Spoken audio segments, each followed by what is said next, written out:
Hello, good morning and a warm welcome to Emirates Old Trafford, day 2 of the LV County Championship fixture between Lancashire and Gloucestershire. It was brilliant to have Paul Allott and Bumble with us on day 1. The A team is taking a well-deserved rest. The B team is with you for today. Ed Seaborn alongside myself, Scott Reed, to guide you through this second day. Good morning, Ed. Ed from BBC Radio Bristol, myself from BBC Radio Lancashire. What a brilliant first day, Ed. Yeah, it was, and it was a day of, particularly to start with, the first 2 sessions. First session belonging entirely to Gloucestershire, with Lancashire taking no wickets at all in the morning session, and then completely flipped around in the afternoon session, Gloucestershire losing 6 for 31, and then Ryan Higgins, Zafar Gohar managing to scrape Gloucestershire up to 250. But yeah, it was just a great day. So many exciting names on show. James Anderson, Saqib Mahmood, Matt Parkinson. Great to see them. Hassan Ali, of course, starring with the 6 for. And then from Gloucestershire's point of view, Marcus Harris and Chris Dent getting runs. Ryan Higgins, another half century for him. And it was, the pitch, to be honest, and I got that impression speaking to the Gloucestershire players after the day, the pitch is not offering a huge amount. But in isolation, great day's cricket, some runs, plenty of wickets, exciting talent on show, and I really enjoyed it. So 252 all-out Gloucestershire in their first innings, having been 120 without loss at lunch. Lancashire will resume on 11 for 1 this morning. A little bit in there for everything in terms of what Gloucestershire will perhaps take from the day. That wicket late on will be a big boost for them. Lancashire will be thrilled to have taken 6 wickets in the afternoon session to kind of wrestle back control. What do you reckon going into day 2? How important now for Gloucestershire that they start well, and conversely this morning session with the bat for Lancashire? Yeah, I think from a Gloucestershire point of view, it's vital that they get a wicket or 2 with this new ball, because the pitch, as I say, it's quite flat. I don't think there's a huge amount of turn in it already, so I'm not sure that Zafar Gohar is going to play a massive part in this first innings, except maybe in terms of a holding role. So Higgins in particular up front, I think, is going to be that's going to be a really important first spell from him. Can he take a couple of wickets? Lancashire, they would expect to go past this Gloucestershire total on this pitch, I think, and rightly so. But equally, if they do lose a couple early, then Gloucestershire might fancy their chances, or certainly should fancy their chances of keeping Lancashire down towards their total. And the narrative that we kind of built after day 1 just reverses, and who knows what happens. It's so much, to me, genuinely does depend on that first hour. Okay, we'll see how it all unfolds. We're heading outside shortly. We're going to be hearing from Graham Onions, get his views on the first day as well. But let's recap what happened on day 1. 6 for Hassan Ali seals solid start for Lancashire. Lancashire took total control of their match with Kent at the Spitfire ground. A first innings total of 506 handed them a winning position early on, one which they capitalised on despite the resistance of Ben Compton. Gloucestershire, meanwhile, were on the wrong end of the result, beaten by Yorkshire. And in front of them was an unenviable task, winning the toss and choosing to bat against an attack featuring James Anderson, Hassan Ali, Saqib Mahmood and Matt Parkinson. But Chris Dent and Marcus Harris acquitted themselves well, watchful but patient, and building an early partnership and platform. The pair found their feet and started to find the boundary more regularly. 50 runs on the board without too much concern. Lunch was now in sight, and so was the spin of Matt Parkinson, dismissively hoisted down the ground and over the boundary by Harris to take Gloucestershire into the 90s. It was plain sailing for the visiting openers, all the way through to lunch, both into the 40s. The score now up to 100 with a boundary on the stroke of the break, and Lancashire's imposing attack kept at bay.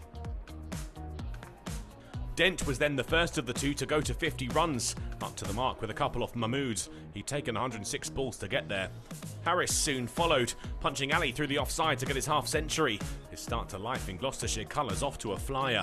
No sooner had they picked up their 50s, Lancashire finally prized the batters apart. The captain out for 52, Croft with the catch off Ali, taking a bit of a knock for his efforts. And then Harris too fell, strangled down the leg side by Mahmood, Salt with more good work behind the stumps. A third was forthcoming. Balderson rattled Bracey stumps, the Gloucestershire keeper departing for 5. Van Buren could only add 4 before he too was caught on the leg side. Another wicket for Mahmood. This was more like it for Lancashire. With 150 on the board for the visitors, Ali had another. Hammond caught by Salt for 9. And it was 2 in 2 for the exuberant Pakistan international. Lace trapped in front, first ball. Higgins and Gahar stopped the rot in the overs before tea, and they headed into the break in a bit of trouble at 170 for 6. Gloucestershire showed some fight after the break. Lancashire were kept out, but runs were hard to come by. That wouldn't prevent them moving past 200. Higgins turning one around the corner for 4 to bring the total up and the value of the partnership to 50.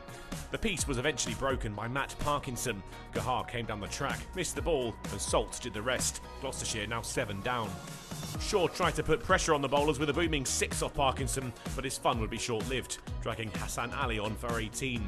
It would be the Hassan show from that point on. 5 wickets his when Warner was taken low down at third slip by Lamb. Higgins gave Gloucestershire something to enjoy, up to 50 with 2 off Ali, the runs taking the visitors past 250 in the process. But it wasn't long before the innings was over, Ajit Singh Dale falling for Ali's 6th, Gloucestershire all out for 252. A good start handed to them by top order 50s from the top scorer Harris and Chris Dent. Higgins too had added valuable runs with his 51 in the middle order. Ali though had shone the brightest, finishing with 6 of 47, a scintillating performance with the ball. Despite the late hour, Lancashire re-emerged to start their innings, but ran into some early difficulty when George Balderson was on the wrong end of a run-out by Zafar Gahar. That's where they finished, Lancashire 11 for 1 in reply to Gloucestershire's 252, a hint perhaps that the visitors weren't in such a bad position after all. They'll look to build on that early momentum on day 2, with Hassan Ali's impressive bowling performance, encouragement for their own attack.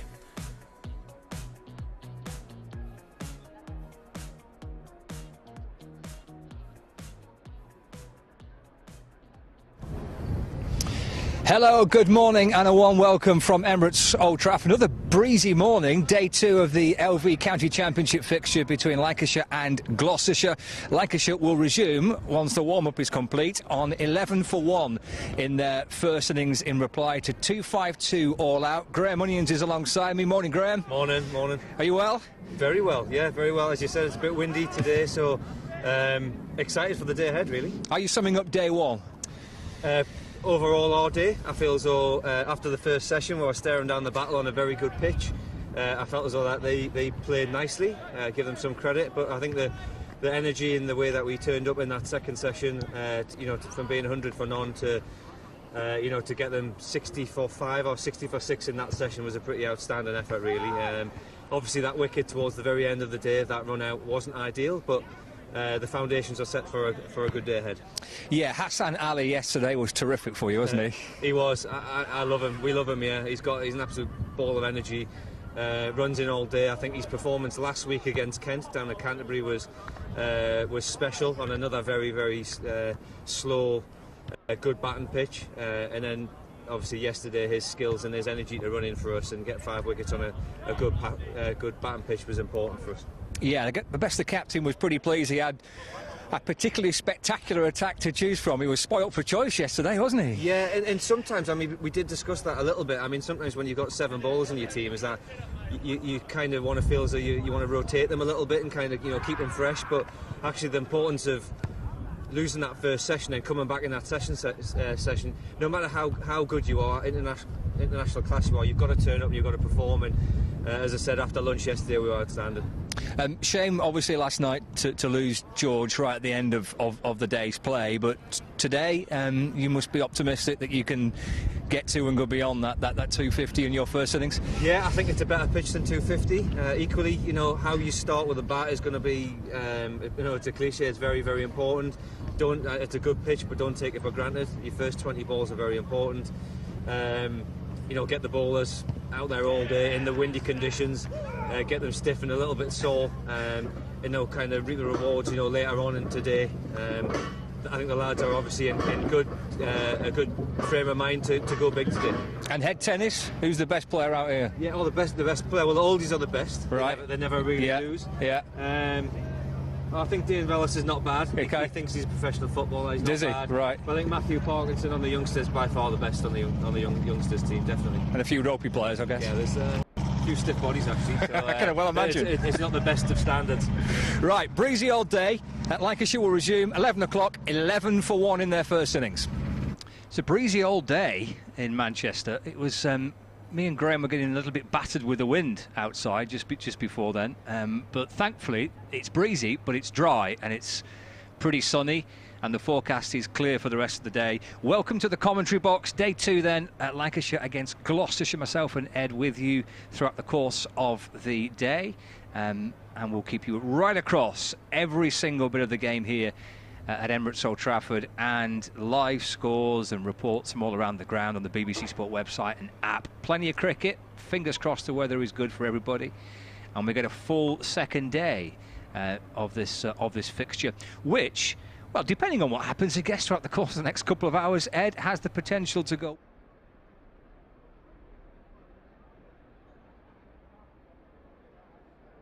Sports Extra listeners to Manchester as well. We're about 4 minutes away from the start of play. The players are just on the balcony making their way out. It's a day for jumpers because the wind is strong. It's quite chilly in that breeze. It's quite a powerful wind right to left as we look from the Brian Statham end. So the Gloucestershire boys are in their jumpers. Luke Wells in his short sleeves as he prepares to wander out to the middle. So 11 for 1, 2-5-2 all out Gloucestershire in the first innings. Could be set, Ed, for a terrific few hours here. Yeah, we could be. And I noticed that Gloucestershire going for the cable knit sweaters in general, which always helps a player identification. We shouldn't complain. It's nice to see those. But yeah, in all seriousness, the run out at the end of the day's play, I think it will have given Gloucestershire a boost, but I think I got the impression from speaking to Ryan Higgins at the end of play that was very much, as expected. It was a day that they weren't particularly happy with the way that they batted, and it was a nice bonus at the end of the day, but it certainly doesn't undo Gloucestershire's, I'm not going to say throwing away of a terrific position, but they're really cross about the way that things unfolded in that afternoon session, because it was not enough about the Lancashire bowling. I think you'd probably say you could take Lancashire with the attack that they've got: Anderson, Hassan Ali, Saqib Mahmood, Matt Parkinson, of George Balderson, I thought bowled really well as well.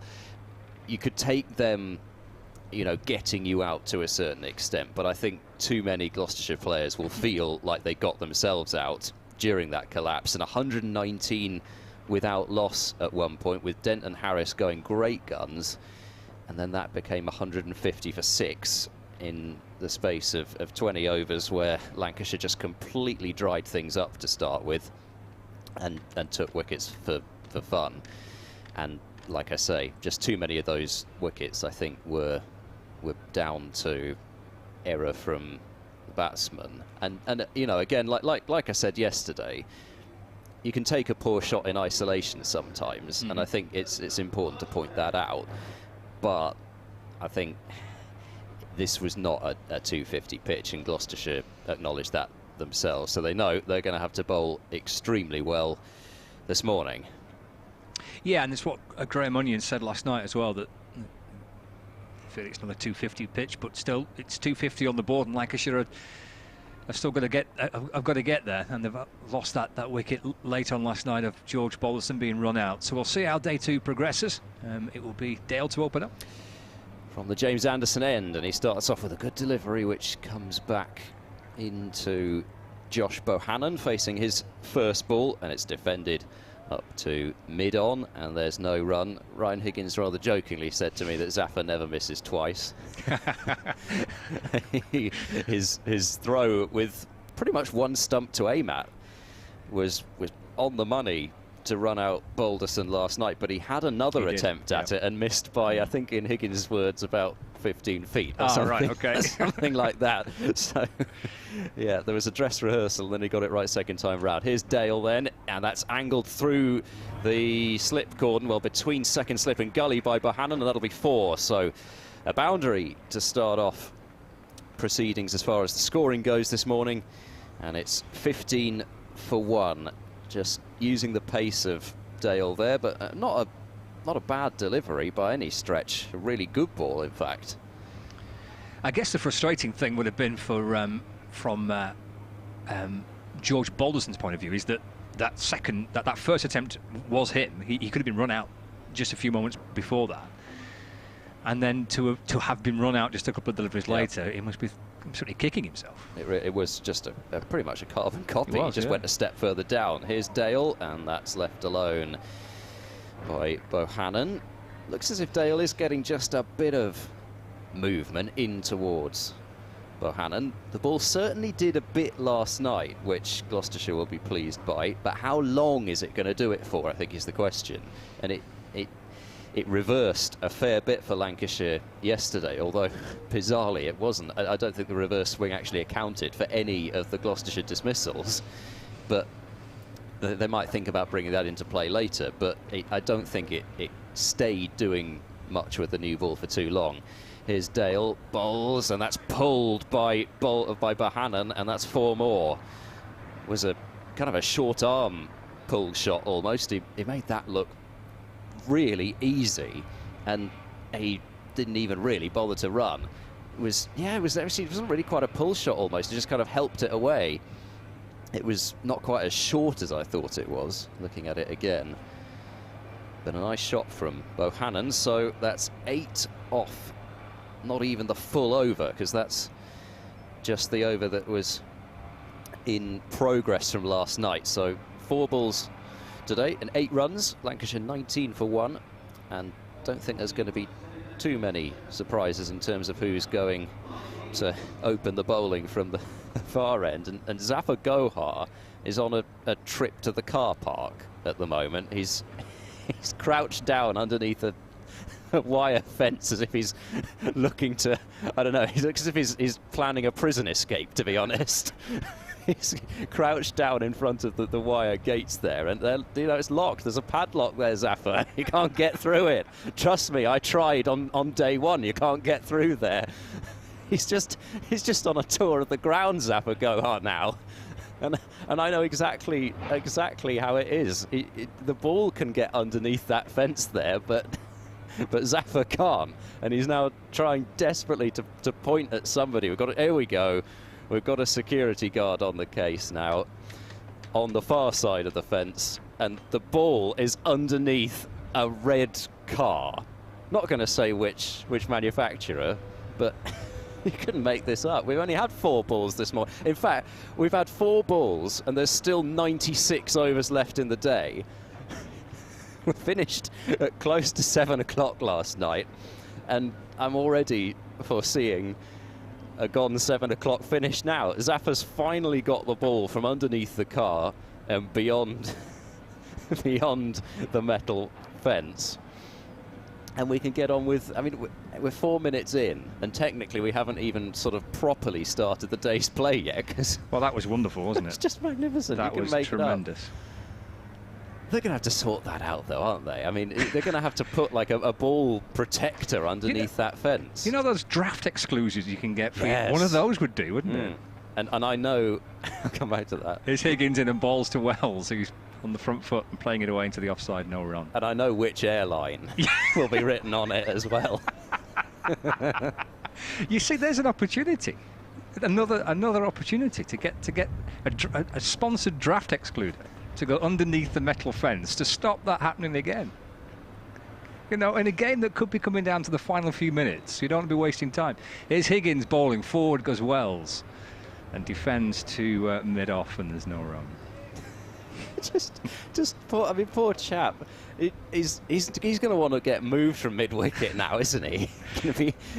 Nobody's going to want to field there. You've got the possibility of, I mean, there's just there's a pretty big gap between that advertising board and the stand there. Higgins over the wicket, balls down the leg side to Wells, taken by Bracey, who's dancing his way to his right-hand side and loops the ball across towards Dent, and it'll make its way back round to Higgins, and Lancashire 19 for 1. It was slightly cruel, wasn't it, when Hassan spotted the gate, but then realised it was padlocked. Yeah, it was teasing him a little bit. Exactly. I know how he feels. So did you go down there last night?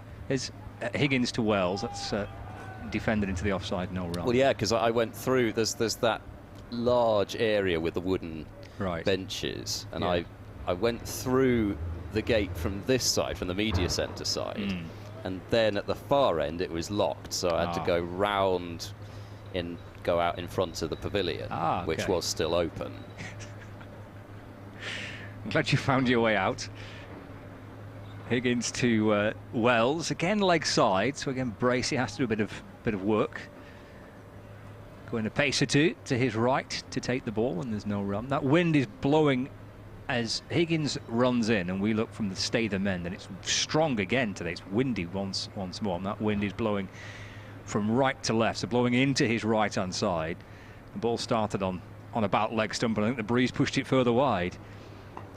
Well, Wells has to defend a straighter delivery this time, which he does to mid-on, and there's no run.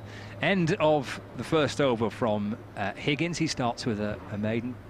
Lancashire 19 for 1 in response to 2-5-2 that Gloucestershire made in their first innings on day 1. The wicket of George Balderson for Lancashire run out late on last night. Yep, it's been a tidy start if you're Lancashire. A couple of boundaries for Bohannon. Ball almost lost already. Chaos. Yeah, just the usual. The arthritic diggers are back, and I'm really pleased to know, working away to our right. In fact, we've got 3 of them. We have today. There's 2 large ones and a small one, and the steamroller's busy making its way into the hole in the ground again. It just disappears, isn't it? All of a sudden. Just all you see is not the roller bit, but the guy sitting on top of it.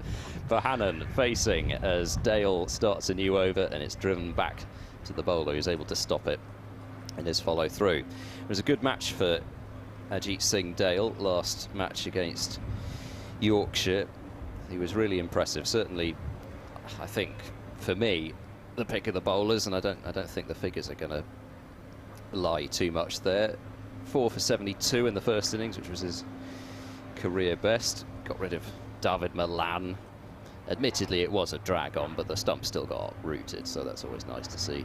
Here's Dale into Bohannon, who's forward and comfortably defending to cover as balls hurled into the gloves of Bracey by Graham Van Buren, the Gloucestershire captain at cover. Also picked up a couple of wickets in the second innings, and actually it was both the first 2 wickets that he picked up, and at that stage with Yorkshire 30 for 2 needing 211, it just looked as if Gloucestershire had a bit of a sniff. Dale really impressed on what was similar to this, a surface which is not offering very much. Dale in, and that's clipped away by Bohannon. That's going to be another boundary through backward square leg this time. It's going to roll underneath another metal fence, although not the perimeter fence this time, and there's even a spectator on the far side of it to pick the ball up. But actually, he's clipped that off the stumps, and if he'd missed it, might have been issues. But I think again it shows you how already they're just trusting this surface, and they're trusting the fact the ball's not going to do a huge amount. Yes, and Bohannon for Lancashire, this will be a key wicket for Gloucestershire, Lancashire's leading run scorer last year. They want to get Bohannon early. He's on 12 already off 7 balls. Dale in and bowls full and defended out to Van Buren at cover, and there is no run. But it does feel like and Hassan, I spoke to Hassan Ali last night, and I'm sure that Higgins said the same thing to you and Onions this morning. Got a nice gentle pace pitch. Paul Allott was with us for a little bit on commentary yesterday. He said perhaps it's just a little bit too slow for both batter and bowler, but it's a nice easy pace pitch, and the way he's played that early on, just a little flick off the pads, as you say, would further reinforce that idea. Dale charges in and bowls outside off stump. Bohannon gets a way across his stumps, but just watches it go through. I guess if you're going to do that, you've got to know exactly where your stumps are, and at the moment Bohannon certainly seems like he does. There is Graham Onions. I was watching on the live stream. Lancashire's bowling coach. I spoke to him this morning. He was telling me all about the team's ability with playing head tennis. Apparently Dame Velas reckons could be a professional footballer. And Matt Parkinson's the best of the younger groups. It was all very insightful. Dale bowls, driven down the ground. That is a nice shot, but he's not going to get any runs for it. In fact, yes, the ball's deflected from mid-on to mid-off. I thought he wasn't going to get any runs, then just had to stop for a moment. The tandem fielding was done. Higgins started it off, and then I think it was heading off too far in the distance now. I think it was Josh Shaw who backed him up, but I thought that had been stopped cleanly, and then all of a sudden it was deflecting off. I'm sure he did it deliberately, just provided the assist. So I can reveal some news, and it's some quite big news as far as Gloucestershire are concerned. They have signed Mohamed Amir on a 3-match deal. So I suppose basically to replace Naseem Shah for the matches that he's going to be unavailable for until the T20 Blast. Here's Higgins bowling forward, goes Wells, resolutely in defence, keeps it out, rolls out towards extra cover, there's no run. So, wow, basically. I cannot wait to see Mohamed Amir in action, and he's somebody who's taken sackfuls of wickets in England. He helped Essex to win the county championship. Oh, which year was it? 2017, I think, yeah. Higgins over the wicket to Wells, forward in defence again, there's no run. And a 3-match deal. Yeah, it's extraordinary. That's a very short-term signing. It's the shortest of all possible signings. 3-match deal, so he's going to play against Surrey, Hampshire and Somerset. Right, yeah. So it is. It's basically the 3 matches remaining until the break before the start of the T20 Blast. At the moment, Naseem Shah will play in the T20 Blast, and it seems play in the county championship matches, which are sandwiched in there as well against Kent and Essex. For some reason my calendar spreadsheet seems to have disappeared off my computer, so I'm doing this from memory, but I think that's right. Higgins from the stay of the men bowls to Wells. He's on the front foot and defending again. It bounces its way up towards extra cover, and Van Buren fields, and there's no run. How on earth can it just disappear on me like that? That's not fair. Not at this moment, this key moment when you need to know all your details. I need the calendar. No, well, yeah, I think it's... Yeah, there we go. You sound convinced. I'm now convinced. Higgins to Wells, and that's defended to mid-on, and there's no run. And I shouldn't have been, because I'm wrong. Ah, excellent, good start. Yeah, so the Essex match is actually after the quarter-final stages, and I believe Naseem Shah may have been leaving before the knockout stages. So it's Kent and Lancashire, the reverse fixture at Bristol, which Naseem theoretically would play in. Higgins to Wells, just nudging the ball away, but to the leg side, and it rolls out towards Zafar Gohar, who fields, and there's no run. But yeah, what a signing. Yeah, fantastic. Terrific signing. And of course, the big question if you sign somebody like Amir on a long-term deal is probably how's the body going to hold up? Because of course he retired from Test cricket to keep his body in better shape. But 3 matches... You'd like to hope, although Gloucestershire haven't had a great amount of luck as far as that's concerned, that he'd hold up. Around the wicket this time, Higgins to a tall left-hander, and it's flicked off the pads by Luke Wells to mid-wicket. And there's no run, it's the end of the over, 23 without loss. Another maiden for Higgins, 5 overs, 4 maidens, 4 runs. His figures, 23 for 1, Lancashire. So, you know, you got the impression a little bit that Gloucestershire might be able to have some room for manoeuvre potentially after Naseem Shah went down. So I almost wonder, just as a pure speculation, whether if Naseem is injured for longer, whether either Amir stays for longer, although I guess he's probably got 100 commitments actually, I don't know whether he got picked up or not, but there's that potentially to throw in as well. But also, maybe they do have somebody else lined up as a kind of a backup for the Blast if needed. Dale to continue now, though, into his 5th over, and that's pulled dismissively by Bohannon through wide, long on for 4 more. Well, you can't bowl there. We saw that yesterday, didn't we? From some of the best, from Jimmy, from Hassan, from Saqib. If you just drop a little bit short, you're going to get smacked away. And that was sat up beautifully for Bohannon. It was a bit of a gimme, wasn't it? Mid-wicket's open, and he smacked it there for 4.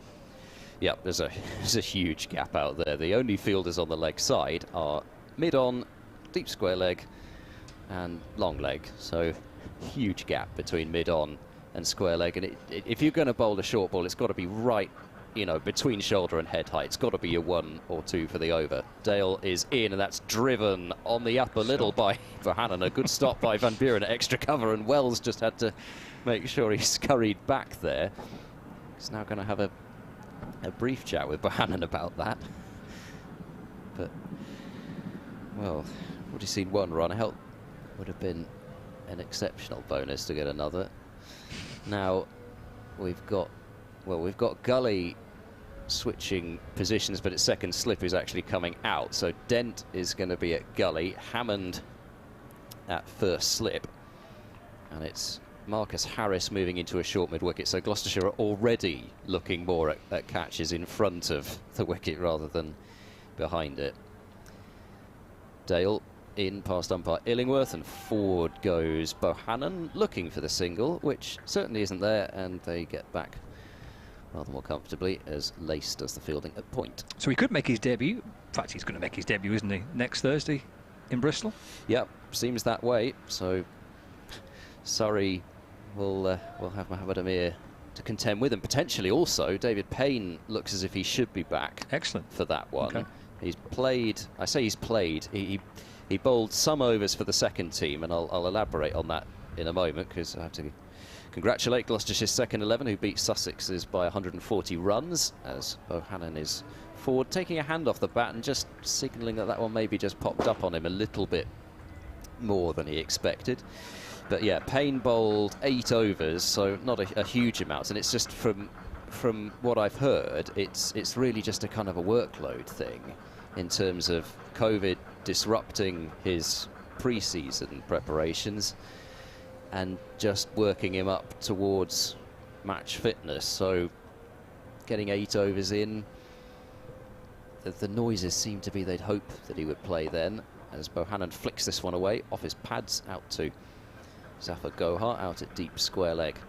So Bohannon's finally stopped dealing in boundaries. That's his first single. He's on to 17. It's 28 for 1.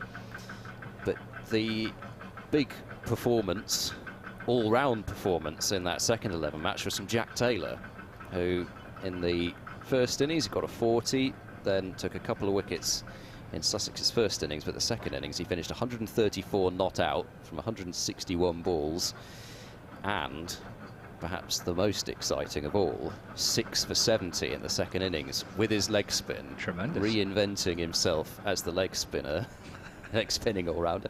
We'll see. But, you know, the way that he's bowled, you only see the wickets, of course. I'll come back to that as Dale is into the left-handed Wells, who's driving down the ground, but just pushing it, really, and Higgins gets across quite comfortably from mid-off to field. End of 10 overs of the innings. Dale threw 5 overs for 23, Lancashire 28 for 1. But some of the wickets that he's getting, I mean, you look at the flight, good turn there as well. It's great to see, and maybe might see a few overs of him in the T20. You know, any this is sounding like a damning with faint praise, but almost any leg spin is pretty effective in T20, and Jack Taylor seems to be getting more and more confident with the ball. So watch this space, as it were. Talk to me about his reinvention then as a leg spinner. Well, of course, he was an off spinner and helped Gloucestershire enormously with that extra all-round option. And so over the last few years, he's basically just been a pure batsman. As Higgins starts his fresh over, 3 slips are in place. Bohannon's on strike. Forward in defence goes Josh Bohannon to mid-on for no run. So he's had, I think, 2 separate bans with the off spin, and I think basically it just got to the point where it's, you know, I need to bowl something else. Yeah. And he's been bowling the leg spin, I think, for about 3 or 4 years now. Higgins to Bohannon, forward once more, defends, back down the pitch, mid-on comes round behind the umpire to complete the fielding, and there's no run. But obviously one of those years was the pandemic year where pretty much nothing could be kind of advanced because of training, etc. But he bowled a little bit more last season. We didn't really see him bowl too much for the first team, only the odd over here or there. Higgins to Bohannon, forward, defends. It bounces out towards the Gloucestershire captain Van Buren at extra cover, and there's no run. But, you know, he's been doing an awful lot of bowling for the second team now, and he has been taking his wickets. And I know it is second 11, but at the same time, leg spin's effective in one-day cricket especially. So the more you see, the more you expect that it will play a part. Bohannon goes back this time to Higgins, who bowls just outside off stump, and he plays it out towards Van Buren, who loses his cap as he comes forward to field the ball and gives it a ferocious polish and picks his cap up and wanders back alongside his bowler to the top of his mark. And again, there's no run, 28 for 1. And you look at the spin attack, you've got Van Buren and Smith, who are both excellent bowlers, but two slow left armers. If you could add a leg spinner in there. Higgins to Bohannon, that's turned into the onside, and there's no run. And Glenn Phillips, assuming Glenn Phillips isn't keeping wicket, of course James Bracey would be available still and could keep wicket, but Glenn Phillips is an option to keep wicket potentially if Bracey needs a rest or he, well, you know, it's going to be an intriguing first team sheet, but if Glenn Phillips isn't keeping, he provides an off-spin option, so you've got a lot of bases covered then. Higgins to complete the over, bowls to Bohannon. It's wide, he ignores it, he allows it to travel through to Bracey. And again, there's no run. Another maiden over for Higgins. He's racking them up here. 6 overs, 5 maidens. And Lancashire 28 for 1 in reply to Gloucestershire's 252 all out. To intriguing times. Yeah, well, it's all go this morning, isn't it? Yes, it is. Speaking of, we've had terrific previews with cross-legged poses. Well, no, that's only one with. of us with the cross-legged pose. Well, Ed. I just copied from the master from yesterday. We've had all sorts going on. Mohammed Amir signing for 3 matches. Dale to start his next over, and he bowls one wide of Wells' off stump, and it goes through to Bracey. No run. And we had the prison break from Hassan. And yes, trying to get out the car park. Well, I say, I mean, poor Zafar Gohar. He's fielding at point now as well. So he's going kind of point to mid wicket, and it's if the ball goes that way again, he might well have to be the one that goes and fetches it again. He's been busy. Been busy 20 minutes. It's ridiculous. We've only had 5 overs. Yeah. Dale in. Oh, inside edge from Wells. It flashes out towards backward square leg in the end. He's got a really thick inside edge on that. And that's... I suppose it's probably missed the stumps by further than it looks, but he kind of known that it had. He gets a single for it, and it's 29 for 1. Elsewhere, speaking of busy mornings, so there's plenty of wickets inside the first 25 minutes of play across the county championship. Dom Sibley is out, first ball of the day for Warwickshire, who are 76 for 3 in reply to an Essex total of 168. That's noisy. That's the arthritic It's the prison break. Continuing, here comes Dale. He bowls full, driven on the bounce to Dale, who palms it down, and it's fielded at mid-on, and there's no run. That arthritic digger's come to life. It's making itself heard. How is it making that noise? There's got to be like a jackhammer. Oh, or look something at else. the old it's having a right oh old my that, isn't word! It? Yeah. We're just destroying a staircase now. Just for the sake of it. I've always hated that staircase. It's got to go. Taking out its frustration in the staircase. Here's Ajit Singh Dale. Bowls full, defended by Bohannon out towards point. And a good ball from Dale, and I think that's, like we saw yesterday, that's the line and length that you need to be on. Full, straight, targeting the stumps, I think, to be honest.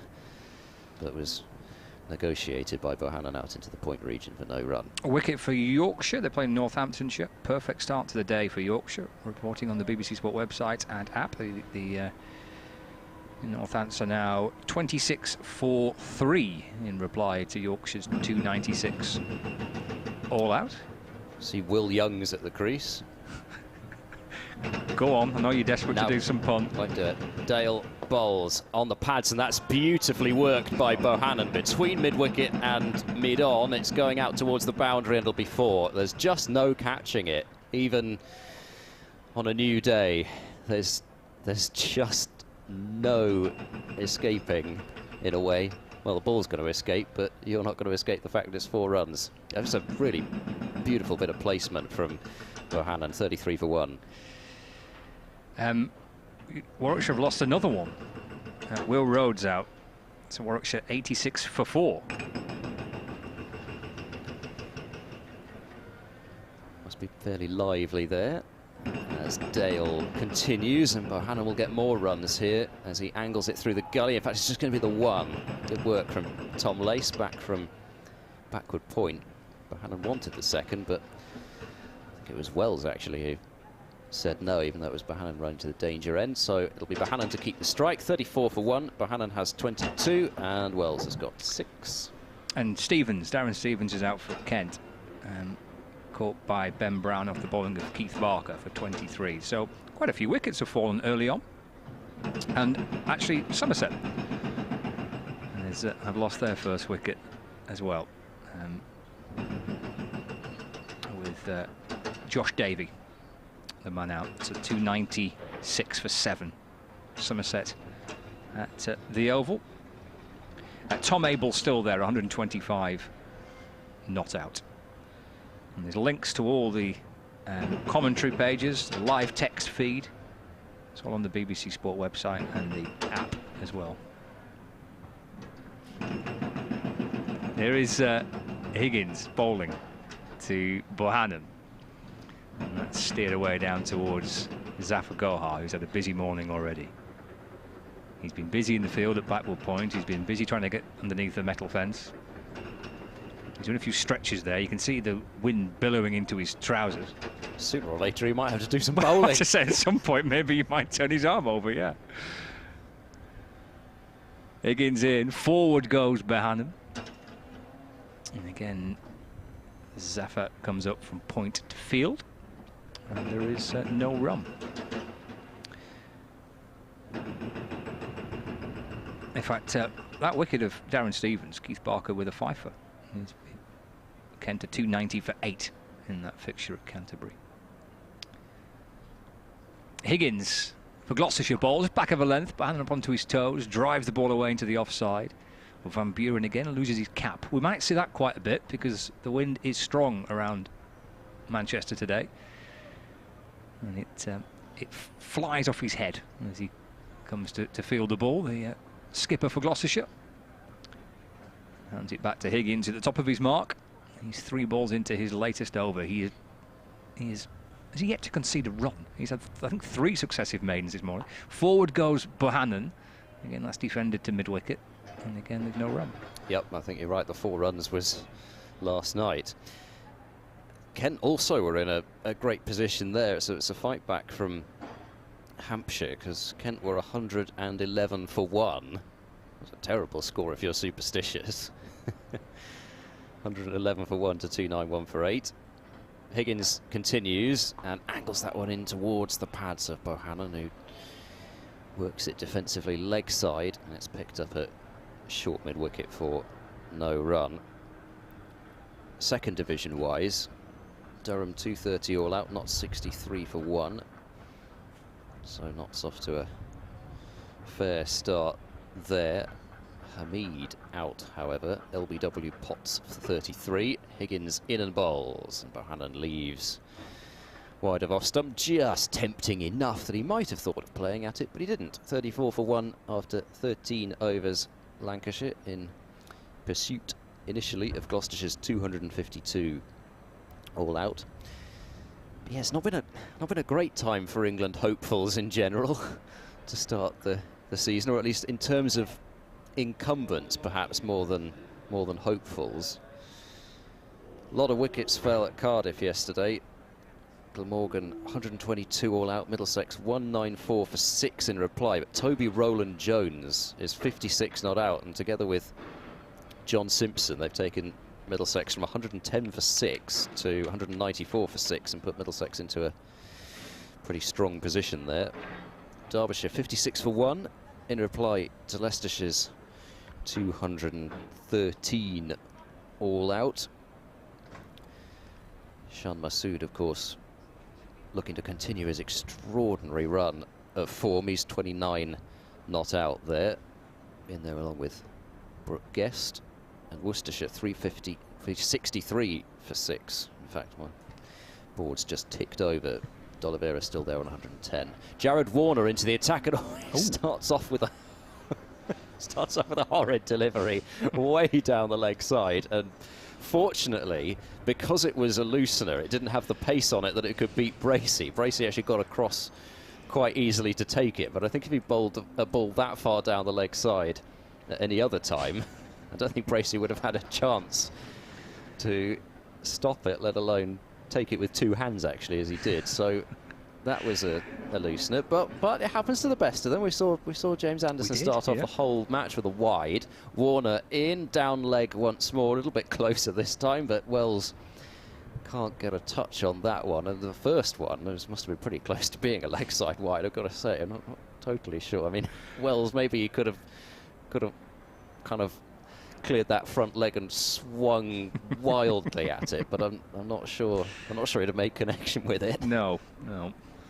Oh dear, we've got somebody standing up on the first floor of the pavilion, just getting waved at, but I don't think we're going to have a huge delay here.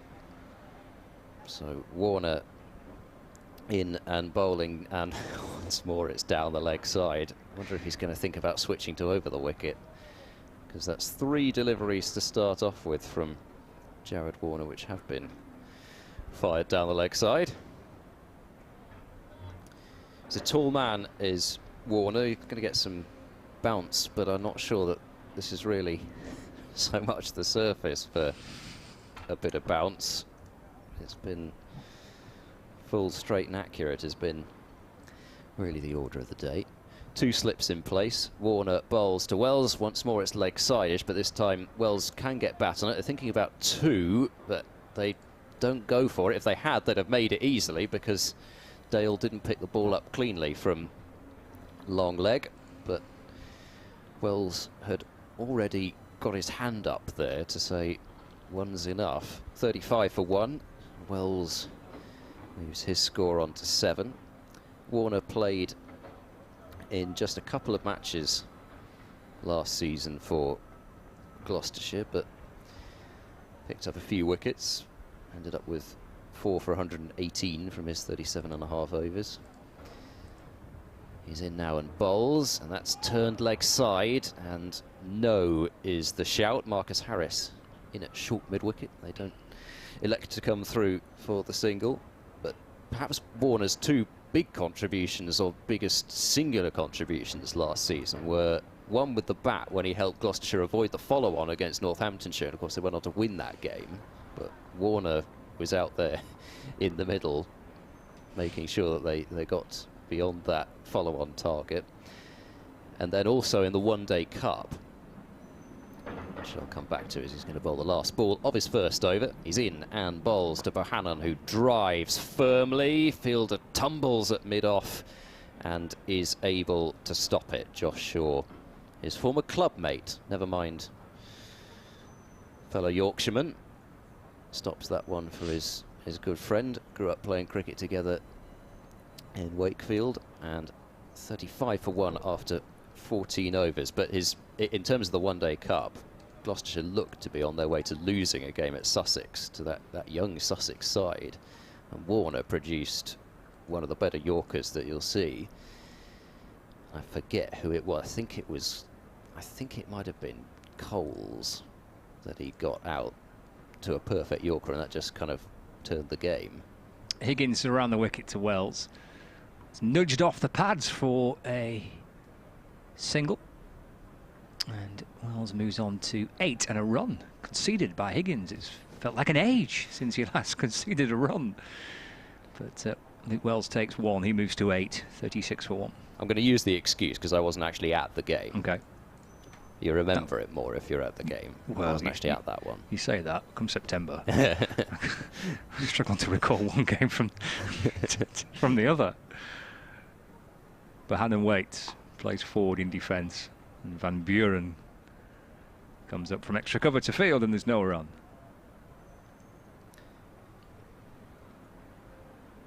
Yeah, there's not a great deal happening out there, is there? At this point, there's not a huge amount of movement. I don't think we've really seen a ball pass the outside edge. We've seen an inside edge. Good, yep. Forward again goes Bohannon. Blocks it up towards mid-on. It bounces pretty quickly down towards mid-on, but Bohannon doesn't take a run. 36 for 1. Talk to me about Bohannon then. He's somebody, you look at the numbers and you think, why aren't people talking about him more? Yeah, he had his he had a winter with the Lions. He just gets onto the front foot and pushes out into the offside for no run.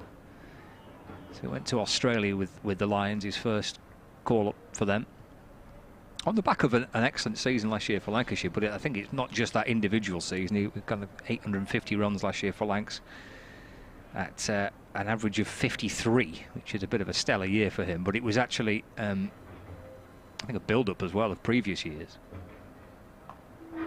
Just defending Bohannon from the crease. It bounces out towards Van Buren again. There's no run. So he's had a really impressive start to his Lancashire career. He's batted at 6 and 7 to begin with, and then he kind of gradually moved up the order. He felt like 3 was his position. Last year he got his runs at 4. He's back to 3 again because of injury, I think. It's played by Bohannon safely to mid-on for no run. End of the over, 36 for 1 in reply to 252. So I think he has perhaps been a name that has been mentioned a little bit last year in particular. But having been called up by the Lions, clearly now he's on that kind of broader England radar, and he'd be like one of, well, how many you want to chuck into the ring? There's loads of batters that will think if they can get runs in these first 4 or 5 games of the season, they've got a great chance of being picked up by England. And I think he'll think he's in that group of how many? 12, 13, 4 that you might think, actually, I've got a chance here if I can start the season well. Yeah, certainly. Warner then to the left-handed Wells, persisting round the wicket, and he bowls to Wells, who drives down the ground, and it's a good stop from Warner, who then ends up flat on his back in the sort of relaxation position, looking up at the sky for all of about 10 seconds before he springs up and sets off again. He made his debut, Bohannon. Do you remember when we had the very exciting development of day-night county championship games? Oh, I didn't get to cover one.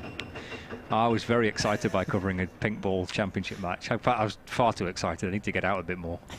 Here's Warner. He bowls to Wells, who gets turned around a bit there, looking to work leg side, and the ball squirts off offside. It didn't go in the air at all.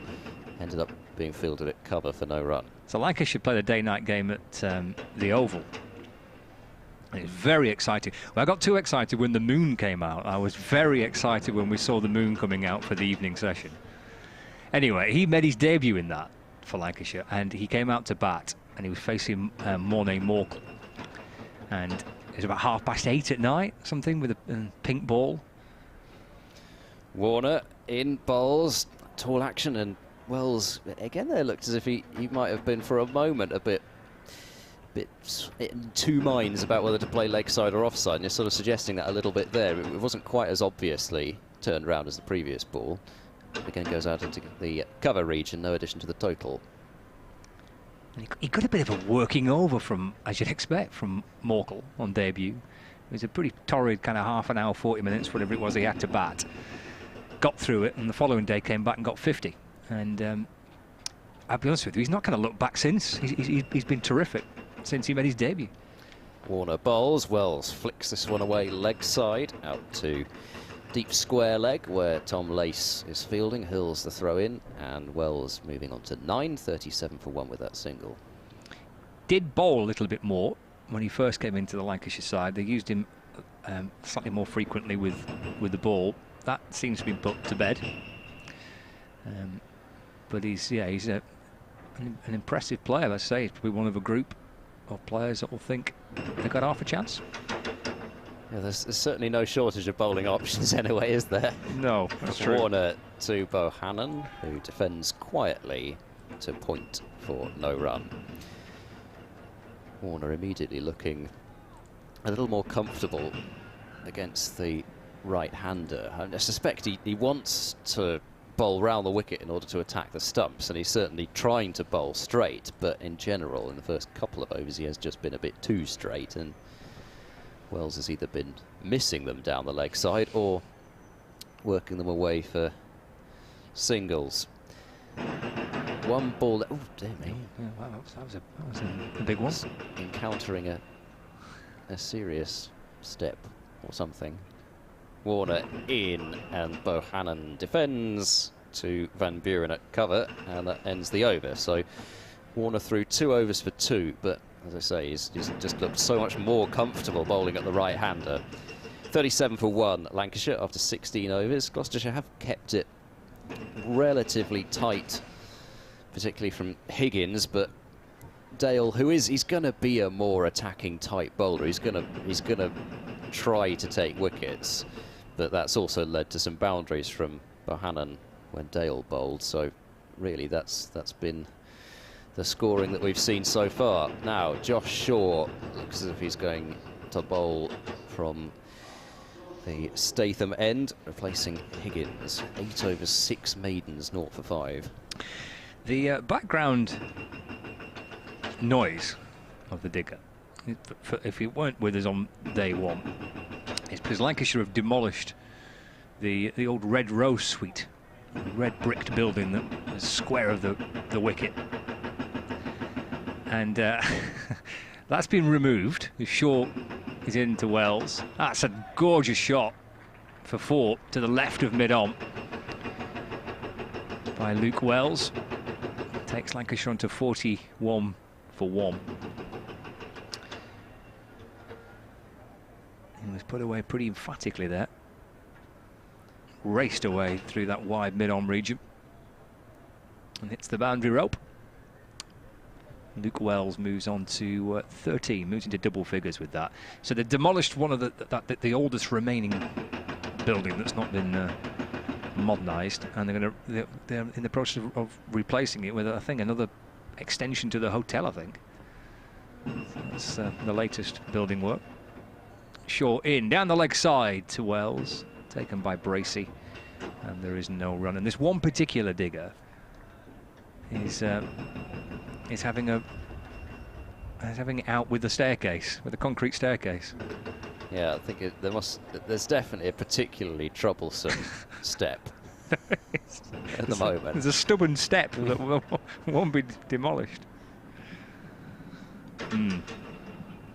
So that's the background sounds. Shaw to Wells, forward again. It's defended into the offside. Van Buren sprints across from extra cover. He's busy, isn't he? He's looks like a player that's always on the move. Yeah, I think, speaking to him, he's suggested that's the type of captain he's going to be. Obviously in his first year at the reins. Energetic in the field, always a terrifically optimistic person. Whipped away for 4 more by Wells. Over pitch from Shaw. That looked even better, that, because a little flurry of the wrist. He kind of snapped it away along the ground to the left of mid-on again. There's a short mid-wicket and a mid-on. And he has whipped that ball with a great deal of ferocity through that region. Second time he's reached the wide long-on boundary. Good-looking shot by Wells. He moves to 17, 45 for 1.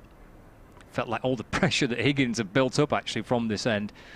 But Lancashire were keen to try and release it. There's more runs again here for Wells, just going back, easing the ball away off his hip down to fine leg for a single. He moves to 18, 46 for 1 now, Lancashire. Yeah, and this was the problem against Yorkshire as well, just keeping those runs down after the new ball, especially. Just you can't let sides off the hook, really. You've got to, if you're not taking wickets, you've got to be keeping the runs down and keeping some sort of pressure on to force a mistake. And I'm afraid you just won't do that. And you know, to be fair, the margin for error on this pitch is not much. But Bohannon, an inside edge, deflects down to fine leg, just takes his bottom hand off the bat there as Shaw completes his first over into the attack. And a little smile on the face of Josh Bohannon, because that was a little streaky from Bohannon. Takes him to 22. Coming off, I think, the inside edge, past the stumps and down towards fine leg for one run. So it's the end of the first over of the day from Shaw. The score has moved on to 46 for 1. Bohannon has 22 and Wells is unbeaten on 18. Yeah, it's sort of feeling like a surface where you're more likely to be challenging the inside edge than the outside edge. Certainly the field position would suggest that as well, with just the one slip and the gully in quite close. Chris Dent. Warner continuing, and once more that's the inside edge coming into play as Bohannon inside edges it onto his pad and it rolls out into the offside. If the ball does reverse, as it did yesterday, you would think Gloucestershire ought to have some bowlers who could take advantage of that. Both the two bowling now, Warner and Shaw, should be able to get the ball doing that. Ryan Higgins can get the ball moving if there's any movement to be had, but we're a long way away from that period. Warner in. Oh, that's struck Bohannon on the body, and it rolls back up the pitch. I'm trying to get a tell on exactly where that hit him, but he's certainly looking a little bit uncomfortable. Yes. Down on the haunches tends to suggest where it probably hit. The abdomen. Amidships. Of course. The abdomen.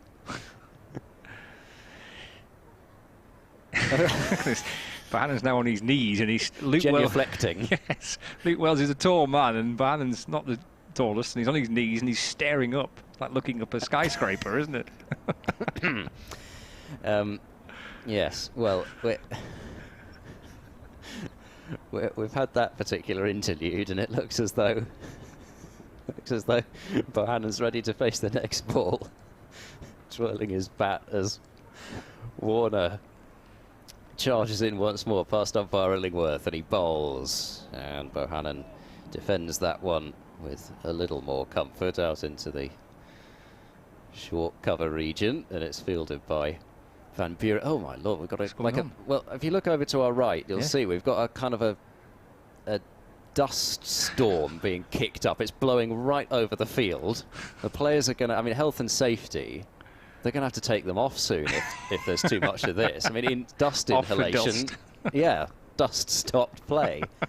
The wind's blowing right from the building site over the ground. Spectators are going to have to take cover as well. There was a game here a few years ago.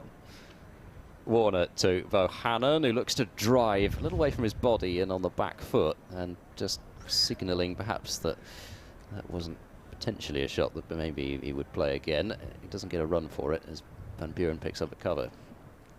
And Ashley Giles was the Lancashire head coach, and Lancashire were playing Warwickshire, and Jonathan Trott was batting.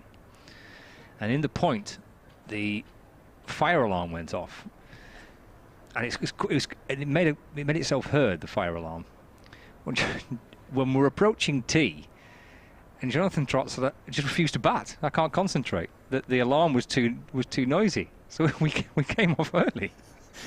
Warner to Bohannon, who takes a hand off the bat once more and just drops it into the leg side, picked up by Marcus Harris at mid-wicket, no run. And Ashley Giles was leaning over the Lancashire dressing room, and he said, "Trust you, Trotty, going off because you can't concentrate because the alarm's blaring in the background." But that was a new one. I'm sure Dickie Bird would have taken them off. There's that great story here, isn't there, when he was umpiring here, and there's all sorts where he's taking them off. I think because the sun was shining and reflecting off a glass roof. Yeah, but that was definitely one, wasn't it? There's one particular one which I do like.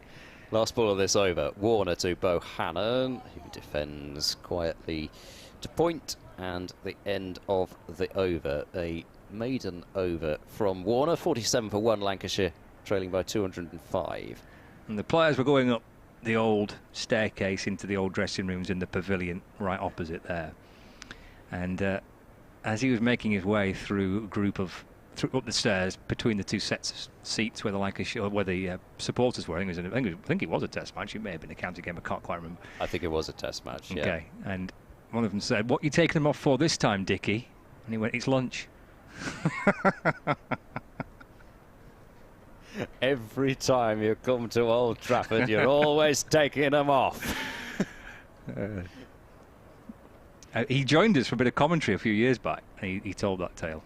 They're short in a bowling, and Wells turns the ball out towards mid-wicket, and there's no run. 47 for 1 from Emirates Old Trafford on the BBC Sport website and app, on 5 Sports Extra and Lancs TV. If you're joining us on the live stream or listening to us wherever you may be, if you're out and about on the move today, then download the Sports app to your mobile phone, to your tablet. You can listen on the move, on the go. If you're in the garden, perhaps, or if you're watching on the live pictures. Shaw's in to Wells, deflected off the pad, shaping to play it out towards mid-wicket. Steve O'Shaughnessy, the umpire there. He's again unmoved, as he has been for quite a few of these appeals in this game so far. Yes, I think I'd have been. In fact, I probably wouldn't have been unmoved. I would have inclined my head to one side as if to suggest, "Are you really sure you're going to appeal for that?" It's not got to that stage just yet. Yeah. One slip in a gully. Shaw bowls again. Fuller wide of off stump. He almost takes Bohannon out. He'll get 4 for it, and he should go and really congratulate Bohannon for his reactions, because had that struck Bohannon, then would have denied him 4. But it was excellent work from Bohannon to leap to one side to get out the way of that, ducking underneath it, taking evasive action, Josh Bohannon, and allowing, whoa, there we go, allowing the batter to get 4 more. Brings up to 50 as well, 51 for 1. He was just practicing, though, for when the next dust cloud comes over and everyone needs to take cover right to the... It was excellent practice for him. Everyone just needs to drop to the turf, get underneath the dust cloud. Shaw from the stay the men bowls, wide and smashed away through extra cover for 4. He's hit some pretty emphatic shots since Shaw came into the attack. He's hit 2 of them down through kind of wide mid-on. That one was crunched through the offside. Absolutely leathered it, did Luke Wells, and he gets 4 more. Flush of the bat too. Bat went up and above his shoulder with the follow-through, and it raced to the biggest boundary of the lot to take Lancashire on to 55 for 1.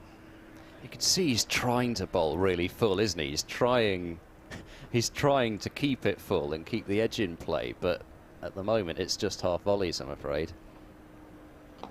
He goes back and across. Wells in behind it, defending, kind of hopping across his crease by the end of it with his feet pointing back down the pitch. And playing it back to Shaw, who fields off his own bowling. Luke Wells does a bit of a jog up and down, a bit of a jig from side to side.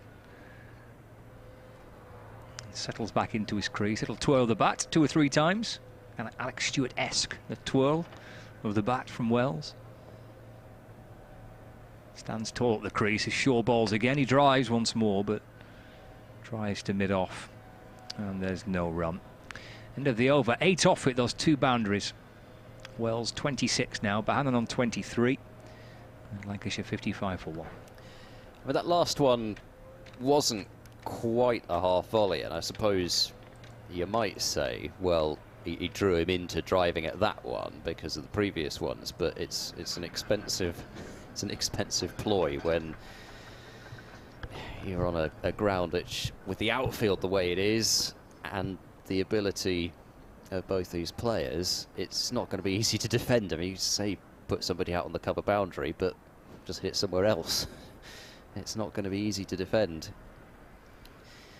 So I think really you've just got to be looking to hit more the top of the stumps on this. It's just a surface that you can drive on with some ease if you've got the ability. Warner to start his 4th over, and Bohannon just opening the face, looking to guide it through the gully, but can't beat Chris Dent fielding at gully, and there's no run.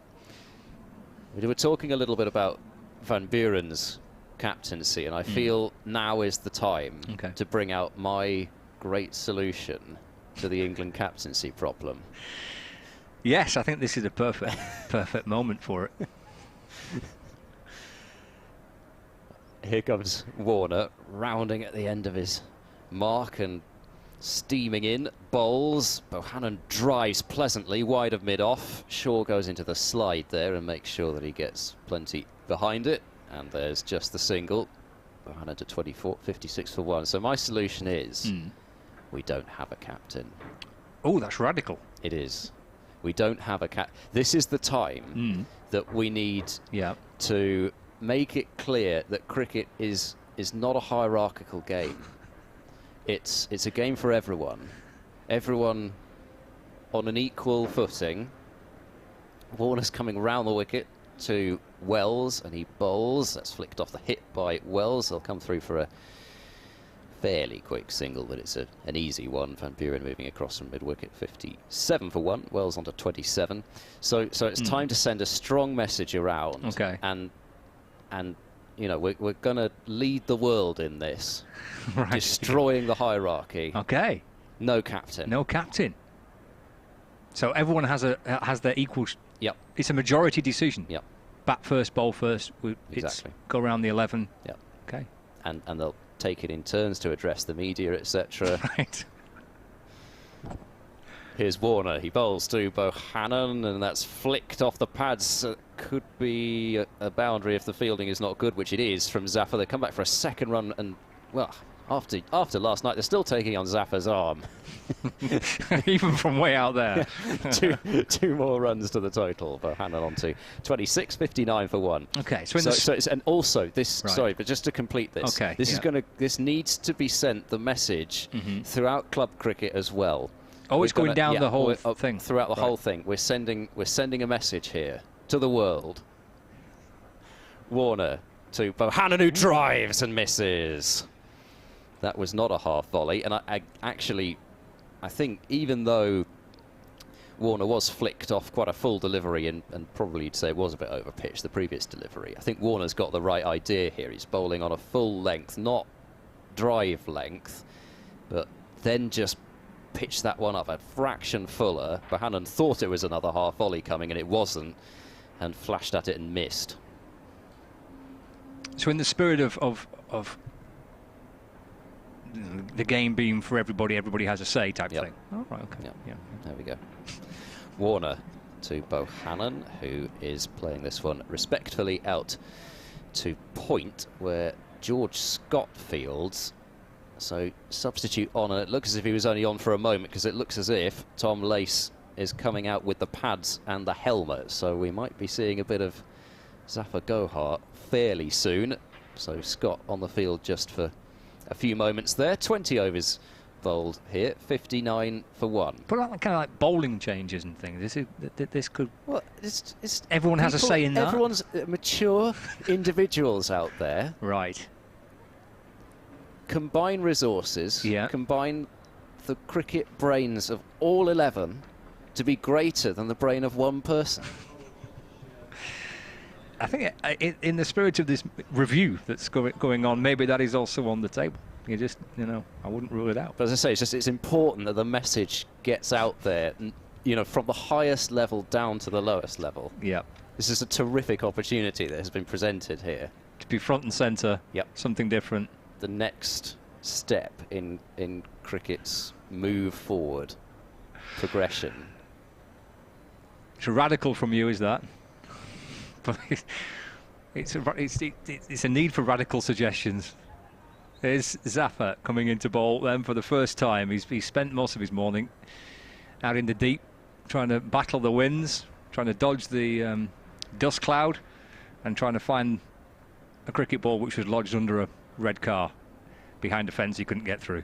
But here he is from the Statham end, bowling, and Wells is across and smothering the ball down towards a Blackwell point and getting through for 1.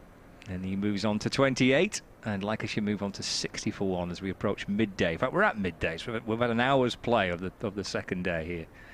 And wicketless so far for Gloucestershire, which was the case yesterday. Lancashire went wicketless in the entire morning session, and then 6 fell after lunch on the first day. So we shouldn't really call it the morning session, should we? Because half of it's in the afternoon. Is this also part of your radical plans? Review, yeah. 4 goes Bohannon. That's worked along towards deep point for a single. He moves to 27, and that's the 50 partnership as well between Josh Bohannon and Luke Wells. So I tell you, Rob Key has got a lot to think about over the course of the next few weeks, including what to call the sessions and whether to have a captain or not. It's all yours. Thank you. He's pushed those first 2 deliveries through quite quickly as Zaffer, as he moves in. Little bit of turn into Luke Wells, who works it back to Zaffer, who I notice he's gone for the kind of short-sleeved sweater, but then sleeveless underneath, as he bowls to Wells, who reaches forward and gets a big stride forward. Tall man, of course. Technically reached away outside his off stump there, but was able to get plenty of bat on it and play it quietly in defence. Zaffer moves in, and Wells, little hint of inside edge there. They've got the short leg in place. Tom Lace, who went off for a moment just to go and get the shin pads on and bring the helmet out there. It's got him and the slip, and as they like to do with Zaffer to the left-handers, cover is wide open as that's... Oh, is there a chance there? No, it's come off the pad, I think, and gone down in front of Hammond at first slip anyway. There was an inquiry for LBW, but Wells is getting that pad outside the line, so I suspect that maybe a bit of height as well might have been an issue, but a decent start that from Zaffer. A little bit of turn. Don't think there was inside edge involved because they weren't too interested in the catch, as it turned out. As I say, it fell in front of Hammond at slip anyway, but I think what will encourage Zaffer there is that he was able to bowl it quite quickly and still get just a bit of turn. Whether they'll be turned to the right-handers, I'm not quite sure. The footmarks are there from the right armers, particularly from that Anderson end, or at the Anderson end, I should say, with the bowling from the Statham end, as that's pulled away by Bohannon to start the new over from Warner. It'll just be the single as Zaffer's arm is called into action once more on the deep square leg boundary. 62 for 1, both batters on 28, Bohannon and Wells. Kent are all out for 305. Jackson Bird, the last wicket to fall. Mohammed Abbas with the final wicket. So Kent did get to a batting bonus point, got to 300, all out for 305. Round the wicket, here comes Warner to Luke Wells, who jabs at that one a little bit, but plays it softly enough with the hands out to backward point and a dot ball. And Tom Abel still going for Somerset. He has roared his way back into form, hasn't he now? He's 143 not out. And he's got Jack Leach at the other end.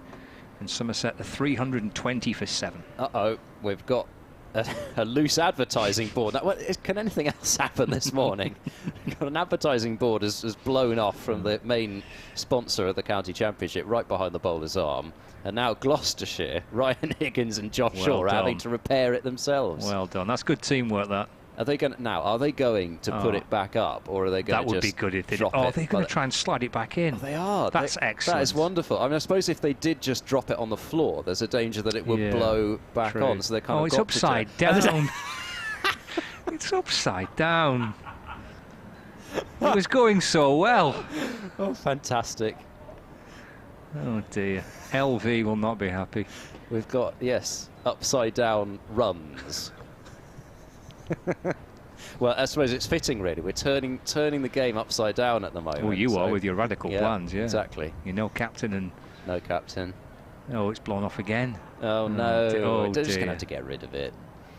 Did it? Finally, somebody's having to run all the way around from mid-wicket in front of that area where the ball could go through underneath the fence and underneath the car. Yeah. Now charging round the boundary rope, and now it's running away from him as well. It's got a mind of its own. It's like a crisp packet. You know, you're trying to chase. You drop your crisp packet up, and he's picking it up, and the wind takes it away from you. Like a bigger version of that. So he goes chasing after. It's going to have to. I mean, we had yesterday. We had the cable getting propped up here for several overs. Yeah. He's just going to have to stand there with on top of it, standing on top of it for the rest of the session now.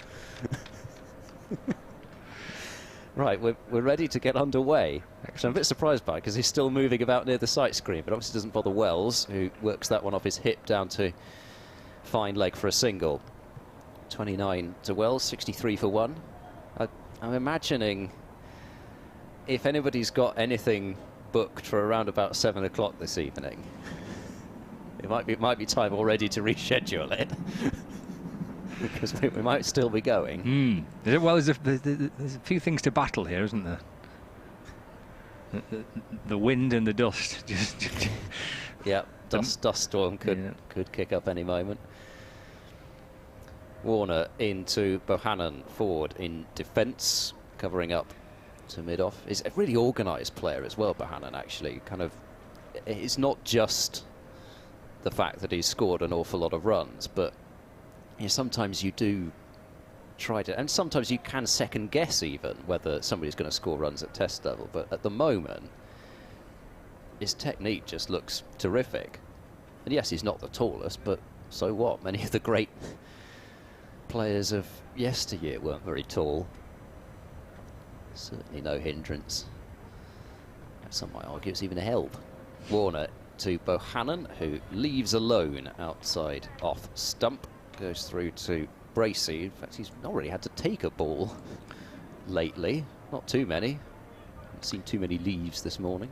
Yeah, for someone who's not played an enormous amount of first-class cricket now, he's 25 and he's played 38 times in first-class cricket. He certainly last season was obviously a stellar year for him, and it does feel like a player who absolutely knows his game, really comfortable in his game. He's as comfortable in defence as he is in attack. Last ball of the over from Warner, and Bohannon works this leg side, fielded by Harris comfortably at short mid-wicket in the end of the over. Warner, having got his line right to Luke Wells, which was a bit of a problem in the first over, he's settled into this spell quite nicely now. 5 overs for just 8 runs. Lancashire 63 for 1 after 22 overs. A little punch of the gloves between Bohannon and Wells. Yeah, apart from the odd inside edge. A couple of those, haven't we, this morning? It's just that one loose drive from Bohannon as well to Warner. That aside, it's been a very similar feel to it actually from yesterday. That just entered my mind as well. Yeah. Harris and Dent. I thought Dent was excellent yesterday. Zaffer bowling to Wells. He goes back and works it off his pads just behind square on the leg side, but for no run. It was a pretty chanceless morning session for Gloucestershire with the bat. They got to 119 without loss before that. The first wicket fell just after lunch, and then 6 in the end in the afternoon session. Zaffer bowls. Forward goes Wells, nudging away towards mid-wicket. And Dent fields for Gloucestershire and loops the ball back in the hands of Zafar Gohar, who's bouncing back in again, smothered into the offside by Luke Wells. Good stride. He's a tall man and takes a decent step down the pitch, smothering the ball away into the offside. There goes that twirl of the bat from Luke Wells. The slip in place is a forward short leg. He's over the wicket. Again, forward and outside the line of off stump. Good stride. Ball deflects away into the offside, and there's no run. It's a deep square leg. Deep mid-wicket. Mid-off, backward point. In fact, short leg has gone to silly point now, so right underneath the batter's eye line. He's got forward, onto that front foot. He's tried to smother the ball and push it away defensively into the offside, and Gloucestershire have put a man right underneath the eye line of Luke Wells. Just moved that kind of deep mid-wicket a little squarer as well. Shuffles back and flicks it away through backward square leg for 1 run. And Wells moves on to 30. The squad moves on to 64 for 1. 1 ball left of Zafar Gohar's second over of the day. He could be in for a lengthy spell. We saw quite a bit, didn't we, of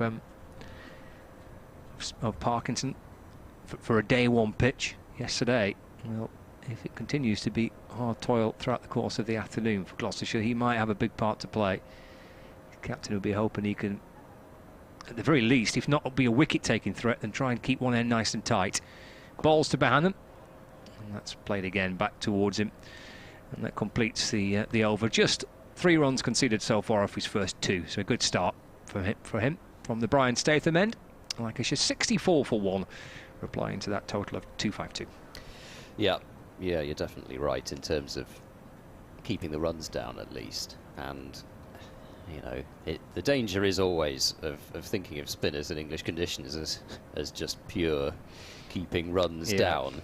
But at the moment, that's kind of number 1, because potentially you get a kind of a rush of blood such as Zafar had to the last ball that Parkinson theoretically might have bowled, with the old ball yesterday where he just, sound the trumpets and charge and went straight past one.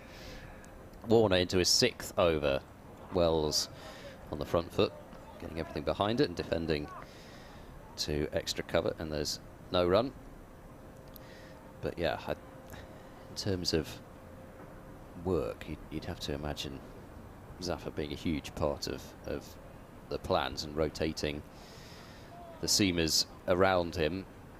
Van Buren potentially could come on and bowl a bit, slightly more kind of dart-like slow left armers is conceivably an option. Miles Hammond even could get the odd over or 2 with his off breaks.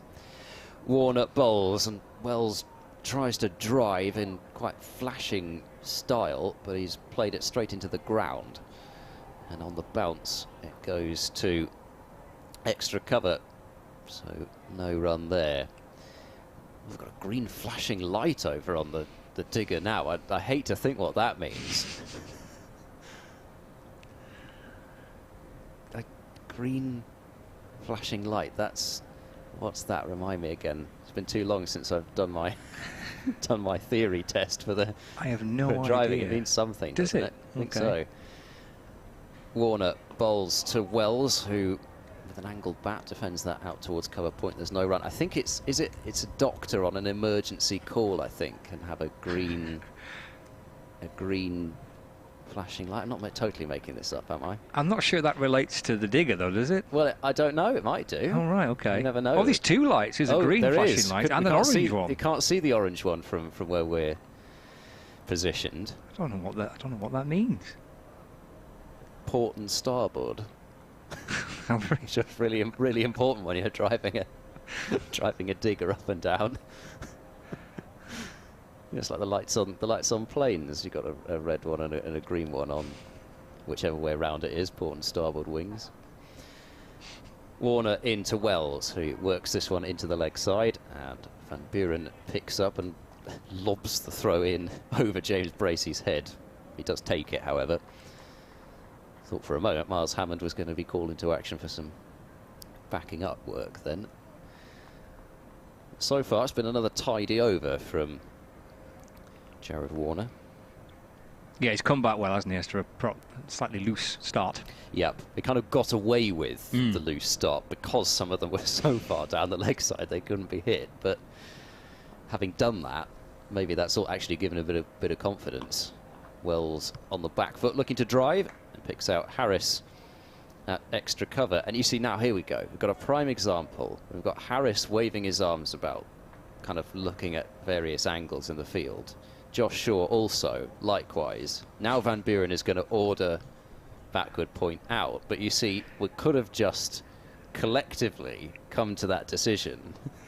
Maybe this is the start of it. This is the first sign of Gloucestershire embracing this idea. Well, you know what, actually, in all seriousness, it is something that Gloucestershire have talked about a lot in terms of collective leadership. Warner in to Wells, who works that one this time to Van Buren. There's pretty much Van Buren and Harris at short mid-wicket and short extra cover having to do all the fielding there. It's another maiden over from Warner, but might be the end of his spell after 6 overs. 2 maidens, 0 for 8, 64 for 1 are Lancashire, with Wells on 30 and Bohannon on 28. But that was something that Richard Dawson was quite instrumental in setting up in the team, in terms of, you know, yes, you've got the captain, but, you know, making sure that there is a collective sense to decision making and that sort of thing. So maybe I'm just taking that a step further. You are. And I don't think we should rule anything out at this stage. We're at a crossroads in the game, and everything is on the table, up for discussion. Zafar Gohar comes around the wicket. Forward goes Bohannon. That's worked back down the ground by Josh Bohannon, who remains on 28, and there's no run. Nice little period of kind of calm would go quite nicely for Gloucestershire now. It's a little flurry of runs in this morning session. Forward again in defence, Bohannon no run, especially when I think Shaw came into the attack. Luke Wells took a bit of a liking to him. They can just piece together a period now where Lancashire find it a little tougher to score. He's nudged off the front foot to backward point for no run. Tom Abel's passed his 150. Excellent. I think that's, well, I don't think, because I've got it in front of me. It's the first time he's done that. He would have done it against Gloucestershire, actually, but Somerset declared, or he declared. Into Bohannon, bat in front of his pad, blocks it into the offside, no run. But of course, he is the figurehead, leadership, sole leader of Somerset, so he declared, I should have said, rather than they declared. Zafar bowls to Bohannon. That's played safely away into the offside. Chris Dent fields at extra cover. There's no run. Final ball of the over coming up. Just the 3 runs conceded so far from his spell, and that's all it is. Another maiden for him. Actually, it's his first maiden. At 3 overs, 1 maiden for 3. A steady start for Zafar Gohar. He's got all sorts of challenges here, hasn't he? Because he's got this wind to contend with as well. It's a really strong wind blowing right across the ground. Having been out there a little bit earlier on this morning, it is pretty powerful. That'll come into the equation for the bowlers, for the fielders to contend with that. But encouraging start for Zafar Gohar with the ball. Those two, Wells and Bohannon, have been largely so far untroubled this morning, and they've enjoyed a good hour and 20 minutes. 64 for 1, Lancashire. So that was the end of Warner's spell, and as I say, really first over aside, it was a good one, and he forced Bohannon into a flashing drive, which didn't take the outside edge, but it shows you, I think, what's needed. But it will be Ajit Singh Dale to come back from the Anderson end, as Richard Illingworth fumbles about with the sweater. He's having a fair difficulty with that. I think he was deciding whether to try and tuck it in at the back or hold it at the front, and eventually he's managed to bring the sweater under control, with the wind affecting that as well. So Dale's going to come over the wicket to Wells, who rises up a little in order to get on top of that one and play it into the offside. There's no run. Just in case you missed the news, Mohammed Amir has signed for Gloucestershire for a 3-match deal.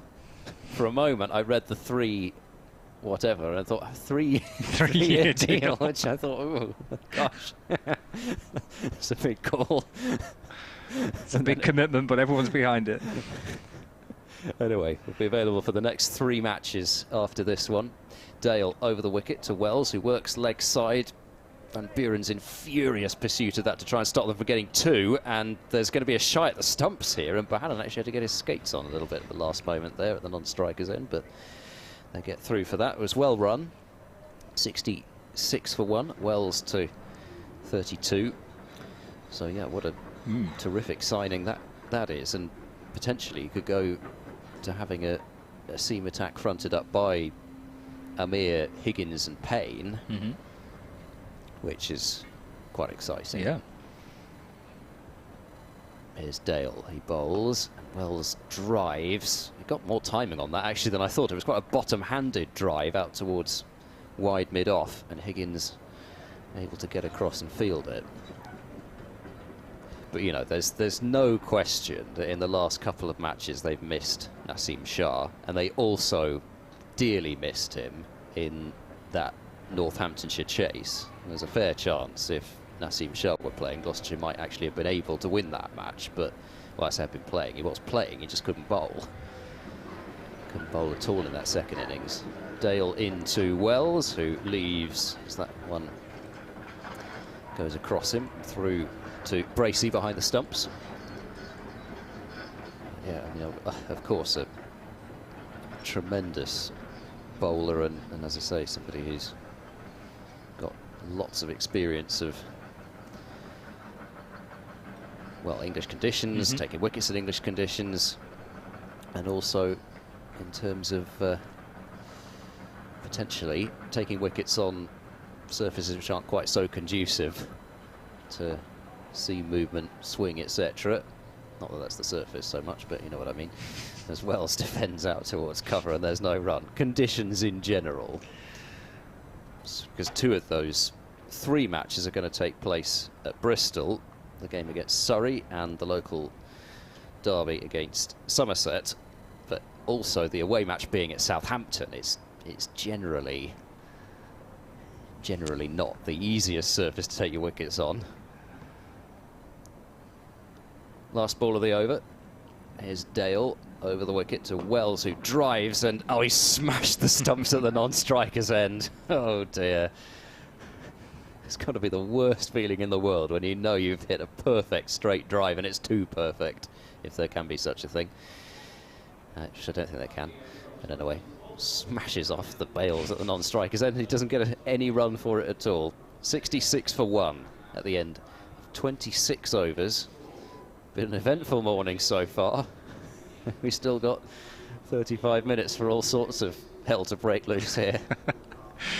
Yes, yeah, we have. Yeah, there's been plenty going on in the morning session. But as Keaton Jennings runs out with a drink for Luke Wells, yes, from Lancashire's point of view, the fact that it feels a little similar to yesterday, it's been pretty carefree so far for Wells and for Bohannon. For those with us on 5 Sports Extra, we're leaving you. Well, you're leaving us. We're not going anywhere. Head to the BBC Sport website and app for continued coverage of this game, or it's on Lancashire TV. But for listeners on Sports Extra, we're heading to Dan Norcross. Here is Zafar to continue from the state of men, left arm around the wicket, and that's Bohannon punching to mid-off for a single.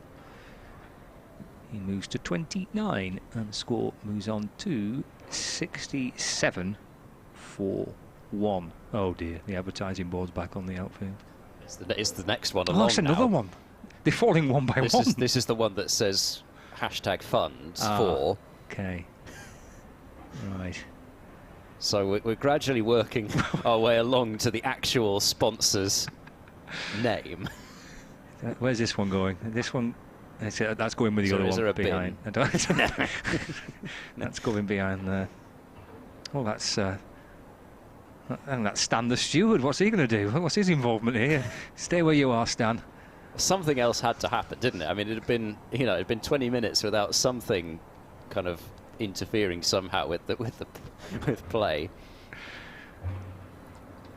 You can see there that the wind is. Yeah, it's properly windy today. breezy yesterday, but this is... Yeah, this is giving it some. No, now umpire Steve O'Shaughnessy's got a hat problem. Oh no, we can't possibly continue. He's got a hat problem. Look at this, his hair's blowing everywhere. Zaffa in and bowling. Forward goes Wells and gets a run. The ball just deflects away towards backward square leg, and guess who's there? Van Buren. He's there to field, and there's no run. Oh, he's got another hat. Oh, this is very impressive. Oh, the look at flat this cap now. He's replaced the floppy sun hat with a flat cap. You've got to come prepared as an umpire with everything.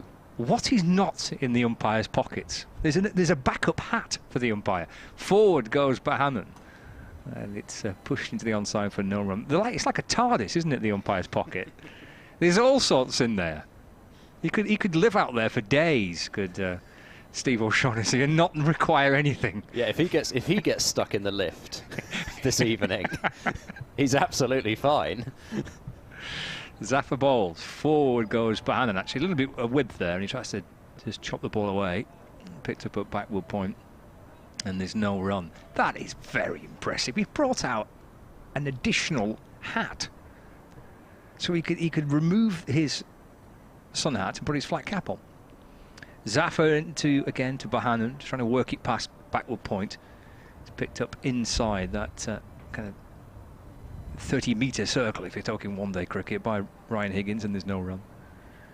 I hope he keeps it on, because it's much easier to tell the umpires apart with it. Not that these two are relatively easy anyway. Bahanan defends his next delivery, and just the 2 runs off the over. 68 for 1, Lancashire. Bahanan 29 and Wells on 33. But this is definitely a day where you find out whether or not your cap actually fits properly. And I noticed that I think Van Buren's must just have blown off again. No, he has gone without, actually. Van Buren at mid-wicket there's just dispensed with his completely, I think. Thought for a moment that it had just blown off again, and I'd missed it when Steve O'Shaughnessy's went flying as well. He's still adjusting that cap over his square leg. I think he's not entirely secure in that one either. Dale then is going to come round the wicket to Wells, who drives, forcing shot off the back foot through the covers for 4. So that is his 6th 4. Moves up to 37. Didn't absolutely crash that one, but just controlled it through the gap. Rose up nicely. Good flow of the bat and away for 4. Yeah, it did, wasn't it? Hit it on the bounce, right up onto his toes, timed it beautifully. So he didn't, as you say, didn't have to force it that hard. But we mentioned yesterday that the outfield is quick, isn't it? Well, the infield's quick. If you time it well and you get it a yard or so either side of a fielder, you're probably going to get full value for it. And it's pretty rapid, the outfield, and that raced away again for 4.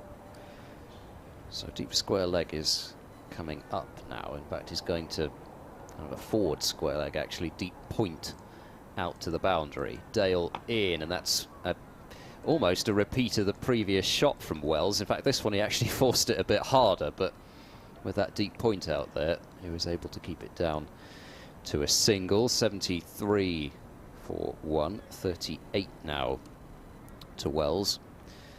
A couple more wickets have gone down at Northampton.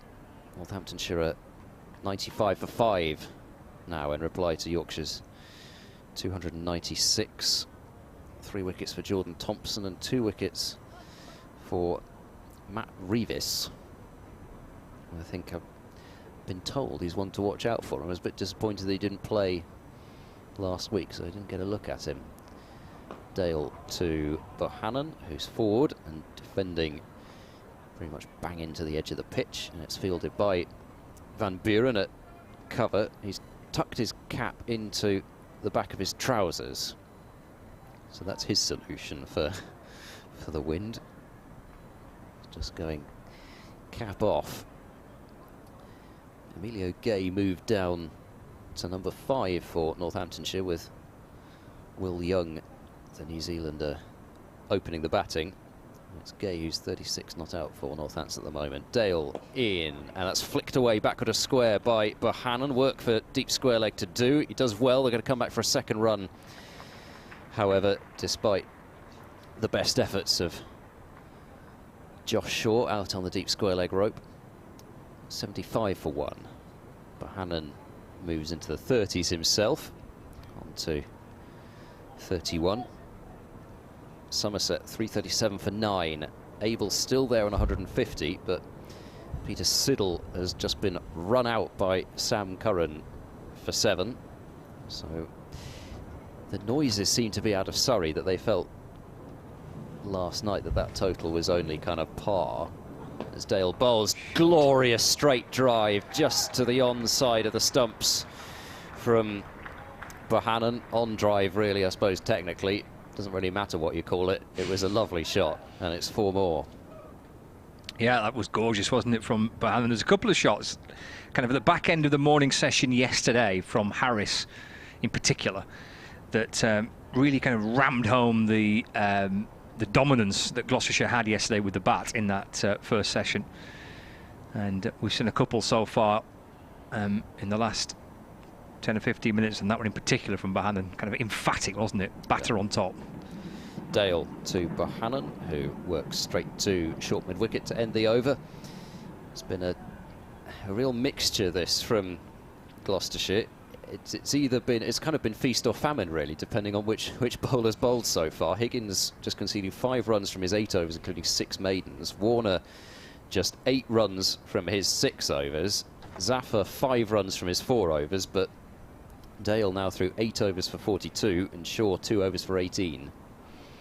And it's just been, if you've gone searching for anything, if you've just pitched it up that little bit fuller towards the half volley, it's just gone.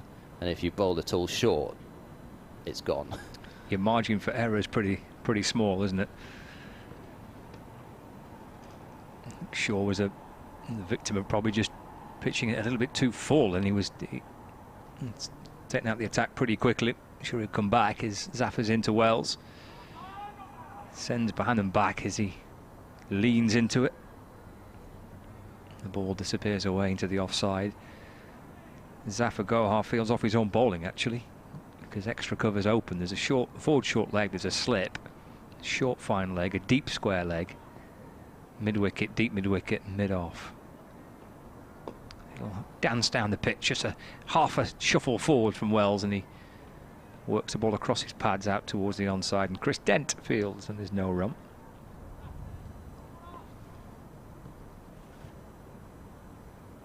Skips in again, and just smothered away by Luke Wells.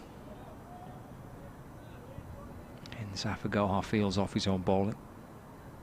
His collar wrapped up, covering the back of his neck. Short sleeve jumper on, and he's in and bowling. It's a nice shot from Wells, driven through the offside.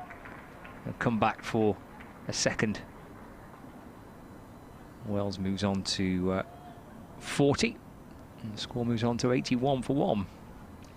Yeah, they're just inviting that shot, and as I say, it's been pretty much the field that Zaffer's gone to for every left-hander that he's bowled to this season. He's quite happy just to leave that cover region open, get him driving, maybe bring the outside edge into play.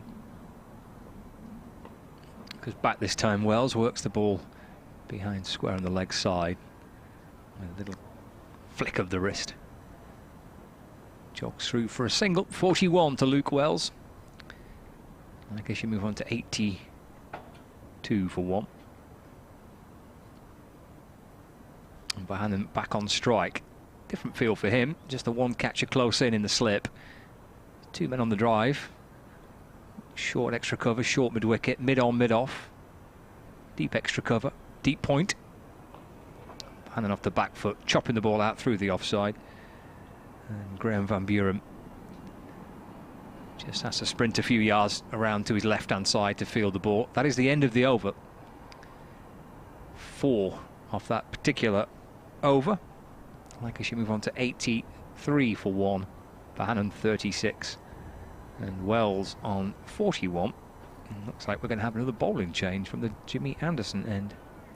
Yes, it looks as if the captain's decided to bring himself on, so we're going to get left arm spin from both ends with Graham Van Buren.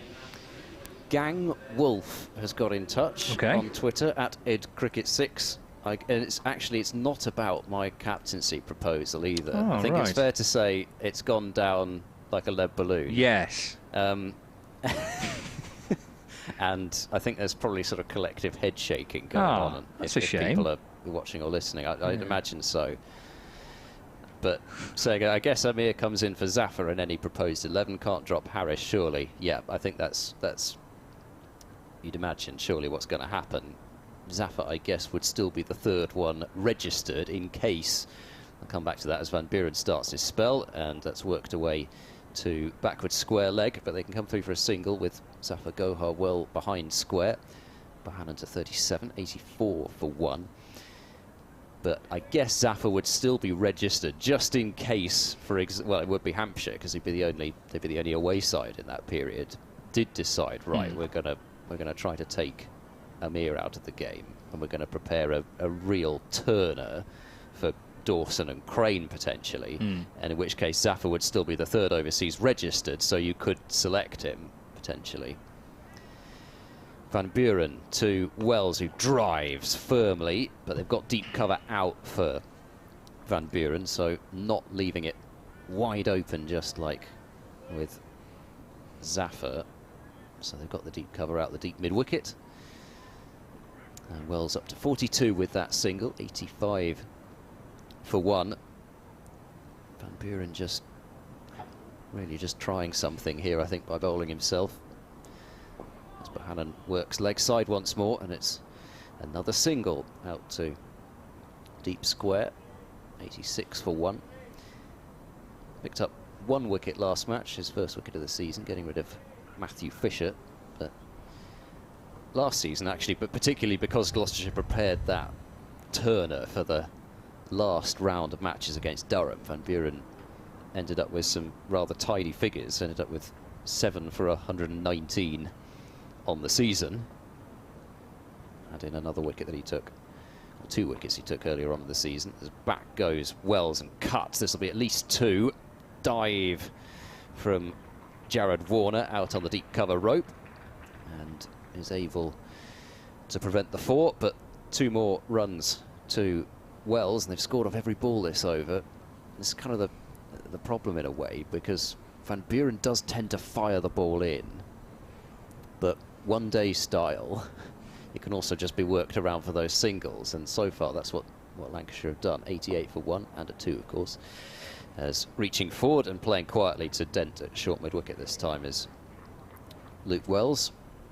1 ball left in this Van Buren over, and he bowls over the wicket, and Wells watchfully forward, getting that enormous stride in and dent field. So 5 off the over, 88 for 1 Lancashire, 44 to Wells, 38 to Bohannon, and I guess Van Buren will persist with himself for a couple more overs, but it's sort of a case of him having to turn back now to one of the bowlers who went for some runs. He tried Dale for a couple of overs.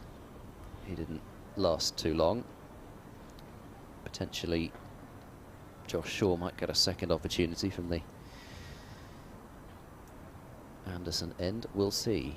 Yeah, the 2 overs that Shaw sent down were from the end that Zafar's bowling from now. We'll see him have a go from the far end. Cut away through the offside for no run by Bohannon. The wind is a factor though, isn't it? Because as Paul Allott was with us yesterday, and he was saying about, I think Bumble may have mentioned it too, that because it's such a strong wind from right to left, it wouldn't affect the ends in which you want your seamers to bowl at. Forward goes Bohannon. Played away into the offside, but for no run. Let's see the flagpoles on the roof of the pavilion now being battered by the wind. Bohannon waits, gets forward, squeezed into the offside. Bracey liked it, the keeper there, applauding with his gloves above his helmet. 88 for 1. Zaffa twirls his way back in. Bohannon off the back foot, cuts for 4. Just dropped a little short there. Bohannon quickly onto that. Slicing the ball in front of square. Again, it raced out towards the boundary.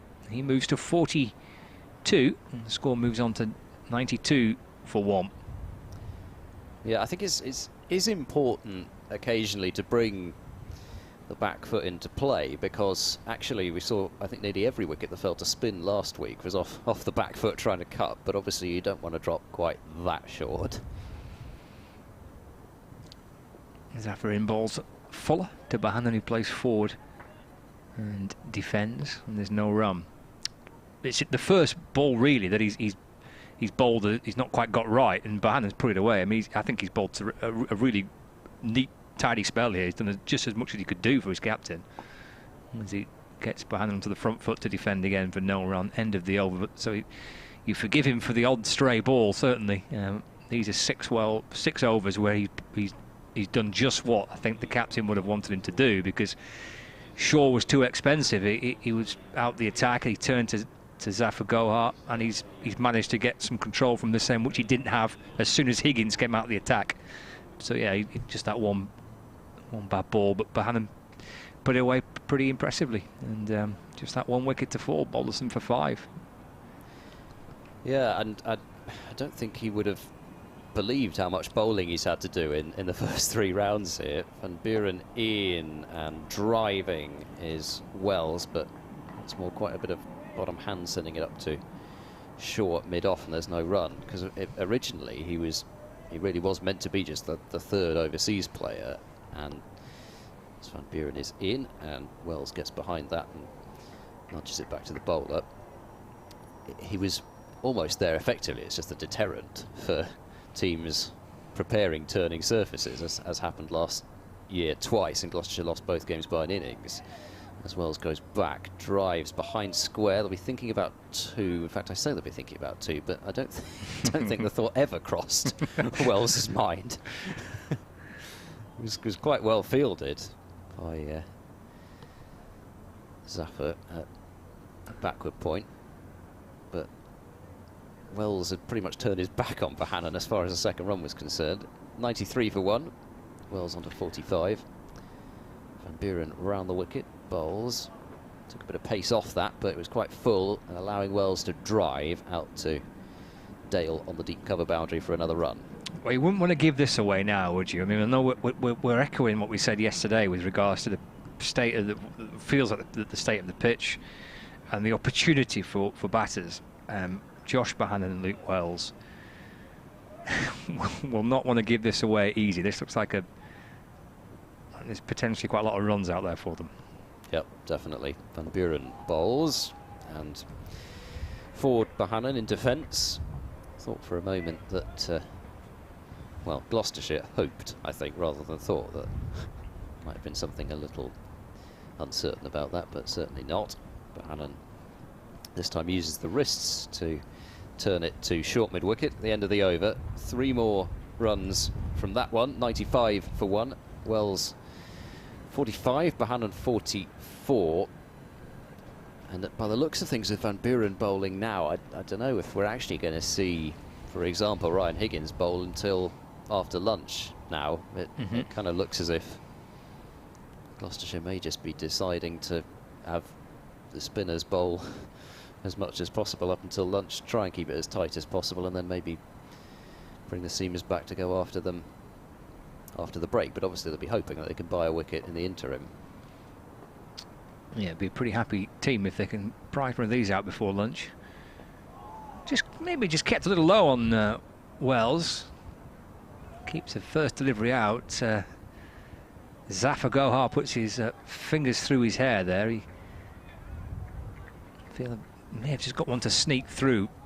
He's worked up a bit of a sweat. He's peeled off a jumper. Just in his short sleeve top now. Forward goes Wells, nudged into the onside for no run. And his shirt is billowing almost as much as yours was for the pre-game interview. It's quite a challenge out there with the wind. He's battling it as he comes in and bowls again forward. Here's Wells to nudge it back down the pitch, and there's no run. This is almost as if there was something kind of vibrating within your stomach. Right. Yes. Okay. Zaffer in. Wells off the front foot, pushed away into the offside. Gets through for 1. Moves to 46. Lancashire move on to 96 for 1. Brings Bohannon back on strike. Did we mention that Tom Abel was left unbeaten on 150? Oh, we didn't. No. Okay. No. I mentioned that the 9th wicket went down, but not the 10th. Brooks, the last man out. Somerset 3-3-7 all out. So Bohannon plays a forward defensive, out into the offside. And Abel 150 not out, batting for just over 7 hours, facing 298 deliveries and 22 boundaries for Tom Abel, the Somerset captain. Bohannon shuffling back, like a quicker ball, darted in a little bit there by Zafar Gohar. And Bohannon is giving himself a fraction of extra time, going off the back foot to play towards the bowler. And there's no run. End of the over. We've got about 15 minutes to go before the lunch break on the second day rather. Lancashire are edging towards 3 figures. They're 96 runs on the board. They've lost that 1 wicket last night of George Balderson in the final over of the day. These two are batting well together. Wells on 46 and Bohannon on 44. Hampshire have just lost their first wicket in reply to Kent's 305. Joe Weatherly dismissed by Milnes as Wells here leans forward and pushes this one quietly to short extra cover. So Van Buren into his 3rd over. Bowls once more to Wells, who flicks this one down towards deep mid-on and picks up 1. Very much allowing the single, that kind of halfway house position for mid-on. Mid-off, more concerted effort to try to save the single. 47 to Wells, 97 for 1 Lancashire. Deep cover comes up for Bohannon, as that's a defensive shot off the front foot, reaching forward. And Chris Dent with the flowing locks at short extra cover, and they're certainly flowing today with the breeze, as we've mentioned. Van Buren in once more, targeting the stumps and drawing Bohannon onto the front foot. But resolute defence once again. Could get through quite a few overs here, these two. Van Buren's already in once more and turned to mid-wicket this time by Bohannon, where Ryan Higgins is lurking. Can see Josh Shaw actually going through some very tentative warm-ups, as the last ball of the over brings Bohannon onto the front foot once more and defended into the covers. So a tidy over from Van Buren, just the 1 run from it. 97 for 1, Wells 47, Bohannon has 44. So at least do wonders for the over rate for Gloucestershire. Zafar and Van Buren bowling in tandem for 6 overs now, and may well be all the way to the break. Yes, I think as you predicted a few minutes ago, maybe just the spinners in tandem until that lunch interval. Wells off the back foot, steering the ball through the offside. Picked up at backward point by Josh Shaw, and there is no run.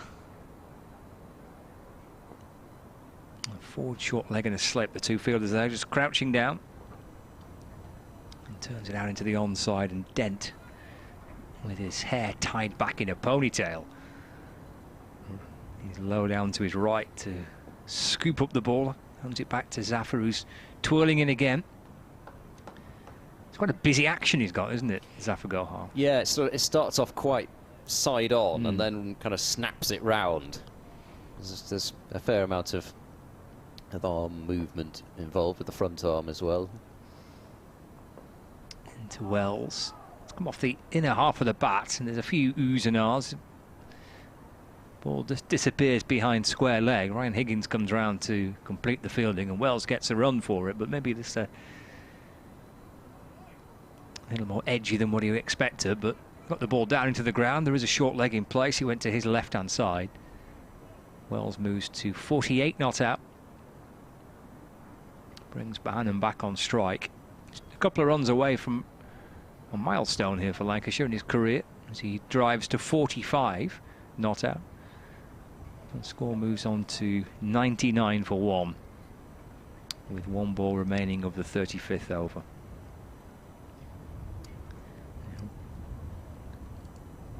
He's approaching a milestone in his first-class career, is Josh Bohannon. He's 1 more run for 2,000 first-class career runs. So Wells plays the ball away into the offside, and it's fielded at point. And there's no run. That's the end of the over. 99 for 1, with about 9 minutes left of the session. And it's been a good one for the Red Rose with the bat. Yep, certainly has, and you'd probably say it's actually been overall even easier than yesterday's opening session was for Gloucestershire. You see, I said opening session. Not you should change it. That's the name, clearly. Session 1. Not like that. Opening session. Opening session's got more of a, okay, you know, a bit more poetic feel. A bit more romantic to it. And then what kind of middle session? You don't like that? Van Buren to Bohannon, who plays back to the bowler. Perhaps we should not call them sessions either. Perhaps they should be sort of, you know, because we like to have the power plays that don't mean anything in one-day cricket, as this has worked away through mid-wicket this time by Bohannon. He'll pick up a single, 46 to his name. So that is, well, the applause is for the 100 up, I think, rather than for the 2,000 career first-class runs for Bohannon, but he's brought them up simultaneously. So first of what I'm sure will be many, many milestones. Well, the first off, because I suppose the 1,000 runs would have been the first, but another milestone along the way for Bohannon. But Lancashire bring up their 3 figures as forward goes Wells and plays back to the bowler. Perhaps we should have like a, you know, a sort of a primary, secondary and tertiary phase throughout the day. So we should call them phases or something like that. Van Buren bowls. Wells reaching forward, defends to Higgins at extra cover, and Miles Hammond was doing some warm-ups, so he might get 1 over potentially before the break. Van Buren forward, and they're going to, well, bringing Wells forward, I should say, and they're going to come through for a quick single, which is nicely judged. Really only rolled a couple of pitches away, but with cover open, just the fielder out at deep cover, could come through for another run. 101 for 1. Van Buren to Bohannon, who rocks onto the back foot, but just checks the shot really, and plays softly to Lace at point. So Van Buren 4 overs for 11, 101 for 1. Wells 49, Bohannon 46. All sorts of milestones coming potentially almost all at once here. Well, Bohannon's 46 now. Means it's 2,000 first-class career runs. And if he was to go on and get a slightly bigger score here, for example, he would need 119 to reach 2,000 first-class runs for Lancashire. But the intriguing thing with this is that of the batters to have scored 2,000 runs for Lancashire, he would be in, well, I mean, obviously he's going to get there. He's going to be in pretty illustrious company as it stands, because only Stuart Law, John Crawley, Ashwell Prince, Mal Loy, Ernest Tilsley, Clive Lloyd, Dane Velas and Mike Atherton have a better career average than Bohannon for Lancashire. You did well not to say Clive Tilsley there.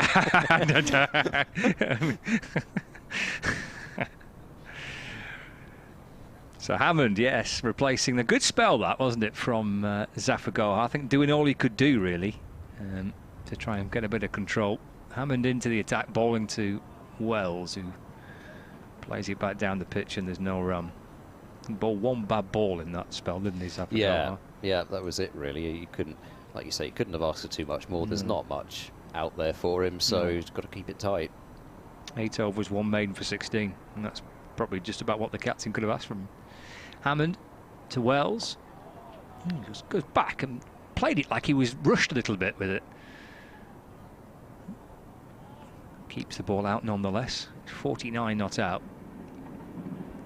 Trying to get to a 50 before lunch if he can, Luke Wells. Probably felt like he missed out last week at Canterbury. Lancashire got plenty of runs in the first innings, and of the top order batters, Wells missed out as he turned away off the pads down towards backward square leg, and there is no run.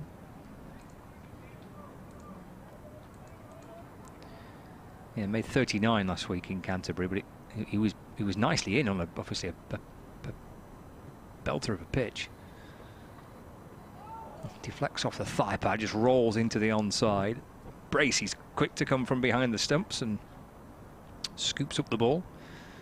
Hands it back to Dent, actually, who then pass it on to Hammond, bowling in his sunglasses. Spins the ball from one hand to the other. He's got Luke Wells on 49. Right arm is around the wicket. Wells will turn it away towards square leg, get through for a quickish single, and gets himself a 50. The Lancashire opening batter.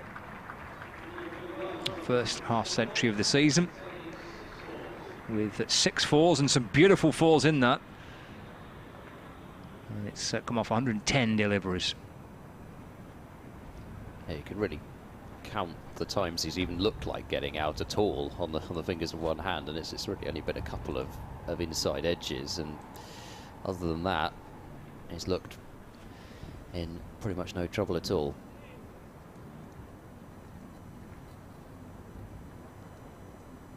Final ball of this first over for Hammond. It's tossed wide of off stump and left by Bohannon, and completes it.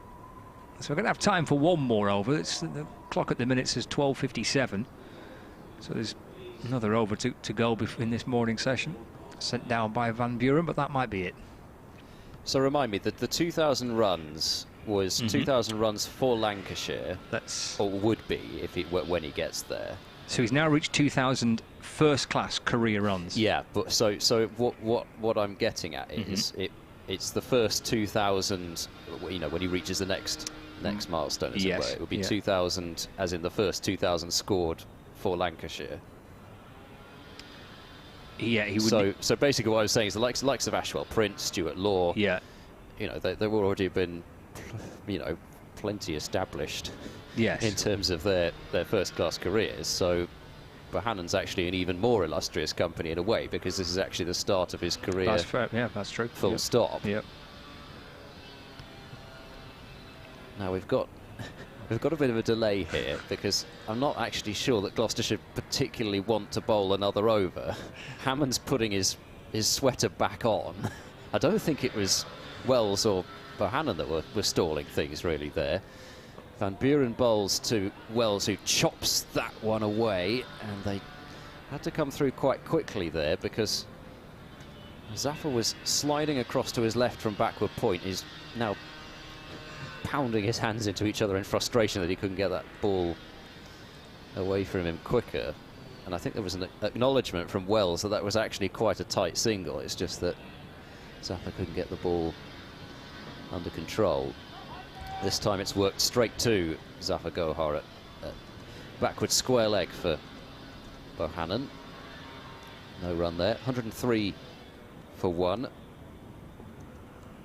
And with just 20 seconds left, so we're not going to get another over in as Bohannon looks to drive. Won't get a run though. Fielded by Dale in the covers.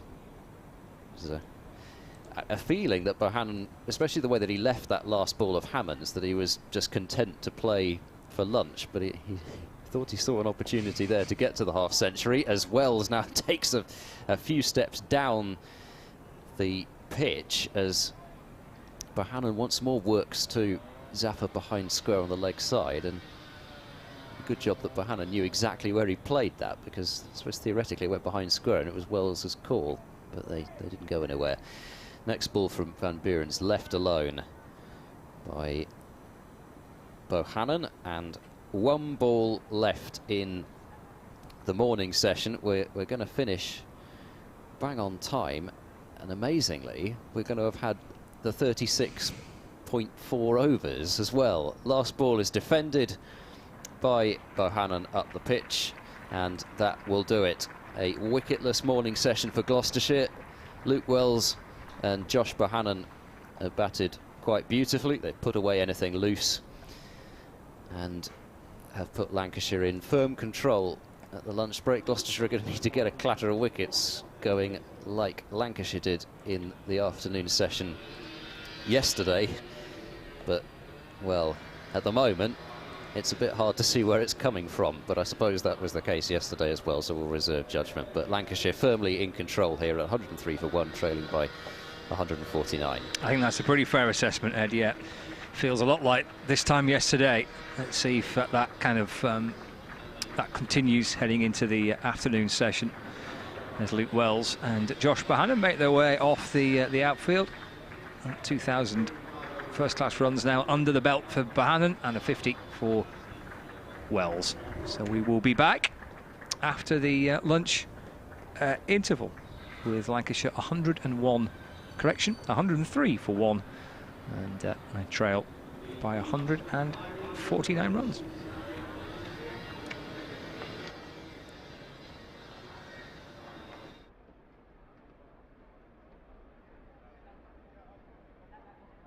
Hassan, congratulations, well bowled. How much did you enjoy today? Really, thank you so much. Yeah, I enjoyed really, really much. It's my first fifer in County Cricket Championship, and I think it's a great moment for me, and yeah, it's a good for our team. We made a plan to keep it simple, and we, as a bowling, we did that, and end of the day, we succeed there. And your Lancashire debut here at Emirates, Old Trafford, to have produced and got 6 wickets, you must be thrilled. Yeah, my international T20 debut here, and now it's my county debut here. So yeah, it's pretty, special for me. A fifer are always, the special for the fast bowler, and this fifer is pretty special for me. And when you bowling with great Jimmy Bai, and I remember I'm coming off the grounds and he was clapping for me, so that's a great moment for me. It's a great Jimmy Bai, he's appreciating me. How much did you enjoy bowling with Jimmy today? Well, I was a bit nervous to going to share bowling with me, but he was there to support me and he was backing me, so that was nice to share bowling with him. Is it quite nice that yourself and Saqib have got the wickets and Jimmy's not been required almost today? Well, this is gonna be happen. Sometime you're not gonna get wickets, and if sometime you bowl really well, you're not gonna get wickets.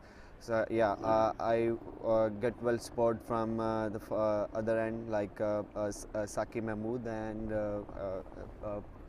Pakistan. They also really bowl well. And a real test match feeling to it with yourself, with Saqib and with Jimmy. It's international standard. Yeah, I heard this is the first time in county championship 3 international fast bowlers playing together. They're pretty, it's nice. We got a brilliant bowling attack, so I'm enjoying with them. It looked like a day for patience. Was that true? Yeah, if you keep patience, you will get reward later on. So we did that. We kept patient, and we just trying to bowling on the right area, and you can see we got a lot of wicket end of the day. You seem to build up a lot of pressure in the afternoon session and worked well as a bowling unit.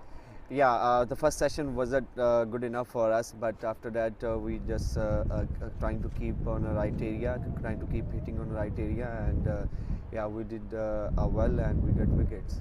In terms of you playing here for Lancashire, available for 6 matches, What you hoping to get from this experience? Well, I'm gonna get a lot of experience from here. I heard a lot about the county crickets. If you play county cricket, you're gonna get a lot of experience. So I'm here. I'm just available for 6 games. So I'll try my best to get a lot of experience here. As I said early in my interviews, I got Jimmy Bai here, so I'm gonna speak to him, and I think it's a great opportunity for me to play with him, and there's a hell of talent in this groups, so I think it's good for me. What have you heard in particular about county cricket, and what are you expecting from it? You know, I heard since when we start playing cricket in Pakistan from childhood, we heard about county cricket. If you available for county cricket, you should play, because there's a lot of things you're gonna get, and it's gonna help in your career. So yeah, so far I'm enjoying with them. They are so professional, and they are on top of the game. So I think that's kind of things if you get so that help you in your career. And your celebration, Hassan, what's your celebration all about? You know, it's all about the energy of the field at the field. I just specially made for my fans because the cricket is longest game in the world. So I thought I'm gonna give something for the crowd and something for my team and for myself. And I heard about a lot of time from my teammates. My celebration give them a lot of energy, and the crowd enjoying. So I'm happy to keep doing this thing.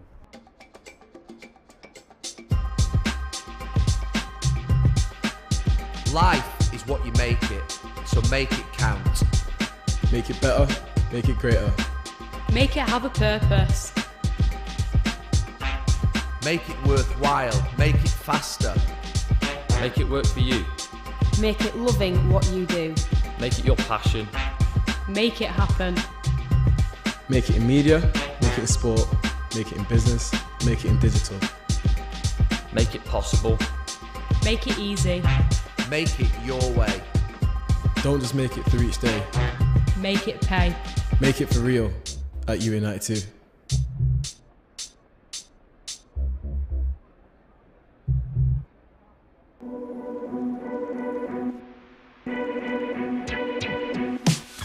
We are driven. We are passion. We are the fans. We are the future. We are equal. We are Manchester.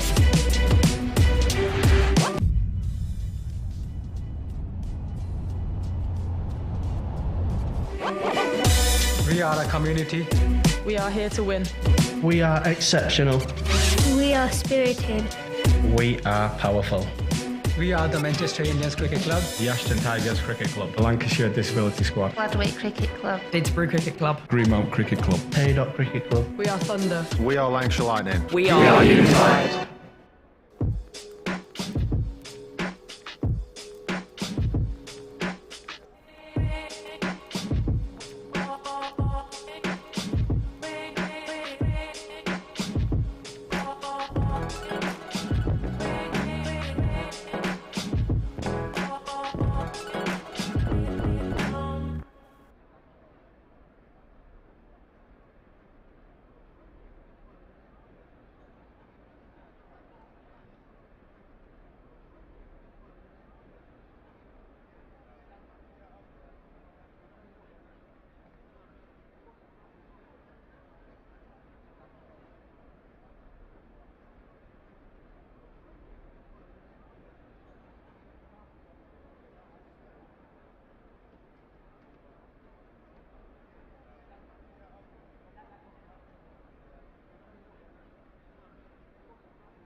Welcome back for the afternoon session of day 2 of this Division 1 County Championship match between Lancashire and Gloucestershire here at Emirates Old Trafford. And Lancashire's morning for sure. They're 103 for 1 in reply to Gloucestershire's 252.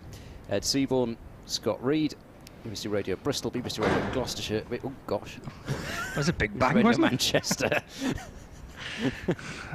Didn't like me mentioning BBC Radio Gloucestershire. Somebody's had enough. Oh, something's just gone flying over the front of the balcony now as well. And we're almost ready for the first ball. Excellent. But I thought it might even have been that whatever that brown bit of paper that blew off the balcony that might have put off Luke Wells. Not quite sure. Wells on 51, Bahanan on 46, and it's Zafar Gohar to start off the afternoon session.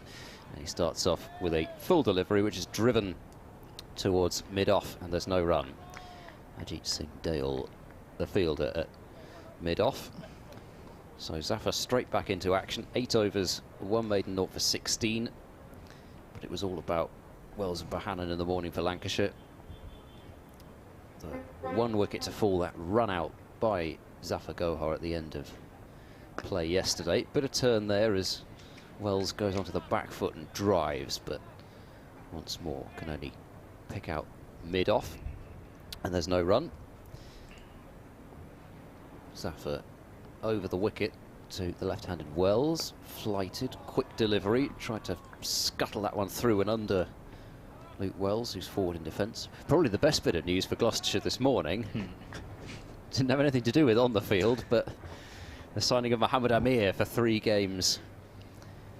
The next 3 games coming up after this one. As on the back foot, driving Luke Wells through backward point. The outfield, as we've mentioned quite a bit, is rather fast, and Josh Shaw was teased all the way there by the ball, which wins the race. 107 for 1.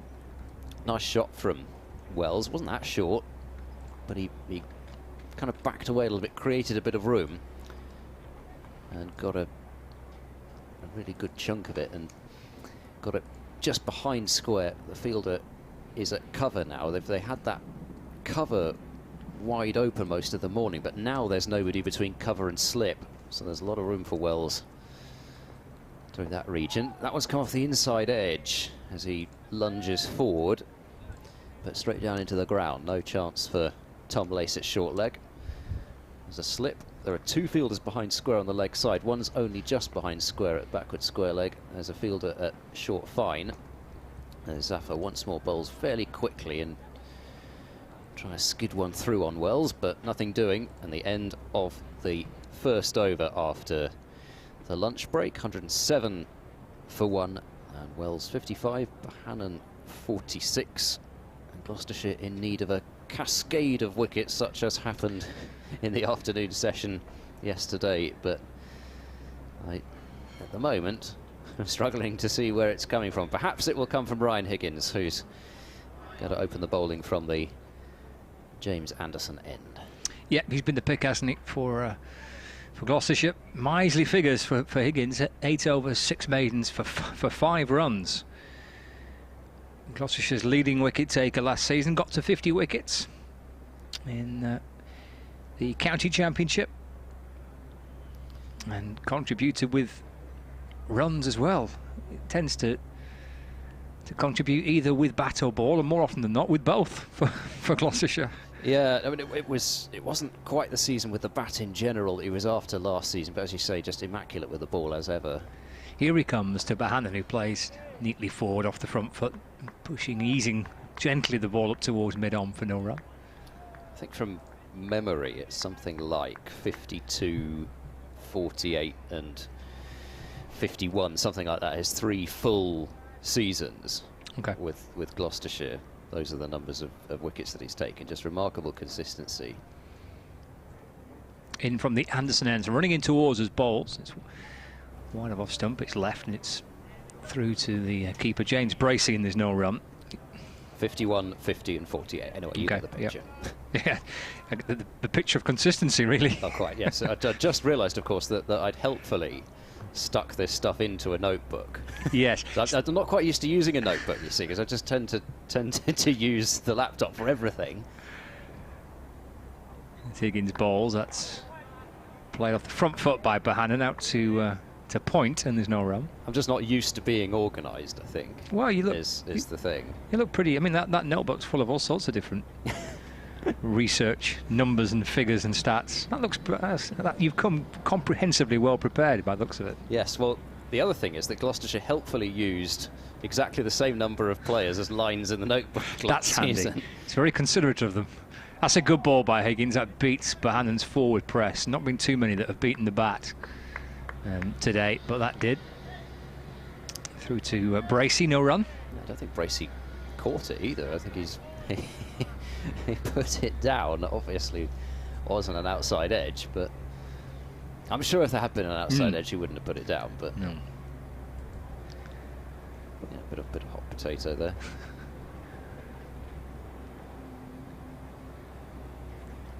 Higgins to Bohannon. Oh, that's slashed beyond the reach of Dent, who's at gully down towards the deep third region. That brings up 50 for Bohannon, reaching for it. His heart may have been in his mouth a little bit there, because Dent went flying away to his right. Well, when it was crashed into the ground, one bounce down towards the boundary for 4. Almost a good stop by Dent. It would have been a spectacular one had he got something on it, but hit firmly for 4. Bohannon moves to 50.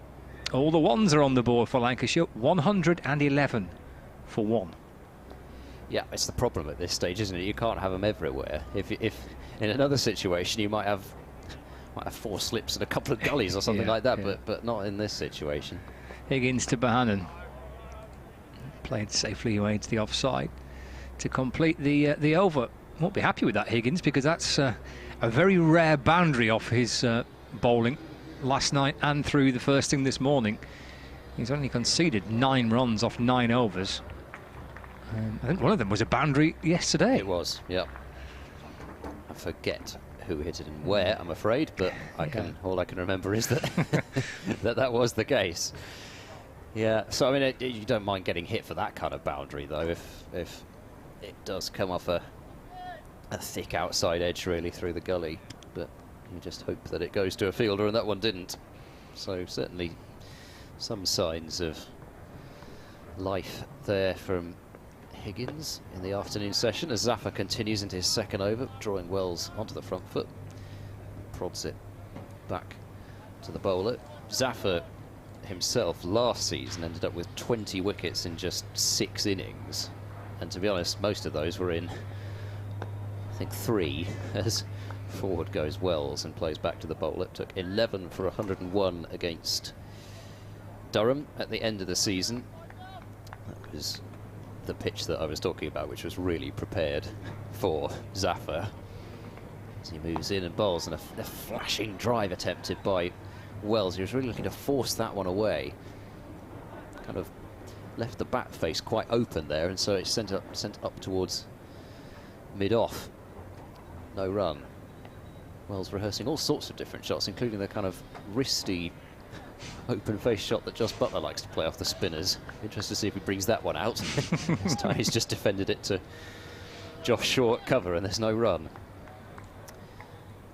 But he also bowled Gloucestershire to victory against Glamorgan at Cardiff in the second innings there, as Wells comes forward and prods back to the bowler. But so far this season, he's not had a massive amount to work with. I think it's been the case really with all 3 pitches, and this one at the moment, it may change, but at the moment is included with the pitches at Bristol and Northampton. As Zaffer bowls on the pads, flicked leg side, and there's certainly no single there. Bohannon makes sure that Wells knows that. And 41 overs have been bowled, 111 for 1 remains the score. Maiden over there from Zaffer, but all 3 of the pitches, it's been the case if he bowls it quite wide of off stump, he gets some turn. But as soon as you start trying to bowl straight, then that's where the problems, where the problem lies in trying to get the ball to turn. So, particularly to the left-hander, where the ball is turning against, you know, in terms of if you bowl it there to the right-hander, it's going to be pitching 2 miles outside leg stump. But even for the left-hander, they're just thrusting at that front pad outside the line of off stump, and you're not getting the LBWs. So it's tricky. It is, yeah. Which I think, under the circumstances, he's doing about all he can do, isn't he, really? Yep. At the minute. As Higgins starts his second over of the afternoon session. It's played away by Bohannon off the front foot to extra cover for no run. Matt Parkinson is in the Lancashire dressing room, and he'll be hoping, as this day progresses, that there are signs that maybe there's a bit more assistance for him, because Lancashire will be having ambitions here of going big in their first innings total, batting long and hoping that the pitch changes a little bit. Again, Bohannon playing neatly to mid-off, sorry, to mid-on, and there's no run. Yep, certainly, but at the same time, I suppose if it doesn't happen today, they're not going to be bothered. No, absolutely not. Build up a big Very lead. true. They'll be thinking, I think, to be honest, they'll be thinking about batting once. Yeah, I think at this point, even. I think you're probably with you on that. And a forward defence from Bohannon bouncing out to mid-wicket. There's no run. They'll be in the ideal situation, batting deep into tomorrow here, won't they? And then looking at that seam attack that they possess, and the leg spinner perhaps on the fourth day, when the pitch is maybe changed its characteristics a little bit and brings Parkinson into the game. And forward by Bohannon to mid-on. There's no run.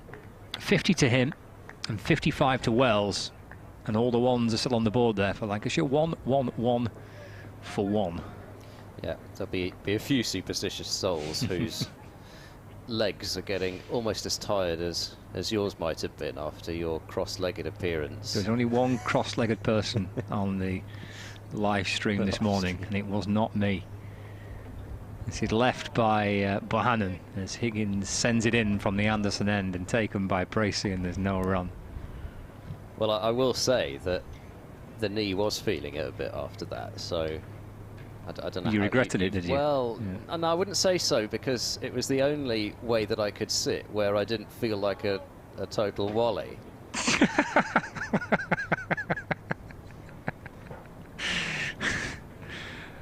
Higgins tears in and bowls and spins round and asks the umpire if that's LBW, as Bohannon is hit as he works to play it into the onside, and the umpire doesn't really move, and it was a solitary appeal. He was all by himself, as Ryan Higgins didn't have any support from his teammates. End of the over, 111 for 1. He's very helpful, Richard Illingworth, because most of the time he tends to indicate with his hand what he thought was wrong with it, and this time the right hand went outwards, so I can only assume that that meant that the ball was going down the leg side. If it did mean something else, then that's lost on me, but that did seem to be the case.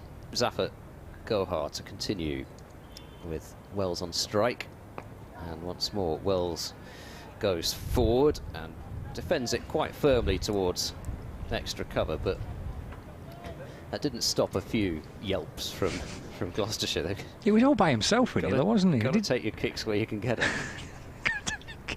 As Zafar's in, down the pitch comes Wells, and I'm not quite sure whether that was bat or pad, but it didn't really matter because he kind of got down and again outside the line, probably. Nobody bothered to appeal for that one anyway, even if it were pad rather than bat.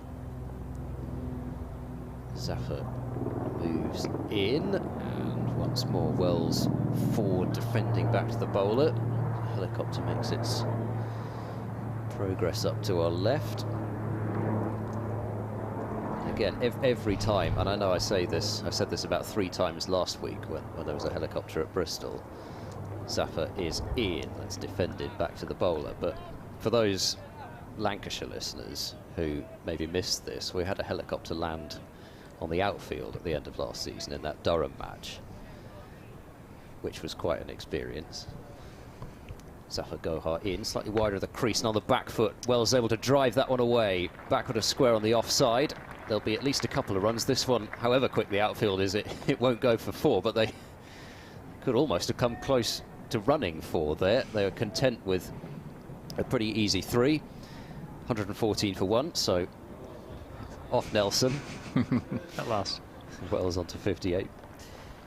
But yeah, the Yeah. Great Western Air Ambulance Service, it's a vital point for them. There's not too many points in Bristol where you could land a helicopter, and the seat unique stadium as it is now, or the county ground as it was last season,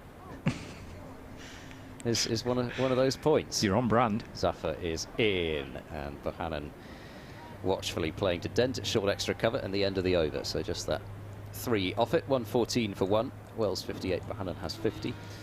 But yeah, I just extraordinary scenes. Everybody just scurrying off the field as the helicopter, I think it was kind of on the second pass that people realised it was coming down. Exactly what was going to happen. Yeah. They didn't have time to take the stumps out. We had dust storms kicking up beyond the levels that we've got here from the building site over to our right. Yeah, it was just extraordinary. It didn't plonk itself in the middle of the square. No, it wasn't. Like that, no. It was over towards how well you know the seat unique stadium, but it was over towards the club offices, so sort of over in the corner. Excellent, nicely positioned. But it didn't stop the loose dust from the pitch, because it was quite dusty, because of course they prepared it for Zafar, so there was quite a lot of dust to blow off. Yes, but that was a sight to behold. It was. Higgins to Wells. He plays it gently away into the offside for no run. There was one point when I thought it was going to give me a haircut. blades whipping round. It happened here a few years ago as well. Landed on the outfield. I think it was a game against Essex. It might have been 5 or 6 years ago now.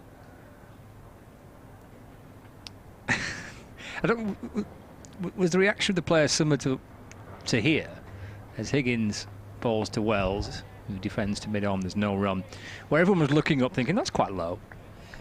Oh, no, it's not going to land here, surely, is it? Oh, no, it is. We better get off. It was a similar thing, was it? Yes, it was, and it certainly was from me. Just thinking, what the heck is going on? Why is it so loud? You just think, surely this is actually not going to happen. At that stage, I knew nothing about it, so I thought, what is it? Has it got an emergency or something like that? Higgins to Luke Wells, Lancashire's tall left-hander who drives to mid-on, and there is no run. 114 for 1, 58 to Wells. Bohannon has 50. But I think it's quite a lot of grounds around the country. Nobody's ever produced a list, but quite a lot of grounds which kind of emergency helipads, as it were. Of all the lists that are associated with the game of cricket, the statistical lists, that's an unusual one. But maybe there is one somewhere. Someone's got a tally chart of it. Eased off the pads this time by Wells to square leg. And there is no run. Tom Lacefield. Yeah, well, maybe. I mean, there are all sorts of lists on Wikipedia. Other encyclopedia sites might be available.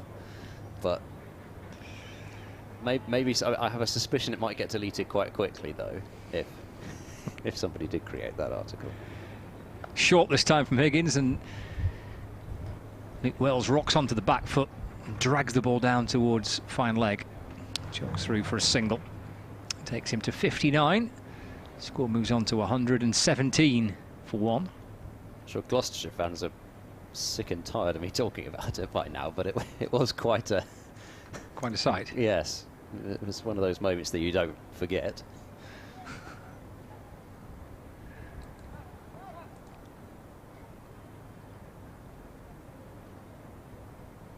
Hampshire have lost a second wicket, so they're 57 for 2. Ah, the bails have blown off now, by the way. That wasn't, I think, initially what the problem was, but now the bails have blown off as well. Bring out the heavy bails from the pockets of the umpires. Well, these pockets are remarkable things, aren't they? There's nothing that Steve O'Shaughnessy's not got in his pockets. When he just emerged with a replacement hat for himself, that was just outstanding. Bohannon driving into the offside, but can't get it past Graham Van Buren at extra cover, and there's no run. 117 for 1. Yes, there was a point, and I forget which ball it was. There was a fourth ball of the over or something like that, where I thought there had been a no ball signal, but it happened quite late, it seemed. So obviously it was a no ball. In comes Higgins and balls to Bohannon, who plays forward and defends. And there's no run. Yes, it was. Good spot. Well, I didn't say anything because I thought maybe it was just because I think it was the fourth ball of the over, and I didn't know whether it was the old 2 signal. Not every umpire does a sort of a, 2 like that. Yeah. Sometimes it's like that. If I can get it in shot, there we go. For those watching the pictures, but yeah, I was. That's why I was hesitant. But obviously it was a no ball, which will, I'm sure, get amended. But it must be a great faff for those on the online scoring system who've got to go back and change such things. I think is that the first one that Higgins has bowled? I think it is, yes. So it's better from Higgins as far as the no balls have been concerned, because they were a big problem, particularly in the Northants game, but a few also bowled in the Yorkshire game. And who knows, potentially with the Northants game being so tight, it could have been quite costly, that, but in fact it was, in a way anyway, because he had Gareth Berg caught at mid-wicket off a no ball, and at that stage Northants were a good 80 odd runs behind on first innings, and if Berg had got out, it was just Sanderson and Buck to come. Anyway, bygones. Miles Hammond has had a helmet brought out for him. Not sure whether that means we're still going to get, in fact it does look as if we're going to get a slip still and the short leg. At the moment it looks as if Hammond's going to come into silly point, which he is. So Higgins assumes the role of slip, now just positioning the leg side field, more of a backward square leg really than a short fine leg, and a deep mid wicket, and still that gap in the covers, although actually it was a gap through point before this over. There's a quick single here, is there? No. Bohannon sends Wells back, and I think he's quite right to do so. It was Chris Dent, the fielder, at short mid-wicket. Wells just reaching around and turning it into the leg side, but Chris Dent is not a fielder to be taking on in that position, or in any position. Down the pitch comes Wells, and I think that just hit the top of the pad in the end, but Hammond, as they do now, the close-in fielders just moving with the batter down the pitch. And we had hopes for a moment about a bit of glove maybe, as there's a shout for leg before wicket and given out. And Zafar Gohar is absolutely pumped. he roared as loud as I think I've ever heard anyone roar for a wicket. And Wells, who moved quite a way across, is dismissed with the score on 117. And that was, I'm pretty sure it was at LBW, because I don't think it actually carried to short leg in the end anyway. Yep. So it must have been LBW. And Wells out for 59. Gloucestershire have got a fairly early wicket here in this afternoon session. And in fact, it can't be too far off when Gloucestershire's big partnership was broken. I think that was, what was 116, I think, in the first innings. It was 119, in fact, so relatively similar point. And Zafar Gohar gets reward for plugging away consistently. Yeah, bit of turn, quite far back on his stumps, probably going on to hit leg. Fair decision that for me on replay. And you say, I think that's great reward for him, because I think he's bowled really well. And this morning he came into the attack replacing Shaw after a couple of expensive overs. Managed to get, and Higgins was immaculate from this end first up this morning, and then it got a little bit loose after Higgins came out of the attack, and he comes in and he really just settle it all down. He ties this end up again. He's it's only day 2 of a pretty placid-looking pitch, and he's not getting a massive amount of reward, but he's bowled really good, disciplined spell either side of lunch for Gloucestershire, and that is a thoroughly deserved wicket for Zafar Gohar. And well, let's see how the afternoon progresses. We said this morning that this morning session was a kind of mirror image of what happened yesterday, and then in the afternoon Lancashire picked up 6 wickets. And well, good start to the afternoon session for Gloucestershire.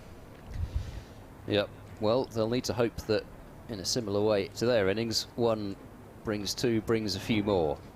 But a vital breakthrough there, and to do it whilst Higgins is still bowling at the other end as well, allowing Gloucestershire's best seamer to bowl at the new bat.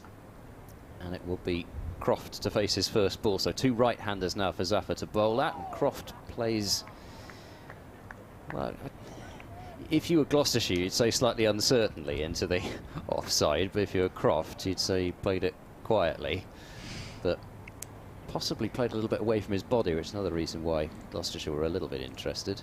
As Zafar moves in, bowls, full delivery, the front foot. Croft, no air of uncertainty at all about that one. And we've got, not only have we got dust blowing off the building site, but some blowing off the pitch itself as well, as Croft leans forward and plays back to Zafar, and that's a wicket maiden for Gloucestershire's overseas spinner, who, well, he's got Mohammed Amir coming for the next match. Perhaps he's thinking about a 5 or a 6 for here, just to give Gloucestershire a bit of a headache as far as their overseas are concerned. 117 for 2 at the end of 45 overs. That's exciting. Next week, next Thursday, debut for Amir. Looks set to be against Surrey. Yeah, well, anticipation for that game will be raised somewhat. Mm.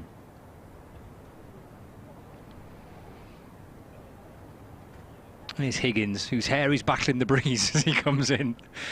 And balls to Bohannon, tries to swap the ball away through the onside, and he's been hit again, Bohannon. It's the second time in the days. Down on his knees, and having to use his bow deer. That's it. Go crawling out. Have a little crawl out towards that far side, and have a breather for a second or two. And he's struggling in there. Is Josh Bohannon. Stephen Croft comes across to have a word. Oof. He's been in the wars a bit, hasn't he? This little knock is Josh Bohannon. He's removed his helmet. Bring out some water or something like that. That might be something that's required. Here we go.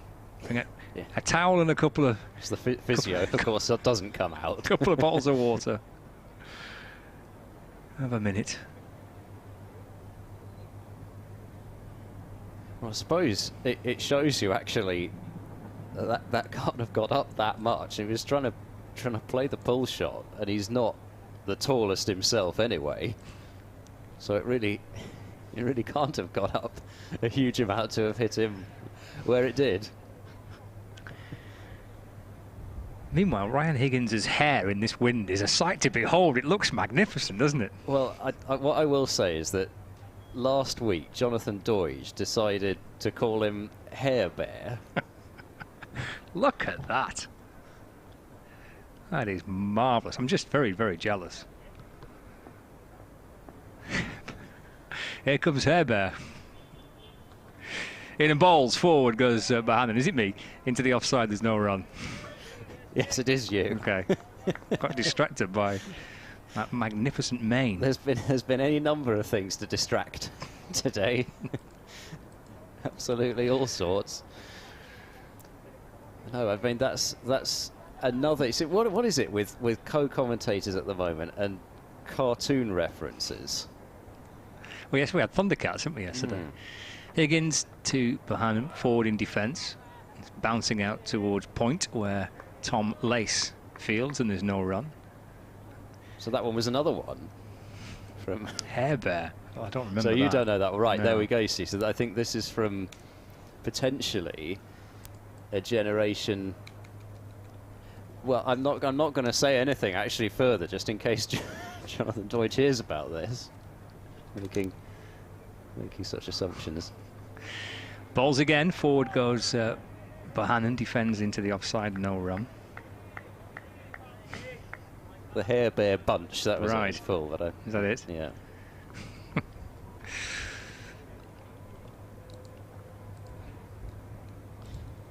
Stephen Croft, the new batter there for Lancashire. She got a century last week in Canterbury. He's not too far off a milestone himself, by the looks of things. Balls does Higgins to Bohannon, who plays forward and defends. And there is no run. Gloucestershire would very much hope that it doesn't come in this match. There's 53 more for 9,000 first-class runs. Is that in your impressive book of stats? It's not, no. Right. It's on the impressive, well-known cricket website. Well done. That I have in front of me. Well done for spotting that. Last ball of the over. Bit of painful one for Bohannon. Trying to whip it away into the onside. And it strikes him somewhere on the thigh, hip region. And that's the end of the over. It's 117 for 2. In Lancashire, 135 runs behind.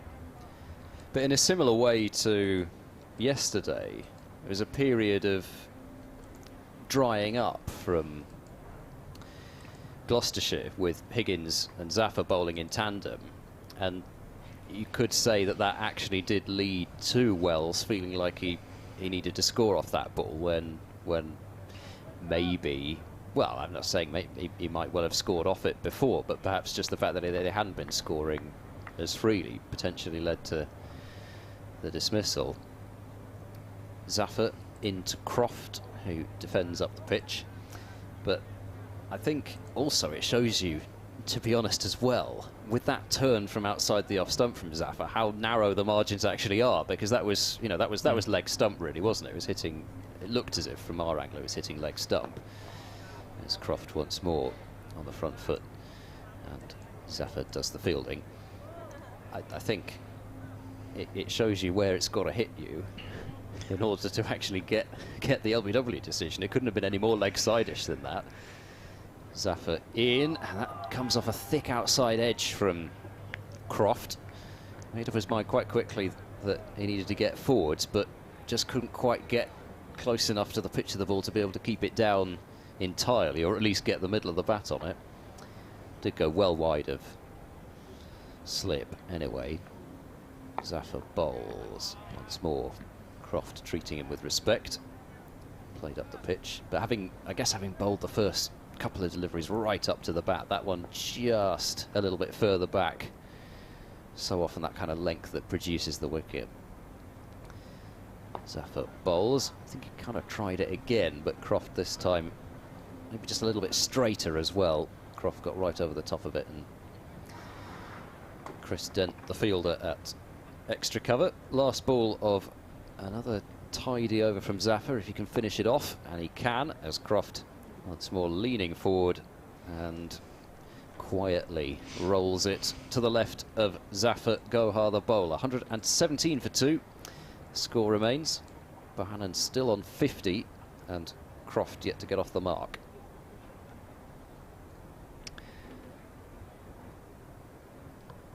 Yeah, that wicket straight after lunch.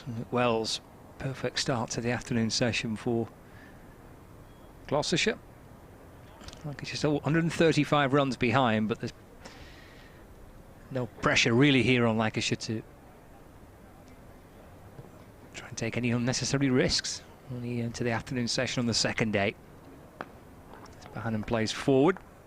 Ball bounces out towards Van Buren at extra cover, and he comes bouncing in to pick up the ball. And there's no run. Still capless, Van Buren, so I don't know whether you'd have thought, being a pretty senior established member of the side and the captain, that the cap surely does fit, but I suppose he just doesn't want it constantly flying off all the time. No, we've seen that a few times, haven't we? Troublesome for caps today. 4 defensive again. You know who comes up to field and there's no run. It's extraordinary to think, as recently as the 3rd game of 2019, Graham Van Buren was batting at number 9, and really no guarantees in terms of either selection or even, you'd say, contract renewal for next season. Banham defends as Higgins bowls and defends to mid-on this time, and there's no run. And it's just another chapter in this extraordinary Van Buren story. And of course, last year when he was not able to play because of paperwork which, due to COVID, wasn't completed in terms of everything was sent off, but it wasn't passed through the Home Office, his residency documents. Again, Banham defending out towards Lace at point, and there's no run. And through all that, Van Buren has kept this extraordinarily positive attitude, never a smile far from his face, but he's had to sit through last season, so much of it when he couldn't play, when he rightly felt that he was playing the best cricket of his career, and now captain of the club. Banham looking to drive, but mistimes it. It bounces to mid-on and there is no run. So now that's all been completed now, right? Full kind of residency and everything's fine. And you say that kind of the circle's completed with him getting the captaincy. Yeah, yeah, really just an extraordinary few years. But now he can settle in a little bit. Higgins for Gloucestershire balls, a little thin edge. Well, Higgins is convinced, braces down on his knees, the keeper, Dent with his hands on his head, but umpire Illingworth there is saying not out. It's the end of the over. Gloucestershire convinced. Bracey, the keeper, still kind of crouching down, but the main man, umpire Illingworth, with his hands buried in his pockets, casually walking our way towards square leg. He says not out. 117 for 2.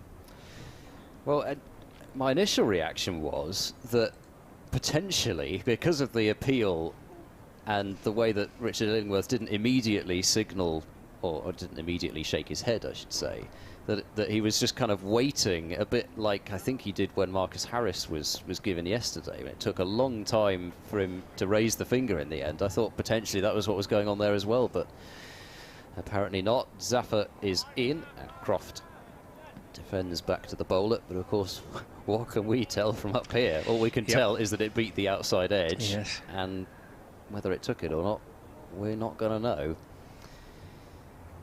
Zaffer bowls. Ooh, that's a good delivery. Just bowled that one a little bit shorter, and that one did look as if it just took a little bit more turn, which can often happen when you bowl it a bit shorter into the surface.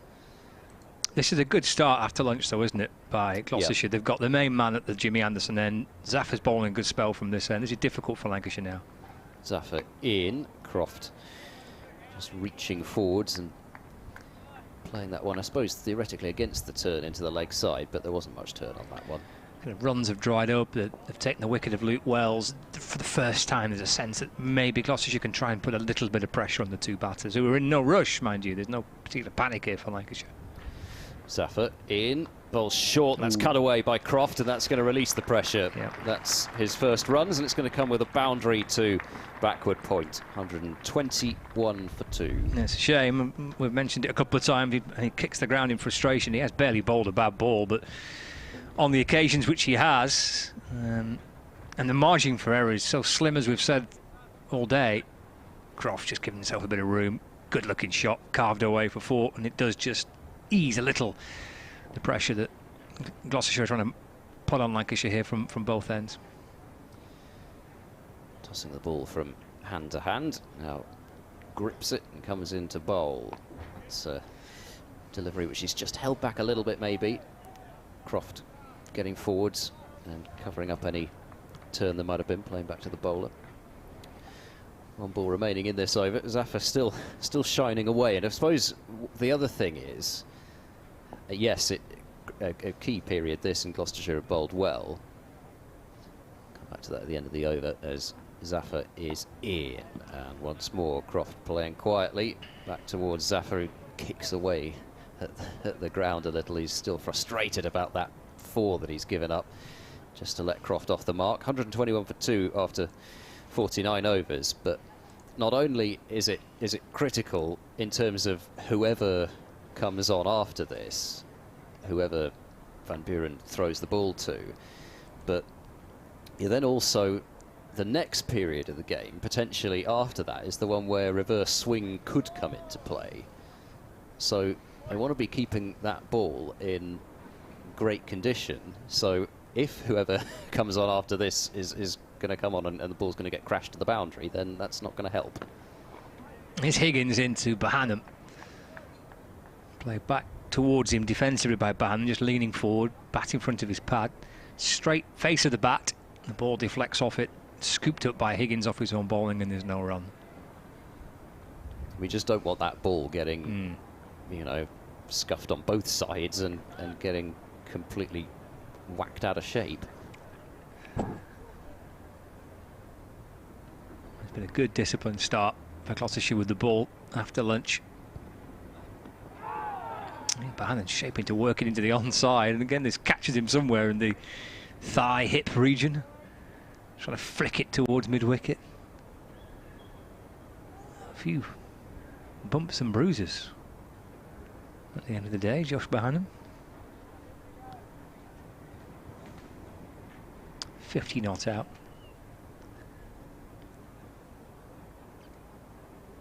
Ryan Higgins from the Jimmy Anderson end with the pavilion behind him. One slip and a gully. And Bohannon strikes it up towards mid-on. And there's no run. There's a mid-wicket. There's a deep square leg. There's a long leg. Point, extra cover. And mid-off. There's a few fielders with their hands in their pockets, just keeping their fingers warm till the last possible minute. The wind still ripping around the ground. Again, defending slightly awkwardly. Takes his bottom hand off the bat. Bounces down towards the slips. And there's no run. Doing a mighty fine job for his team here is Ryan Higgins yet again. He's giving absolutely nout away from that Anderson end. Yep, 6th over of his spell now, so probably you'd feel, unless he takes a wicket in this one, this might be his last. Over the wicket to Bohannon. Has to defend the top of off stump again. It's played back down the pitch. Probably what Bohannon's just, and indeed Croft, is just sticking in there for, really. Not bowl all day. At some point they'll have to make the change, and as we saw this morning, it's when that change was made that the pressure was eased a little bit, certainly from the end that Higgins was bowling from. Zafar has done really well. As Higgins comes in, he just lost his way. It might well actually been the wind, perhaps, that just picked up. Something didn't feel right. The batter just stepped away, bowler turned around, something blowing around, a bit of wind just knocking a bit of balance and concentration off. Tries again with the sunshine creeping through. Bohannon drives, but with not a great deal of timing, and he instantly looks at the toe end of his bat. And again, there we go, Josh Bohannon gives you a bit of a clue perhaps as to whereabouts that ball came off the bat. Up towards mid-off, end of the over. Will that be that for the latest stint? He's bowled since lunch from the Anderson end. Collects his cap and his jumper. His captain's just been for a little word with him, maybe just to clarify how he's feeling. Is there one more in for him, or is that the end of the Higgins spell? We'll find out shortly. 21 for 2, Lancashire.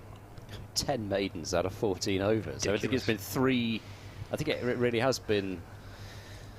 Well, it's been maybe 4 balls in that lot that's been scored off. There've been 2 boundaries. Crazy figures. It's remarkable. But he's not got the wicket. Whether there was an outside edge on that one from Bohannon, we shan't know until the end of play, when potentially we might be able to get an indication. But oh, that's edged, is it? And in front of Hammond. It's off his glove, actually, by the looks of things. It's just kind of inclined that right glove there is Croft, and that's probably why it looks as if it's just fallen short of Hammond at slip, because it didn't come off the bat, it came off the glove. There's another lovely ball from Zafar. He's just found a terrific length and line there, maybe just a hint of turn. Croft playing uncertainly. This time he's very definite in his move forward and plays back to Zafar. Well, got to say, Zafar's likely to bowl for quite a lot of this afternoon. We're thinking with all those interruptions this morning, we're still going to be here at 7 o'clock, but might be off at 6, who knows? Zafar's in, and forward goes Croft and defends up the pitch. But the remarkable thing, however, is that Gloucestershire's over rate is somehow level, despite all that, despite getting in more than actually the usual requirement in the morning session. Zafar's in, that's short, and he's got away with that one. Too far off the delivery which Croft put away to the boundary. Maybe not quite as wide, but he could cut it. Maybe just because it was a little bit closer to him, he couldn't quite go through with it with as much force, because he was a bit scared of bringing that edge into play. Zafar getting away with a shorter one there. He's back on that length. Croft can play this one off the back foot, but he's actually found a little area there as Zafar where the ball is turning from, and it is straighter than the foot marks. It's a little bit shorter than he might ideally like to bowl every ball. As forward goes Croft and rolls that one towards mid-wicket, and the end of another maiden over. 5 now from Zafar Gohar, 15 overs, 1 for 27. But I think he's settled into a really good rhythm as Zafar, and it's not just the fact that he's keeping things tight. I think he's really found a bit of the pitch that he can hit where he can cause problems, and there was the glove that I think fell short of Hammond at slip in that over, and actually for the first time you start to feel as if there's obviously with Higgins bowling, I think you could say you felt that as well, but there's consistent wicket-taking threat out there at the moment rather than just restricting. I agree. It looks more threatening after lunch. I think starting with Higgins and Zafar in combination is a smart move, because there's just no sense of pressure being released. So you've got a better chance perhaps of your spinner being more of a threat when he knows it's coming from both ends. There's little scoring option out there. They work really well together, those two. There's a good combination, but here we are. This is the bowling change. It's hit up and over extra cover as Warner comes in and bowls to Bohannon, and he comes back for a second. A slightly peculiar looking shot from Bohannon, actually, scooping it over Van Buren. Extra cover. He gets 2 for it, 123 for 2. Well, I suppose you'd say he knew that he was playing it into the gap, but it was a weird. Yeah, I mean, it was a kind of shot the way it came off the bat that you thought, well, he's actually timed that almost too well, or almost better than he was expecting, and he's timed it over the top. But actually, it was almost just lobbed into the gap, and only must have made it about 50 yards max. Warner now loses his run. I think that's what happened anyway. There's another little delay, and it could have just been another gust which has put him off, or maybe even put Bohannon off. There was another time when that appeared to be the case. So Warner in to Bohannon, who guides that one away. Dent tumbles to his right in the gully and makes sure there's no run to be had there. Warner did a good job this morning, 6 overs for 8 runs, as we mentioned at the time. Just that first over, really, particularly to Wells, he was right on the money to Bohannon from the start, but particularly to Wells, was just firing the ball down the leg side a bit.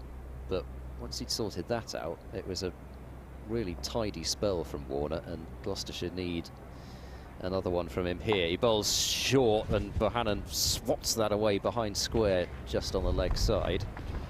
Fielded out a deep backward square leg by. That's Dale out there, out on the deep square leg rope, and now the single can be taken. 124 for 2, Bohannon 53 in this wind, which was already quite forceful. This is getting up even more now. Can even feel it here in the commentary box, even though there's a little porthole where the cables go down from our equipment to the equipment below. But it's certainly not just a case of it going straight down.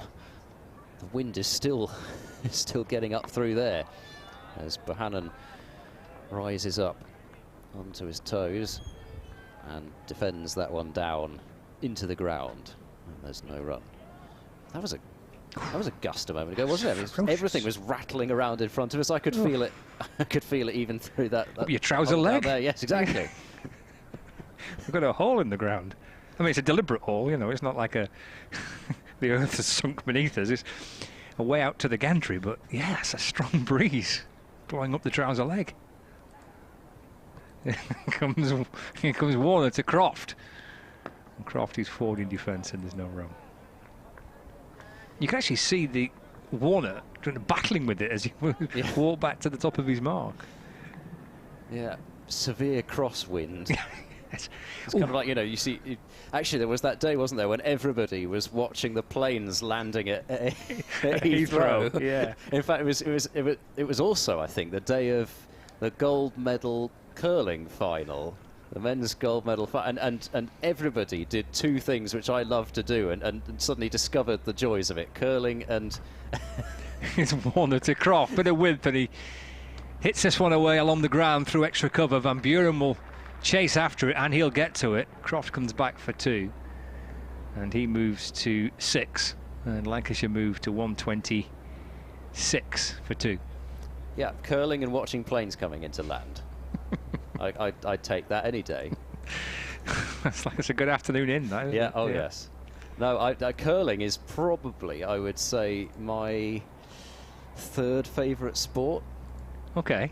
Are you a regular watcher of curling? Yeah, right, okay. You know, it's not just a kind of a get behind Team GB every 4 years when it's convenient.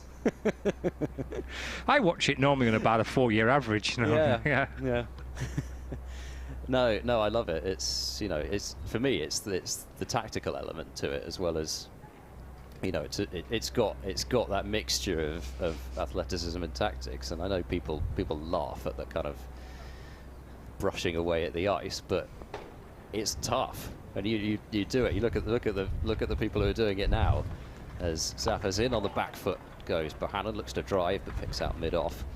But you know, they're hitting the gym, hitting the gym constantly now. Full-time athletes. It used to be a kind of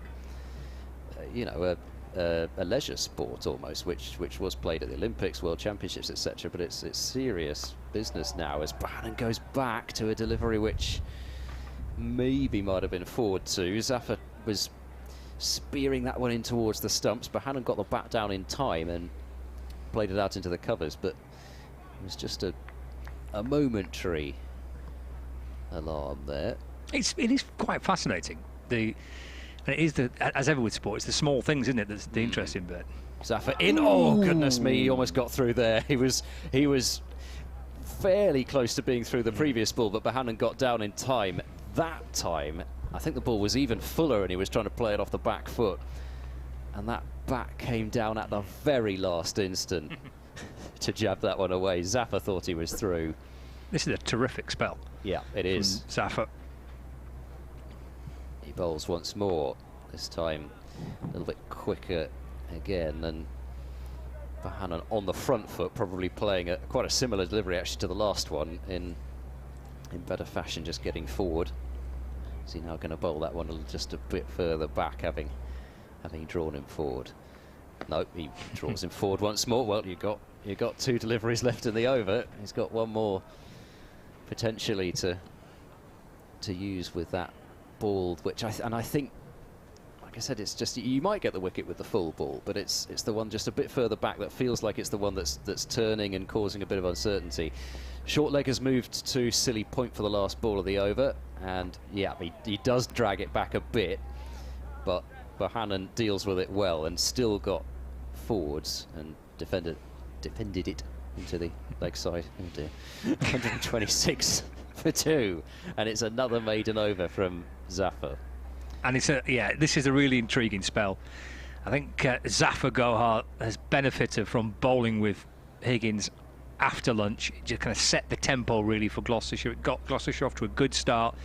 There's very little room for Lancashire's 2 batters to score.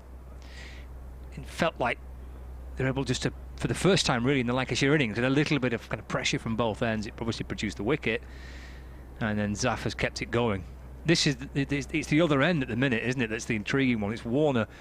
What can he do as he comes in and bowls? And Croft is up onto his toes and defending into the offside for no run. And really, what he has to do is put 6 balls right where that one was. He doesn't have to do any more than that, because there is now wicket-taking threat from the other end. He doesn't have to do anything more than bowl just as easy as that in a ferocious crosswind. Run up and bowl 6 balls on exactly the same spot. Good luck, yeah.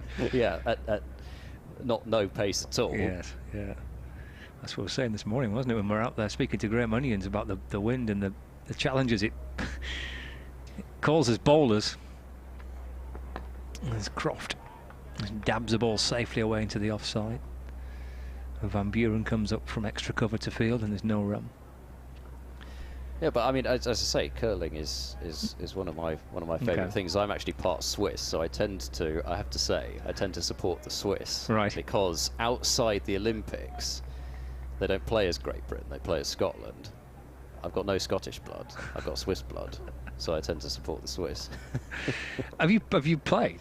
Have you had a go? Only once, actually. Okay. Only once. I was on a skiing holiday in Switzerland. Right. I suppose that's an appropriate place to do it. Croft off the back foot. Good looking shot. Hammered away through the offside. Tom Lace is hurtling after it. And Croft will run 3. Manages to scoop the ball up just before it reaches the boundary. And Croft moves to 9. 129 for 2 now. Like it's just a reminder for you, trail by 123. With Gloucestershire's first innings total of 252. Okay, so and were you any good? Well, how do you judge yourself? After doing it once, no. Right. Okay. No. So were you not. the person pushing it down, the stone down, or were you a sweeping person? Well, I'll tell you in a moment. Warner to Bohannon, dabbed away, bounces to Chris Dent, and it's a gully, and there's no run. Well, you because it's pebbled, the ice has got a pebble in it, so it's actually sort of like rough almost. There are bobbles in it. That's why the stones curl. It's not like skating ice, so you can actually walk on it in your normal shoes without slipping over, unless you do genuinely lose your balance, which can happen. But my shoes were so slippery that I couldn't actually get up and down the ice properly. But because I knew the game, I ended up just calling the shots. Warner bowls to Bohannon down the leg side, and Bracey takes it, all nestling into his gloves as he was charging away down the leg side. There's no run. So unlike my entirely serious theory about what should happen to the England captaincy, I was dictating the shots to be played. Right. It works in that sport, does it, but not in cricket? In your weird and wonderful world. Final ball of the over coming up, 129 for 2. 3 off it so far, that 3 that Croft hammered away through the offside. And his runs here through mid-wicket. Nicely played by Bohannon. Ball just angled into him. Eases it safely along the ground through deep mid-wicket. And comes back for 2. And the score moves on to 131 for 2. Croft has 9, Bohannon on 55. All this in reply to a total of 252 by Gloucestershire yesterday. Yeah, it's just beginning to feel like it's not getting away from Gloucestershire here, but if it goes on for another couple of overs and the runs continue just to be accumulated in the way that they have, particularly against Warner in the last couple of overs. Not that he's bowled a bad couple of overs, but they have been able to score off him, then you just start to lose some of the kind of a boost that they would have got from that wicket of Wells. But Zafar continuing his probing attack, and it's Croft who's borne the brunt of it, as he's back on strike now and plays off the back foot to the bowler. Bohannon got a bit of a taste of it last over, but it's been Croft in general on strike to Zafar Gohar since he's come out. Zafar moves in and bowls, and once more Croft covering up. This time barely goes a couple of feet away from the bat.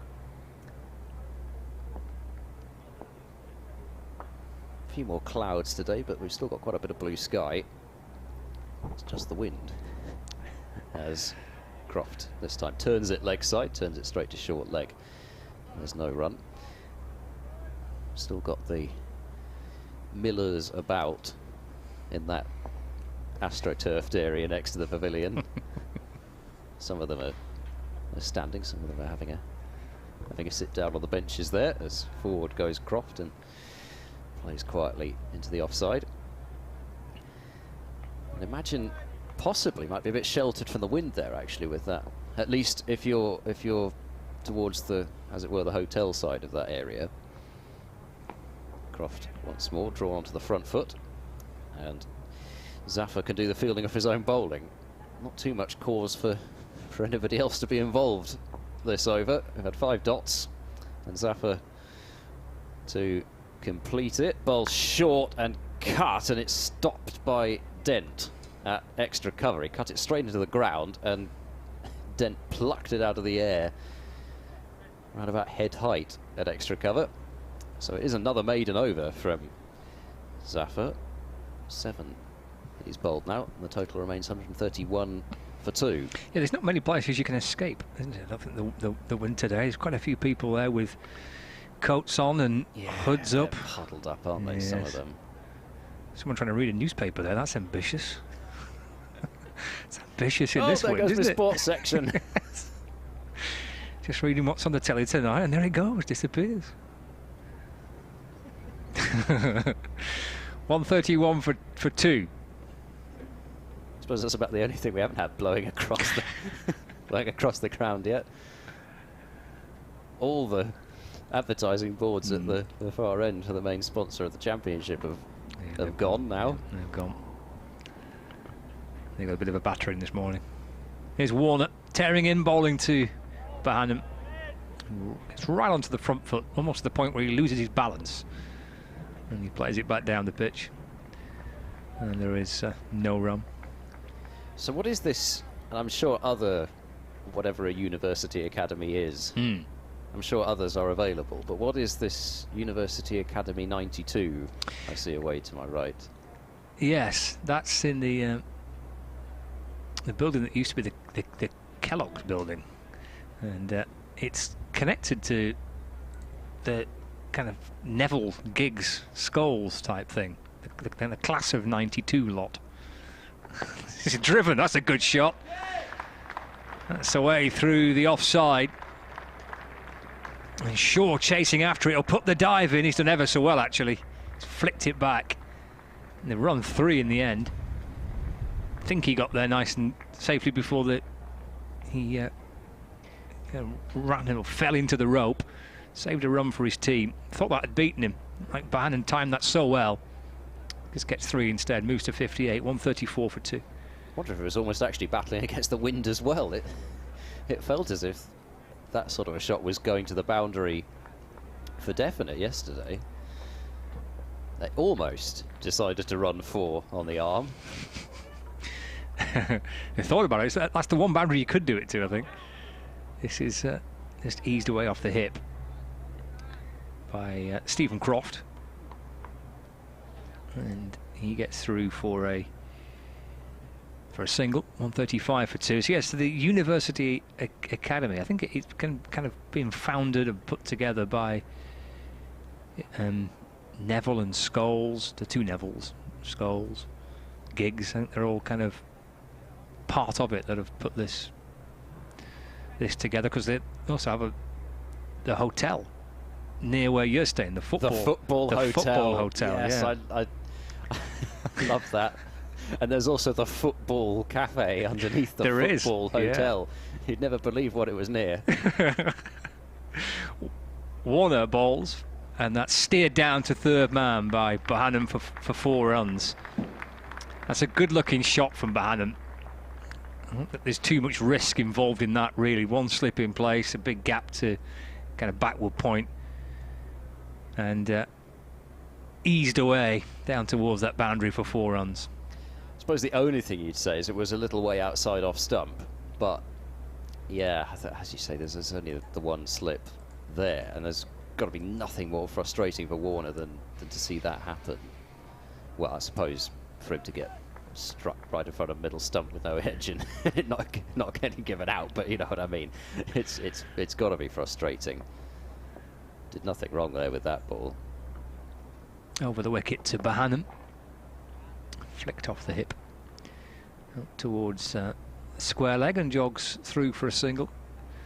Takes him on to 63. The score moves on to 140 for 2. With 1 ball left of the over. Been a profitable one so far for Lancashire. Dot ball off the first and the 3. There's been that boundary 4 which was nurdled down to third man. Can't really do much against Zafar at one end at the moment, but managed to find runs from the other. Another single. In fact, Croft wants 2 here. In fact, he might get 4. Oh, he does get 4. It's a valiant effort out of the deep backward square leg boundary. Well, he went pushing through, Croft, to say there's a chance to come back for a second, and then in the end he manages to get 4. As the dive came in, trying to flick the ball away, and actually in the end just diverting it out onto the boundary rope. Yeah, he got plenty of hand on it. It was Dale running round there, but just not quite enough. Those frustrating bits of fielding where, you know, what could you do?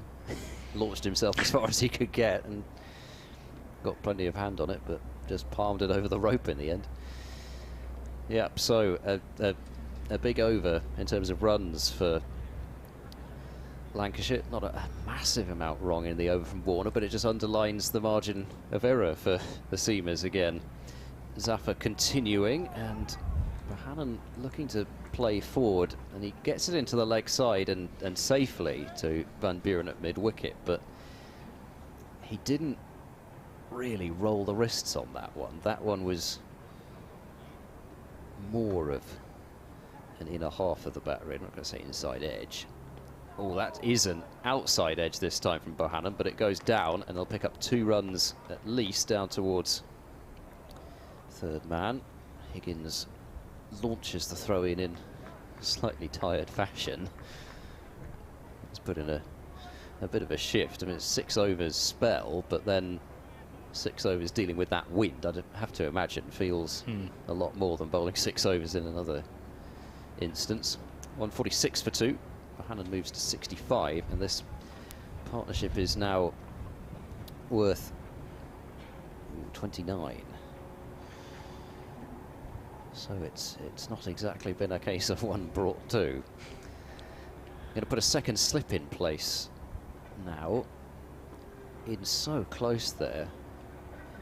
Will not want Zafar to drop this one short, and he does drop it short, but Bohannon misses the cut shot, which for Tom Lacer's sake I think is probably rather a good thing. And he got some turn again there, which I think is why Bohannon missed it, but equally, if there'd been an outside edge off that, I don't think Tom Lacer would have stood a chance. Zafar bowls. Nice looking delivery, just going on with the arm. It looked like that time, but probably just because it didn't land in a patch where there was a good deal of turn, but nicely bowled once more by Zafar and well defended by Bohannon. Zafar in once more, and Bohannon onto the front foot, playing quietly out towards cover. I suppose it's another thing in terms of you're talking about Bohannon looking extremely organised, and he certainly is. I'll finish that point in a moment as Zaffer bowls on the pads and worked away leg side. They'll trot through for a comfortable single as Van Buren moves across from mid-wicket, so Bohannon will keep the strike on 66. Croft has got 13. It's 147 for 2, with Lancashire trailing by 105.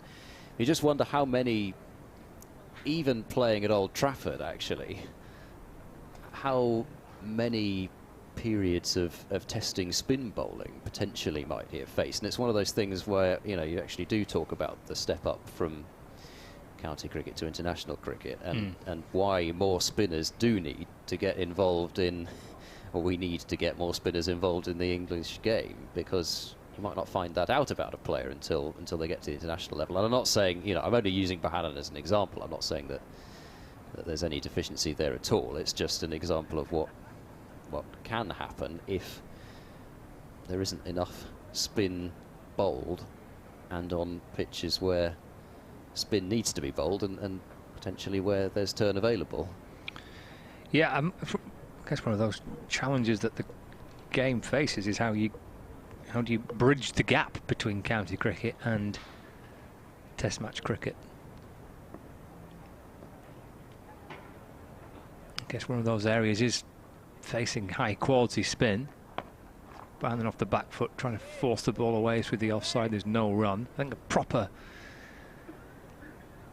Lions program's needed as well, you know. Yeah, definitely. To try and have some interim period. I suspect you probably listened to the TMS podcast at the start of the season with Paul Farbrace and Peter Moores, both saying exactly the same thing as that they felt as if they'd got away from the kind of, you know, centralisation in terms of those kinds of programmes. There's Warner to Bohannon, takes his bottom hand off the bat. It'll flick away through the onside, jogs through for 1. And there is no run. Apologies, Shaw. Change of bowling from that pavilion end, from that Jimmy Anderson end. 148 for 2. Remember when Ashley Giles was Lancashire's head coach, and Hasib Hamid's first full season in county cricket, and had a great year in 2016. And Giles saying at the time, you don't quite know, when people were talking about him playing for England, he must be ready for England. Shaw to Croft. Square up a little bit, just squirts off out towards extra cover for no run. And he said, well, until you make that leap from county game to test match cricket, you're never quite sure how a player is going to react. And it's not necessarily just about his game, it's about all the other things that surround the step up. And he was saying then, this is going back to say 2016, the need to have almost a gradual phase to go from county to test is a massive leap. Unless you're an exceptional players. Forward was Croft in defence, and there's no run. And he felt then in 2016 that it could be better to try and have something in between the two. Yeah, and I think that's another good point that therefore follows on from that. That actually this idea that we've suddenly got, you know, just because of one Ashes series, been doing that down under for a long time. Shaw tears in and bowls, and Croft hops onto the back foot and defends to mid-on for no run. Now, I'm sure that some people use that to say, well, that's just further evidence that things needed to change before now. But the idea that it's just county cricket that everything rests on, that all the responsibility lies with county cricket. Like you say, you don't have to hear it from us, and the people who'll detract from county cricket won't hear it from anybody because they won't listen to any other opinions. But you listen to the people in the game. They're not pointing the finger solely at county cricket. Croft defending. The ball just comes back into Stephen Croft as he works the ball out to mid-wicket, jabbing the ball away. But that's a good over from Shaw. It's a good response from him. I think he went for 18, didn't he? He did, actually, just one run off that over. He went for 18 from his first 2 overs this morning. And he's come back in a couple of hours later from the opposite end. And that's a good over back in. He'll feel a lot better about things now on 48 for 2. Well, they need a good spell from Shaw, and I think particularly because I think Shaw is somebody who could potentially get that ball reversing if it's there, and obviously with the breeze as well, that will help with the ball coming into the right-hander from that far end. So another reason really why, you know, and when Josh Shaw is at his best, he's a really tricky bowler to face. He's a handful. Zafar to start his 19th over and brings Bohannon forward. Tom Lace is at short. Well, it's actually almost a. Well, I don't know what you call that position. Actually, he's not quite a silly mid-off, but he's a lot straighter than a silly point. That's for sure. As forward goes Bohannon in defence. It probably is almost a silly mid-off, actually. Not sure who they were waving at either. It's an awful moment when you think for a second that they're waving at you. I think we're safe enough up here. Yes, you'd have thought so. But just there's always that moment when you just think, who are they waving at? Surely it can't be me. Again, Bohannon on the front-footed defence.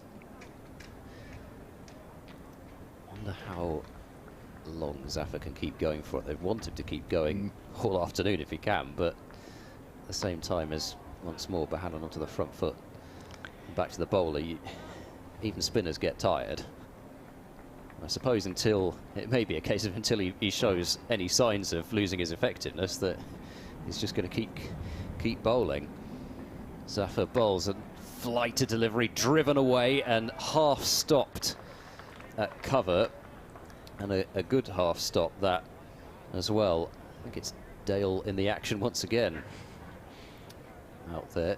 Managed to knock it down. They did come through for a single, but certainly saved 3 there. Zafar really throwing that one up there, inviting the drive, and Bohannon obliged.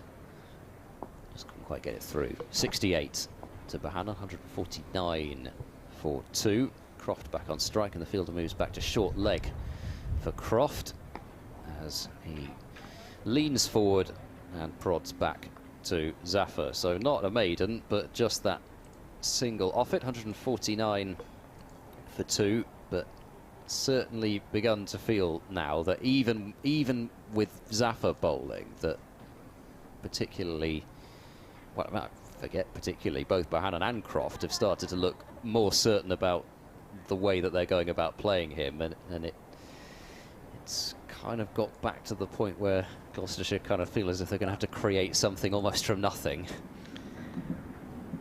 Well, in the first innings, in fact, he only batted once last week at Canterbury, Stephen Croft. He made 155. He's going to hit the ground running for the season, Croft. And Velas making 124, and he'll be due in next. The Lancashire captain. Shaw is in and bowling down the leg side to Bohannon, and there is no run. Little scout around elsewhere. Notice that Surrey had lost 3 early wickets, actually. Burns, Patel and Amler, the 3 out. Wicket for Craig, Overton, for Siddle and for Brooks.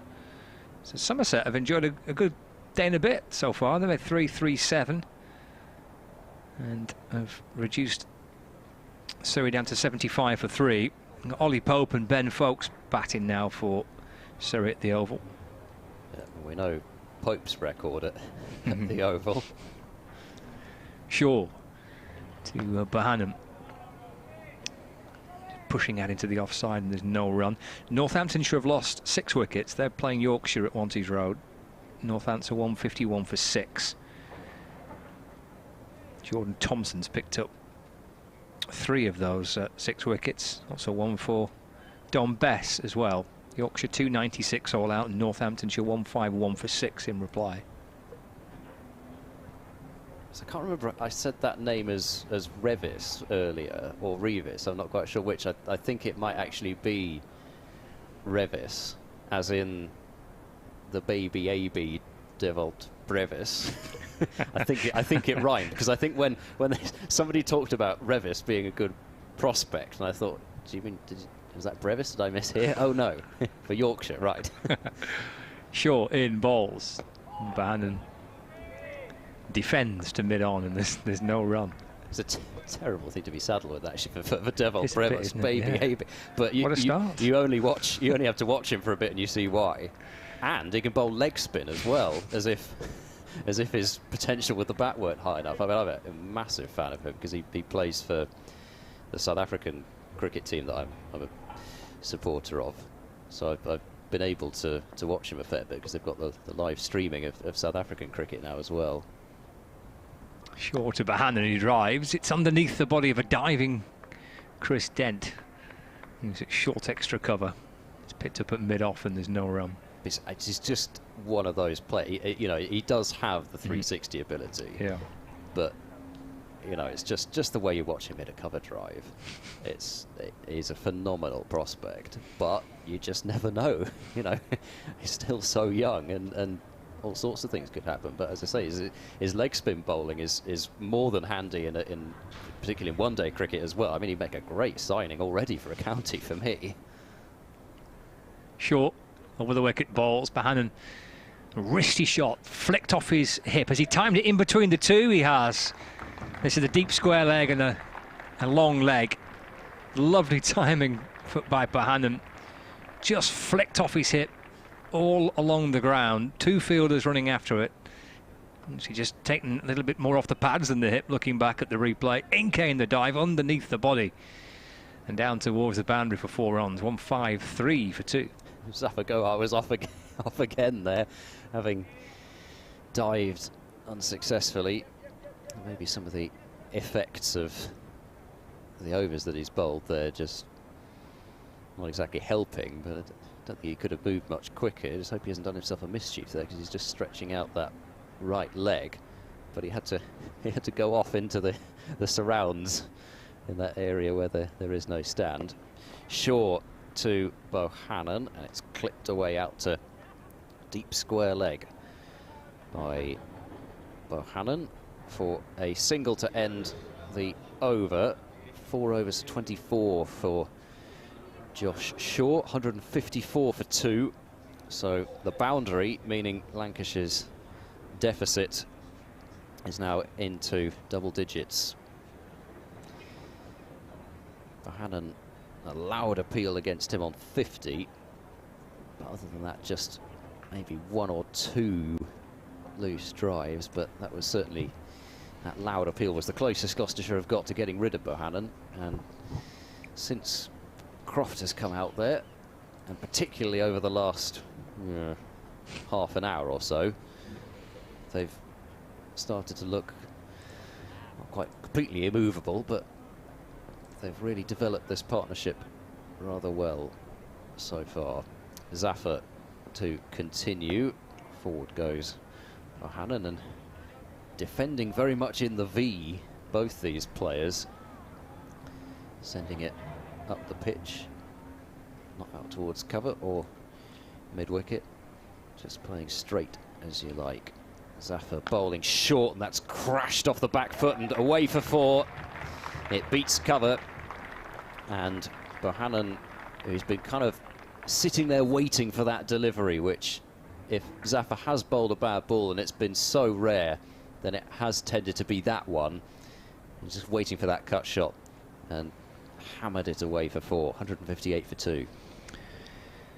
Yeah, onto that in a flash, wasn't he? Bohannon struck it superbly, and again, as soon as it gets underneath the fielder inside, in the infield, it rattles its way towards the boundary. Ferocious looking cut from Bohannon. 77 to him. He looks in good touch. Josh Bohannon, there's runs here for him. He's put together so far a very impressive knock.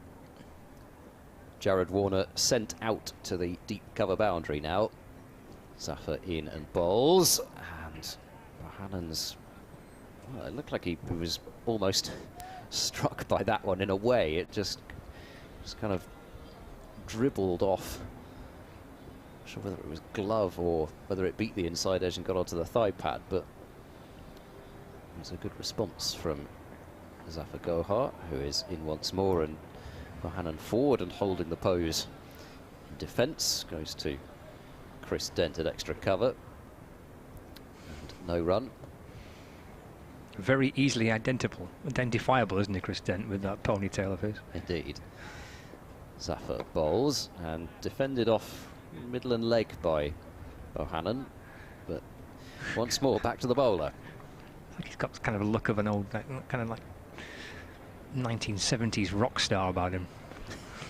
Oh no, he's into his coffee, isn't he? That's the one. Zafar bowls short, and that's cut away through backward point, and that's another boundary. I don't know if maybe that is just the sign that Zafar's arm maybe just getting a little tired now, but that's the first over, I think, in his entire 20 that he's bowled now, where he's bowled 2 bad balls in the over, and he's been punished with both of them. Bohannon moves into the 80s now, 81 to his name, and Lancashire won 62 for 2, trailing by just 90 runs.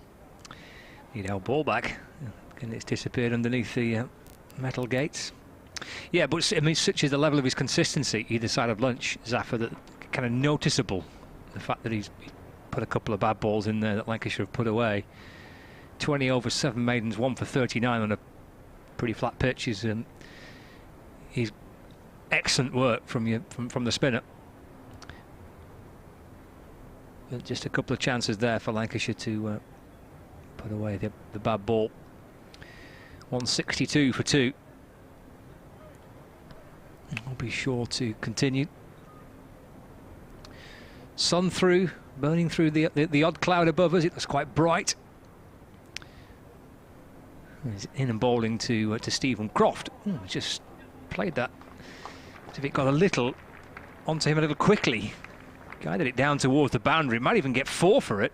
Lace with a great effort, diving forward and flicking the ball back. They've run 3. Good work to save a run for the team. He's done that with the shin pads on as well. Yeah, it was. Ooh, it was, wasn't it? You just did it. That's what it was. That shot. It's almost as if Stephen Croft made the sound of ooh. It just kind of came off the bat. Wonderful effort from Lace, tumbling forward to get his fingertips behind it. 165 for 2. Bohannon defends back down to Shaw, and there is no run. Goodness me, Middlesex are still batting at Cardiff. Extraordinary. I'm guessing Simpson is still there. Yes, he is. He's just brought up a century. He scored 103. Roland Jones 65. Helm 33. And Shaheen Shah Afridi 29 from 39 balls with 4 fours and a 6. Excellent. Labuschagne got him out though. Did he? Yes. Oh, brilliant.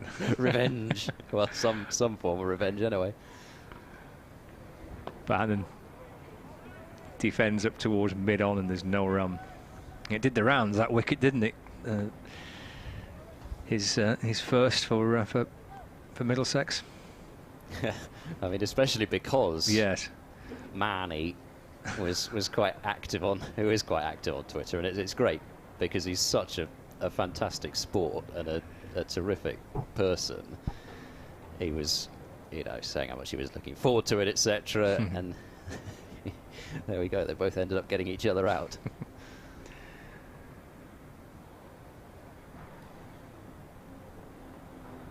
.165 for 2 here in Manchester.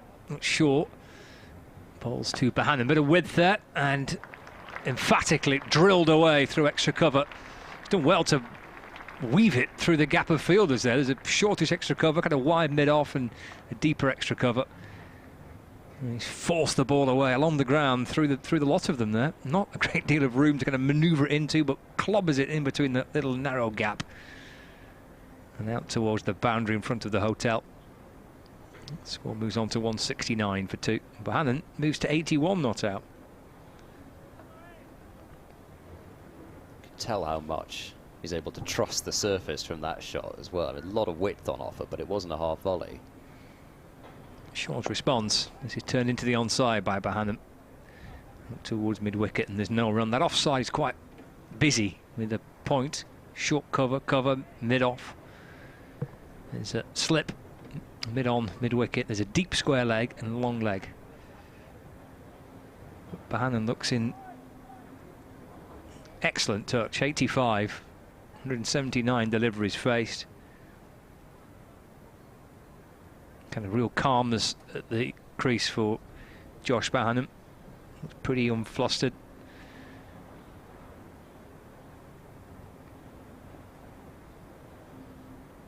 Enjoying the day so far. Here comes Shaw back into him. That's defended to mid-on. And there is no run. It's the end of the over. Lancashire at 83 behind. And Bohannon 85 and Croft on 16. 169 for 2.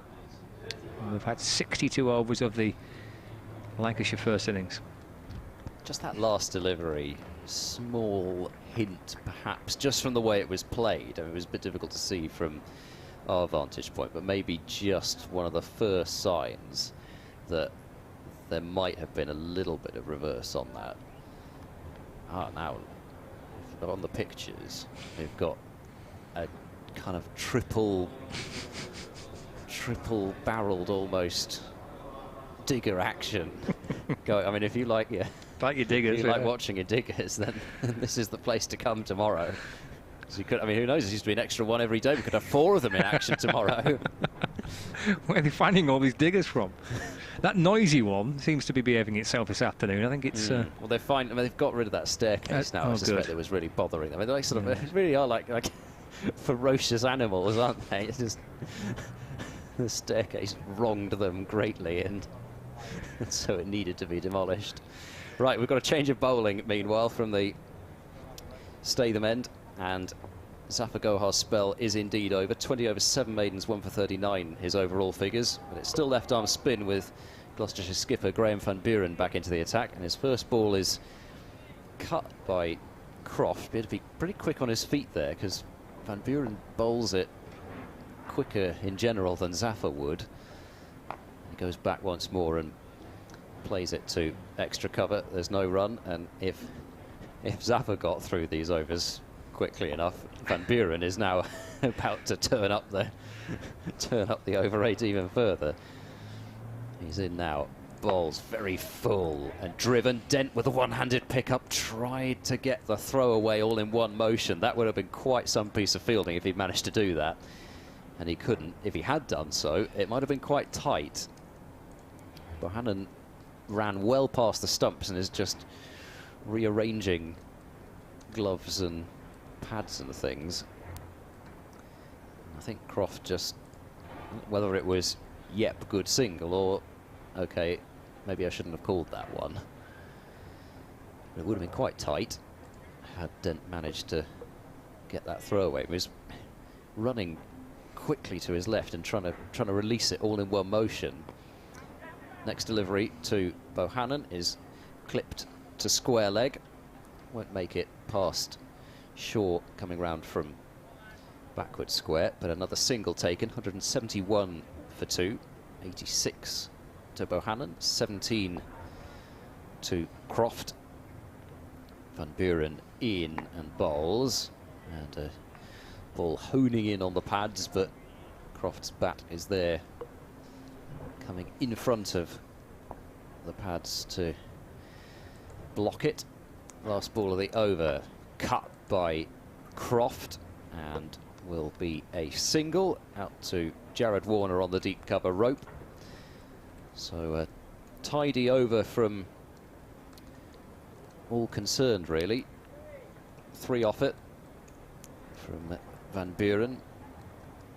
Didn't do too much wrong in the over, but equally just see that they're not quite so worried about the ball really turning with Van Buren bowling, and they're just able to manoeuvre the ball into those gaps, Bohannon and Croft. 172 for 2, Lancashire behind by 80 now, and Gloucestershire still in desperate need of some wickets. The new ball is still a long old way away, 17 more overs, and at the moment not too many signs that the ball is doing a whole lot in terms of reverse out there. Maybe, as I say, just that one delivery at the end of the last over from Shaw. Whether he can be consistent enough in terms of the line and the length for it to be a problem is the other question, even if theoretically there might be a bit of reverse swing there.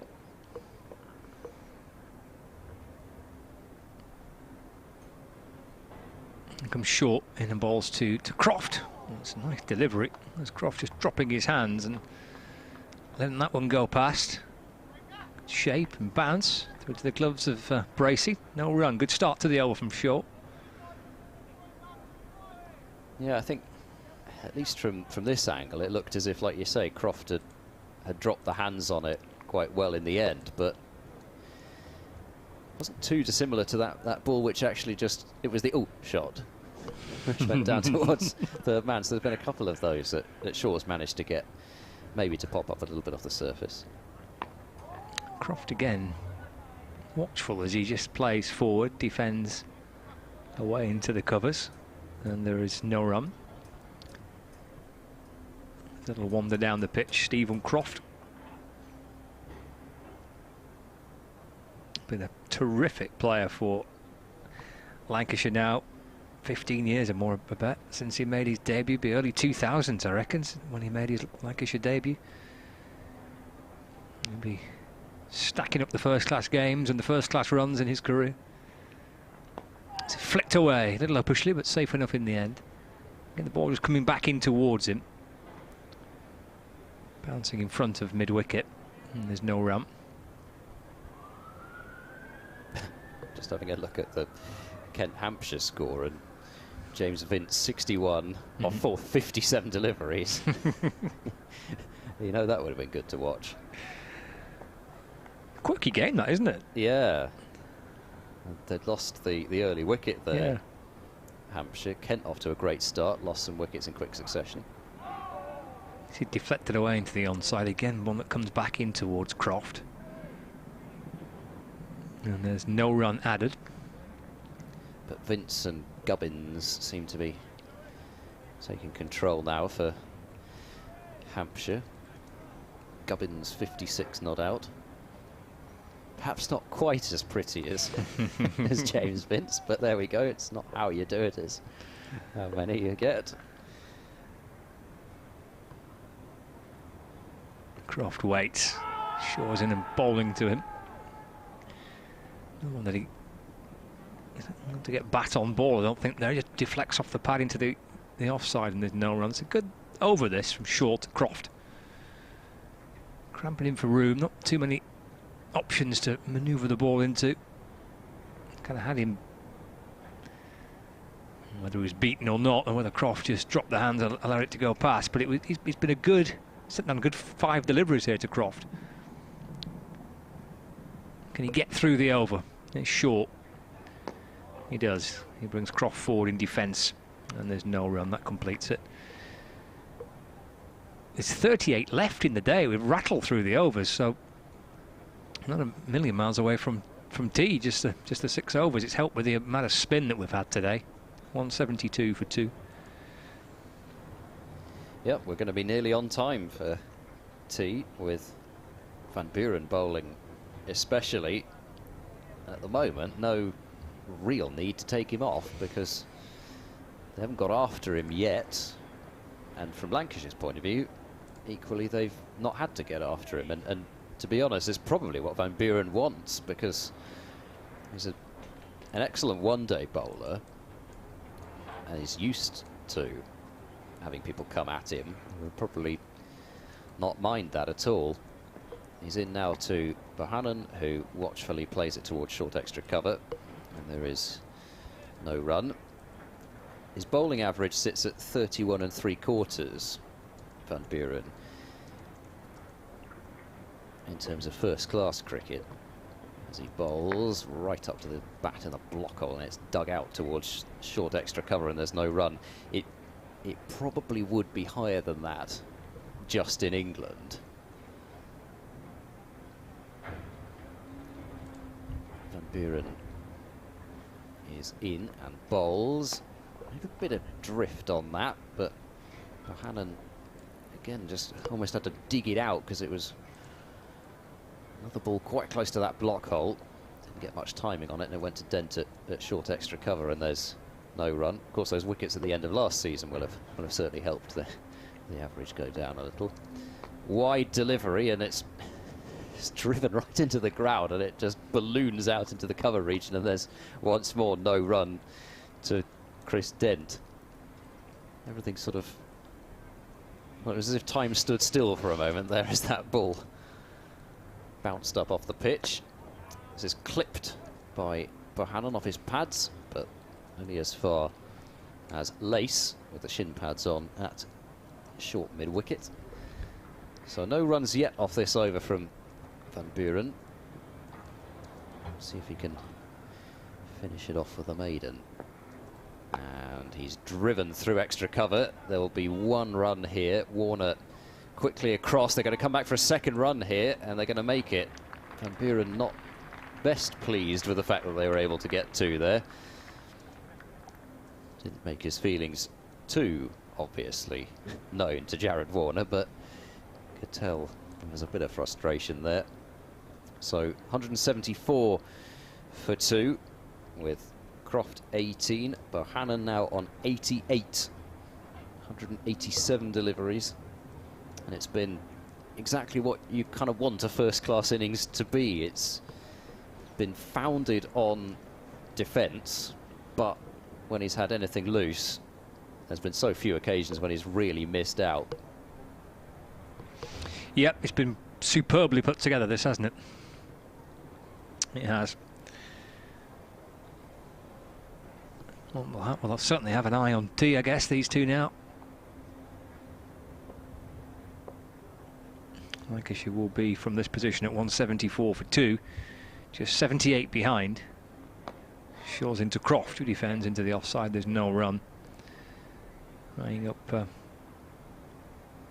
sizable lead on first innings.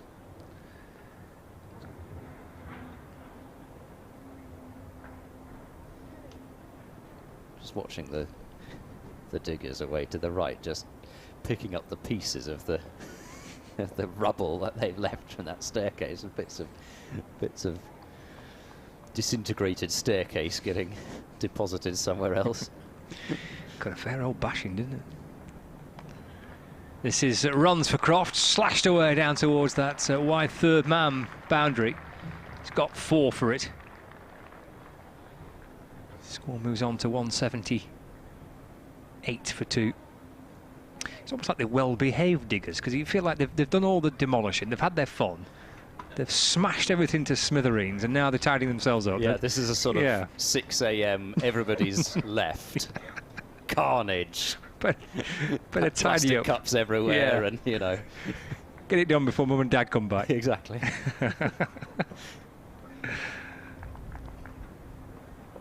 Scooping up the dirt and removing it. Short to Croft. Steered out towards mid-on. And there is no run. I wonder if Miles Hammond just got the nod again.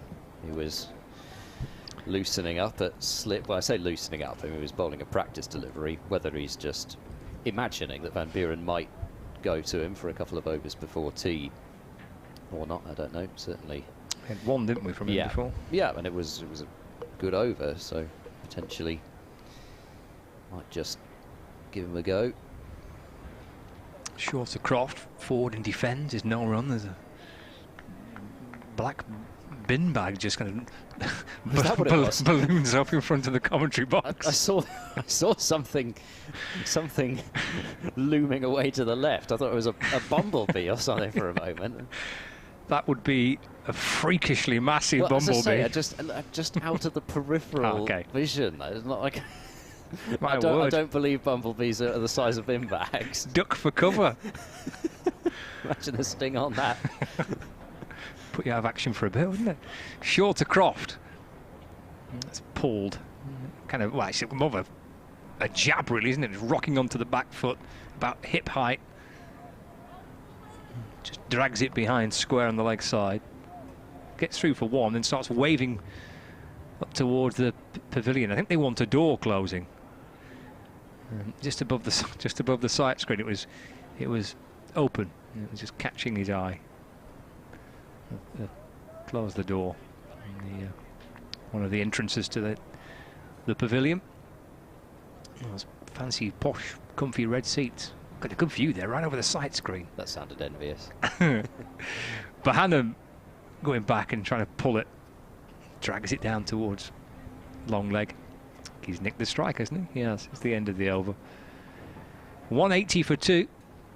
Bohannon 89. Croft on 23. There it is. That's the troublesome door there. It keeps being left open and catching the batter's eye.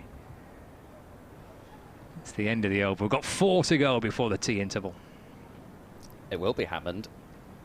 Saw him do one practice delivery, then he did a couple more, which certainly indicated he was coming on. But he's coming on to replace Van Buren, unless potentially Van Buren's going to switch ends. So Hammond with his off breaks. 3 wickets for him last season, including a couple of rather well-set batters in Colin Ackerman against Leicestershire and Hashim Amla against Surrey. Amla was on 170 odd at that point. He's got one to turn from the rough, and Amla probably just about had enough. But here he comes over the wicket. Flighted delivery, which Bohannon is forward in defence, and with Hammond bowling with the breeze coming from right to left as he looks at it, it's almost taking the ball the opposite way from what you'd expect. He's got the sunglasses on, as Miles Hammond, but no headband this year. Doesn't need it with the haircut, as Bohannon's forward and prodding this one out into the offside, and there's no run. But you know, I say this every time Hammond bowls. It's great to see him bowling, because if you don't know the story, then you're probably better off reading about it than me telling you. But Hammond is in now, bowls, and a bit of a tempter outside the off stump, which Bohannon has nothing to do with and leaves alone. But having had the yips with his bowling, reinvented himself, come back. It's always good to see some overs being bowled from Hammond, as he again sort of floats one up outside the off stump, and Bohannon is not going to be drawn into anything, it seems, outside that off stump. I don't think Hammond can bowl it too much slower than that, but still Bohannon won't have a go at it. Hammond in and on the back foot, just in controlled fashion, kind of a back foot punch really, as much as a cut shot out to the fielder at deep cover. And Bohannon moves on to 90, 181 for 2. Looks determined to get through to the milestone in controlled fashion, Bohannon, but he might be in a similar way to actually when he was on 46 just before the lunch break. He might be left hanging over the interval. Hammond bowls, nice delivery, and drawing Croft forward, and he plays back to Hammond. So another tidy over. Both Hammond's overs that he's bowled so far have just conceded the 1 run each, and 181 for 2. The deficit sits at 71 for Lancashire. Worth a go, isn't it, from Hammond? Definitely. Yeah, I mean, especially seeing as, well, in a way, actually, you almost wouldn't mind it so much if they were looking to charge down the pitch at him, but there's really no reason not to at this stage. Only a few overs left until the break, and just try something different. Yep. It's been pretty immaculate so far by Bohannon, and indeed Croft. It's been very well put together partnership. They put on 64 since Luke Wells lost his wicket. The manner of it, the pace of it, the feel to it is all about Lancashire here wanting to bat once, bat big if they can. Make the most of what looks like a belting pitch. They want this pitch, ideally from their point of view, to change a little bit in characteristic as the game progresses. We get to day 4. They'll want plenty of runs to play with when eventually Gloucestershire come out and bat again second time round. It's got the feel of a team. Got a certain plan in mind. Here is Bohannon. Shaw tries to change that. Played up towards mid-on, and there is no run. I suppose you should probably say, because there may be people joining us throughout the day, that the big news today as far as off the field is concerned, although it will be on the field come next Thursday, is Gloucestershire's signing of Mohammad Amir, the Pakistani quick left-arm seamer. Shaw in and bowling to Bohannon, who looks to guide the ball through the gully but picks out lace at backward point, and there's no run. So Mohammad Amir signed to kind of bridge the gap in terms of Naseem Shah's unavailability. The thinking at the moment is that Naseem Shah will be able to bowl come the T20 blast. It's more of a case of kind of managing Naseem's workload, the buzzword of 21st century fast bowling. Shaw in and bowls down the leg side, nothing on it. Bracey able to take comfortably to his left, but it seemed that that was the case, and Pakistan do have a test series coming up in Sri Lanka. I think that's in July, so Naseem would have taken part in the 100 after that as well. So there's a fair amount of cricket for Naseem Shah coming up, and it seemed as if it was more a case of workload management. So Gloucestershire have managed to secure the services. As Shaw is into Bohannon, and that's squirted into the leg side. It'll be picked up at mid-wicket, no run. They managed to secure the services of a rather good replacement for 4 matches. Pardon me, for 3 matches. Surrey at home, Hampshire away, Somerset at home. So April the 28th against Surrey. Already looking rather tasty with the names that Surrey are going to bring to Bristol. Looks even better now with Mohammad Amir potentially in Gloucestershire's side, as Bohannon defends robustly out into the covers. And no run. David Payne, Gloucestershire, hoping that he's going to be back for that one. It seemed to be at the end of the Yorkshire match that they were hoping that he would be back for this one, but bowling some overs for the seconds, as I mentioned this morning, as Bohannon pulls that one away, kind of shovels it really, and is going to pick up 4 runs through straight mid-wicket. 185 for 2.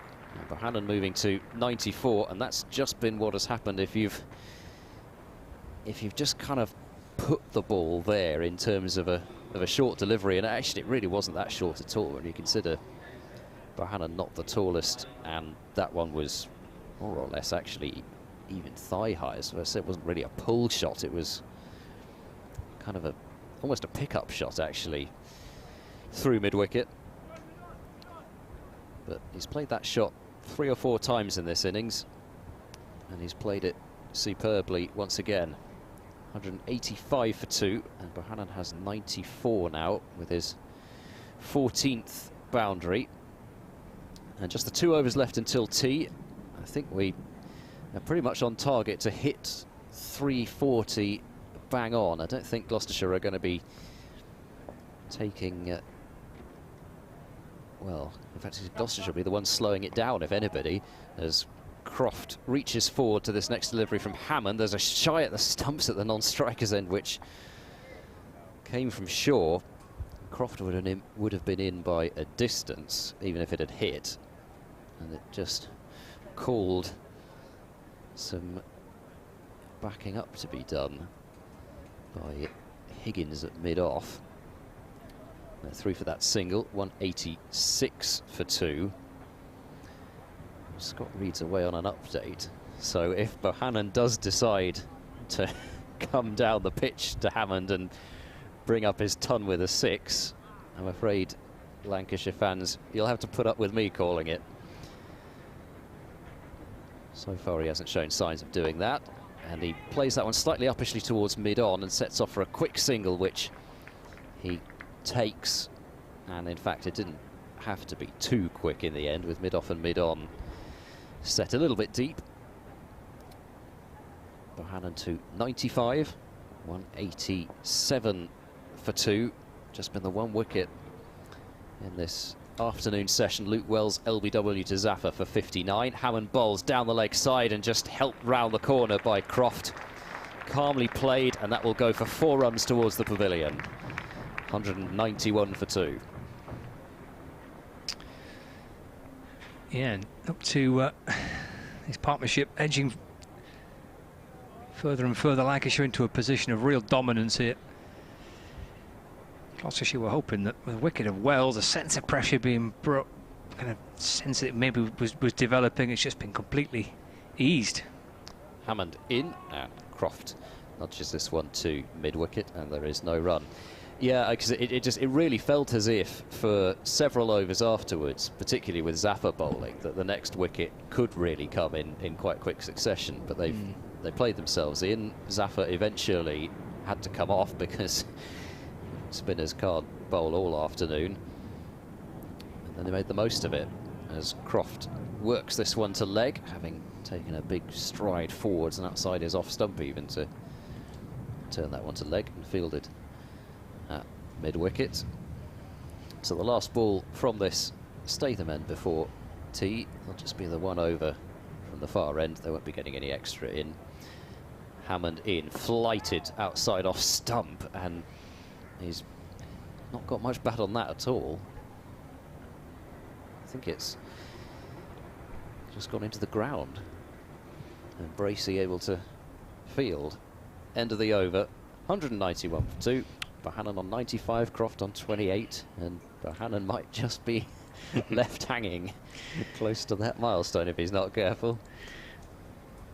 Well, the way he's put this innings together, you get the impression he wouldn't be too concerned by that. No, certainly not.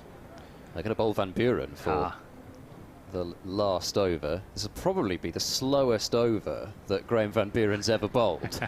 He's got 2 minutes pretty much dead on, still as he's positioning his field, until 3:40. Well, the field he's positioning is a deep square leg, and that is it, out on the ring. Everybody else out on the rope, everybody else is inside the circle with a slip in place, and Bohannon driving away through the offside. He'll go through for 1 and come back for 2 and take him on to 97, and Lancashire to 193 for 2. 1 slip, mid-off, mid-on, extra cover, mid-wicket. Backward point, backward square leg, Van Buren balls, and Bohannon off the back foot. Another tumbling stop by the enthusiastic Chris Dent. Again, he loses his cap. Lots of fielders have lost their cap, either through the wind or through tumbling onto the ground and stopping the ball. Back up on his feet, Van Buren back in, and Bohannon playing forward defensive. 3 balls left of the afternoon session at 3:39 on the time. This next delivery from Van Buren is onto the pads of Bohannon. It turns out towards mid-wicket, and there is no run.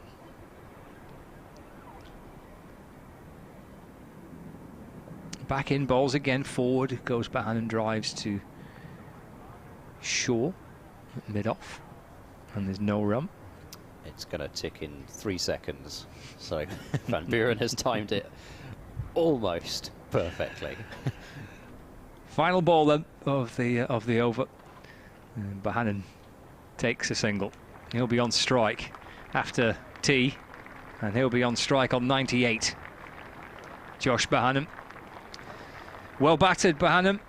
He gets to tea on an unbeaten 98 with Stephen Croft on 28.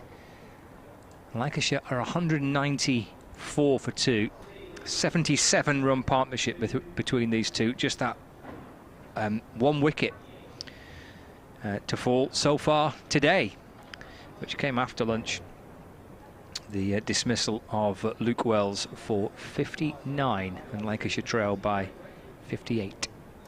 Yep, in all Lancashire, once again, Bohannon has been the rock on which the innings has been founded. Wells certainly played his part for his 59, just getting a bit too far across to a delivery which turned from Zafar Gohar and trapped in front of middle and leg. It looked like probably going on to hit leg stump, but that's been the only moment of joy for Gloucestershire. They had a loud appeal against Bohannon on 50. The bowling of Higgins for caught behind, but that was probably the closest they came to getting a wicket.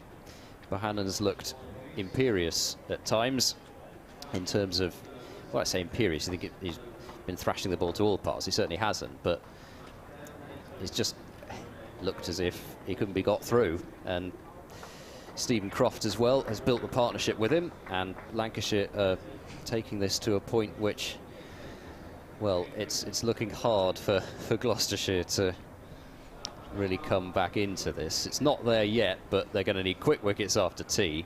Yeah. And that second new ball, which is 10 overs away, looks to be their best hope of trying to get themselves back into the game. We shall see what the evening session has in store. So we've got to tea here at Old Trafford. 194 for 2, 58 behind, and we'll catch you in about 20 minutes.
Umpires are out, nice and early, striding out to the middle, with Lancashire set to resume their first innings on 194 for 2. They're two not out batters. Little punch of the gloves between Stephen Croft and Josh Bohannon. It's all eyes really on Josh Bohannon, because he's 2 runs short of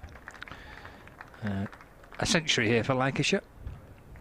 98 not out is his score, resuming after tea, and Stephen Croft on 28, and these two have added 77 runs for this third wicket so far. Just one Lancashire wicket to fall today, because George Balderson was run out last night on 5, but Luke Wells was LBW to Zafar Gohar just after lunch, made 59. And what was a good start to the afternoon session for Gloucestershire. Zafar and Ryan Higgins bowl well together, but just a Wells dismissal and Croft joining Bohannon. It's all been pretty calm for most of that afternoon session. I'm Scott Reed, Ed Seaborn's alongside me from BBC Radio Bristol, and we've got another 32 overs in sunshine. Still the wind continues to be strong, and we've got Bohannon to resume on 98, and Gloucestershire, we said this after lunch, looking for wickets, looking for something that's not happened so far in the Lancashire innings, which is a kind of a succession of quick wickets. 194 for 2, Bohannon on strike, and it will be Zafar to bowl after tea. Aha, we've got Bohannon on 98. Can he string it out for long enough for Scott to do his latest update? We'll have to see. It'll be Zafar from over the wicket by the looks of things to start off the evening session into his 21st over, and he's in now and bowling, and Bohannon struck on the pad, but with that left arm spinner bowling from over the wicket, it's pitched outside leg stump. So very much strangled shout for leg before wicket. Zafar in. He's gone back and tried to cut that one, and he's not got a great deal of bat on it. Bottom of the bat, and it's gone back to Zafar. They're very much tempting him into that cut shot. There's a silly point, a slip, a cover, and a point, as that one does turn once again from Zafar. Bohannon having to be quick on his feet to make sure that didn't skid past him. Mid off, mid on, short mid wicket, man on the 45 in a deep backward square leg. Zafar to continue. In now to Bohannon, who gets a bit of a leading edge there. It did pop up in the air, not too near the bowler, but equally not that far away from him either. It's caused a couple of problems here. Obviously, Bohannon wouldn't be too human if he weren't a little bit nervous here, as Zafar is in, and that's gone down the leg side. I think it's going to be signalled as a leg bye. It's only going to be one, and yeah, that's it. So a leg bye taken, so Bohannon will get off strike. Again, just targeting that pad and forcing Bohannon to try and play against the turn, and there is turn when he bowls from there. 195 for 2.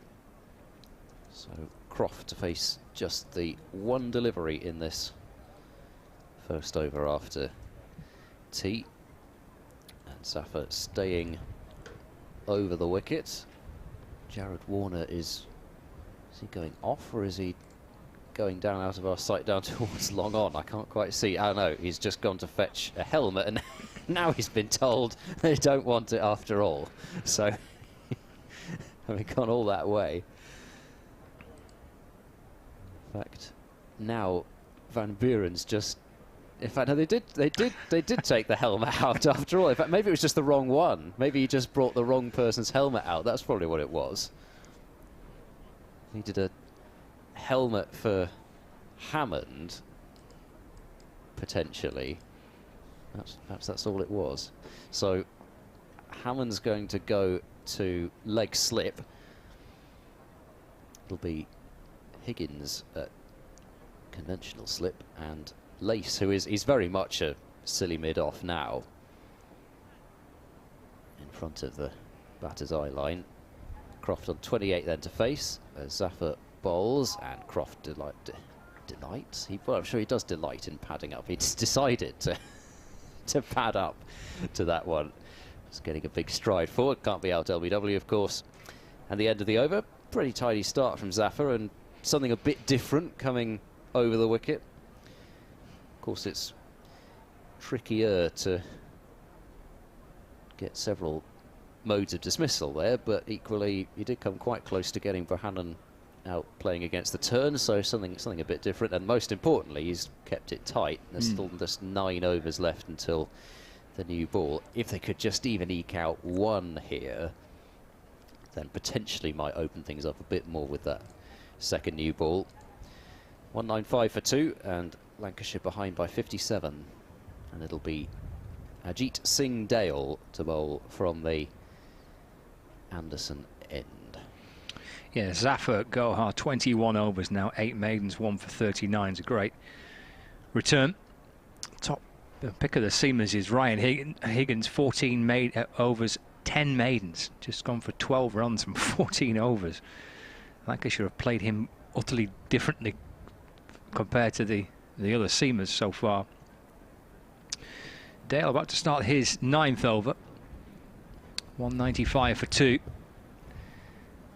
And Bohannon will flick this down towards fine leg and jog through for a single. Takes him on to 99. It brings Stephen Croft back on strike.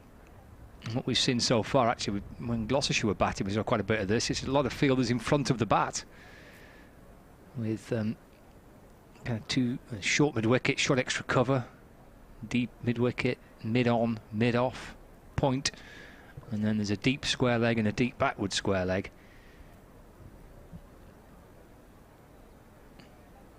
Croft 28 not out, and Dale coming in from that Anderson end and bowls to Croft, who plays a little forward press. Does a bit of a dance, Stephen Croft. A little shimmy down the pitch as he drops the ball into the offside, and there's no run. Almost looked like he took some pace off that one, Dale, and he bowled against Yorkshire in the second innings. He bowled 2 deliveries, which I still can't quite work out what he did with them. It weren't a kind of a... It was almost as if it was just a slowing down of the arm and nothing else. There was nothing too discernible in terms of what he did out of the hand, whether it's just holding onto the ball a bit tighter with an extra finger. I'm not quite sure. It almost looked like that was another one of those types of deliveries. Into Croft, who rocks back and pulls the ball away through the onside towards deep square leg. Moves to 29. Stephen Croft gets Bohannon back on strike.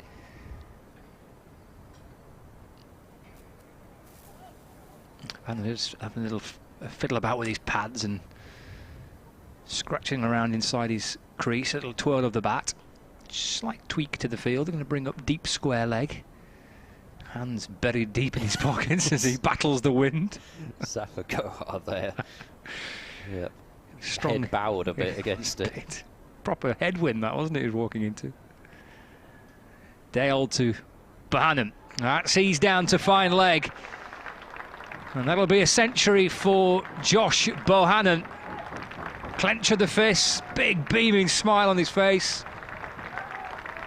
And his teammates applaud his 4th first-class century. All of them have been here at Emirates Old Trafford.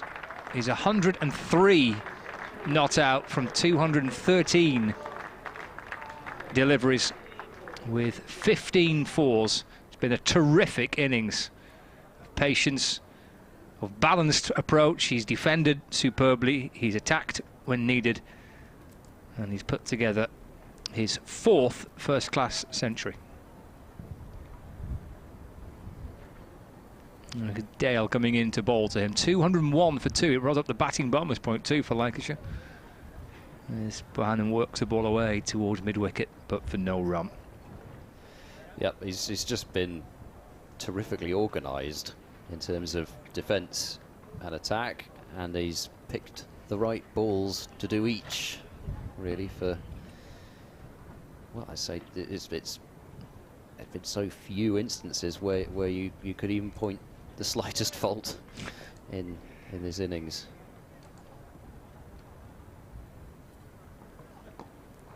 Turns his next delivery from Dale just in front of square on the leg side for a single, and he's nicked the strike as well, so he moves to 104. 202 for 2.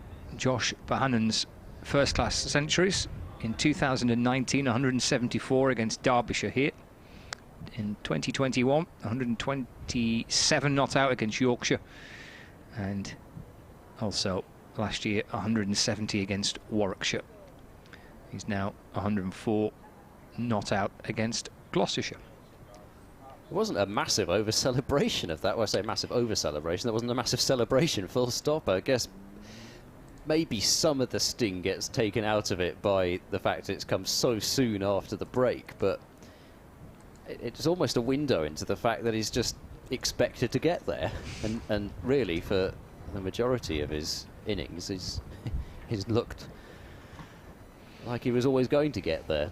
Zafar continuing with this over-the-wicket approach, and now Bohannon, it's his turn to pad up to the ball. I think he's probably got a better idea doing that than trying to work against the spin as he was last over.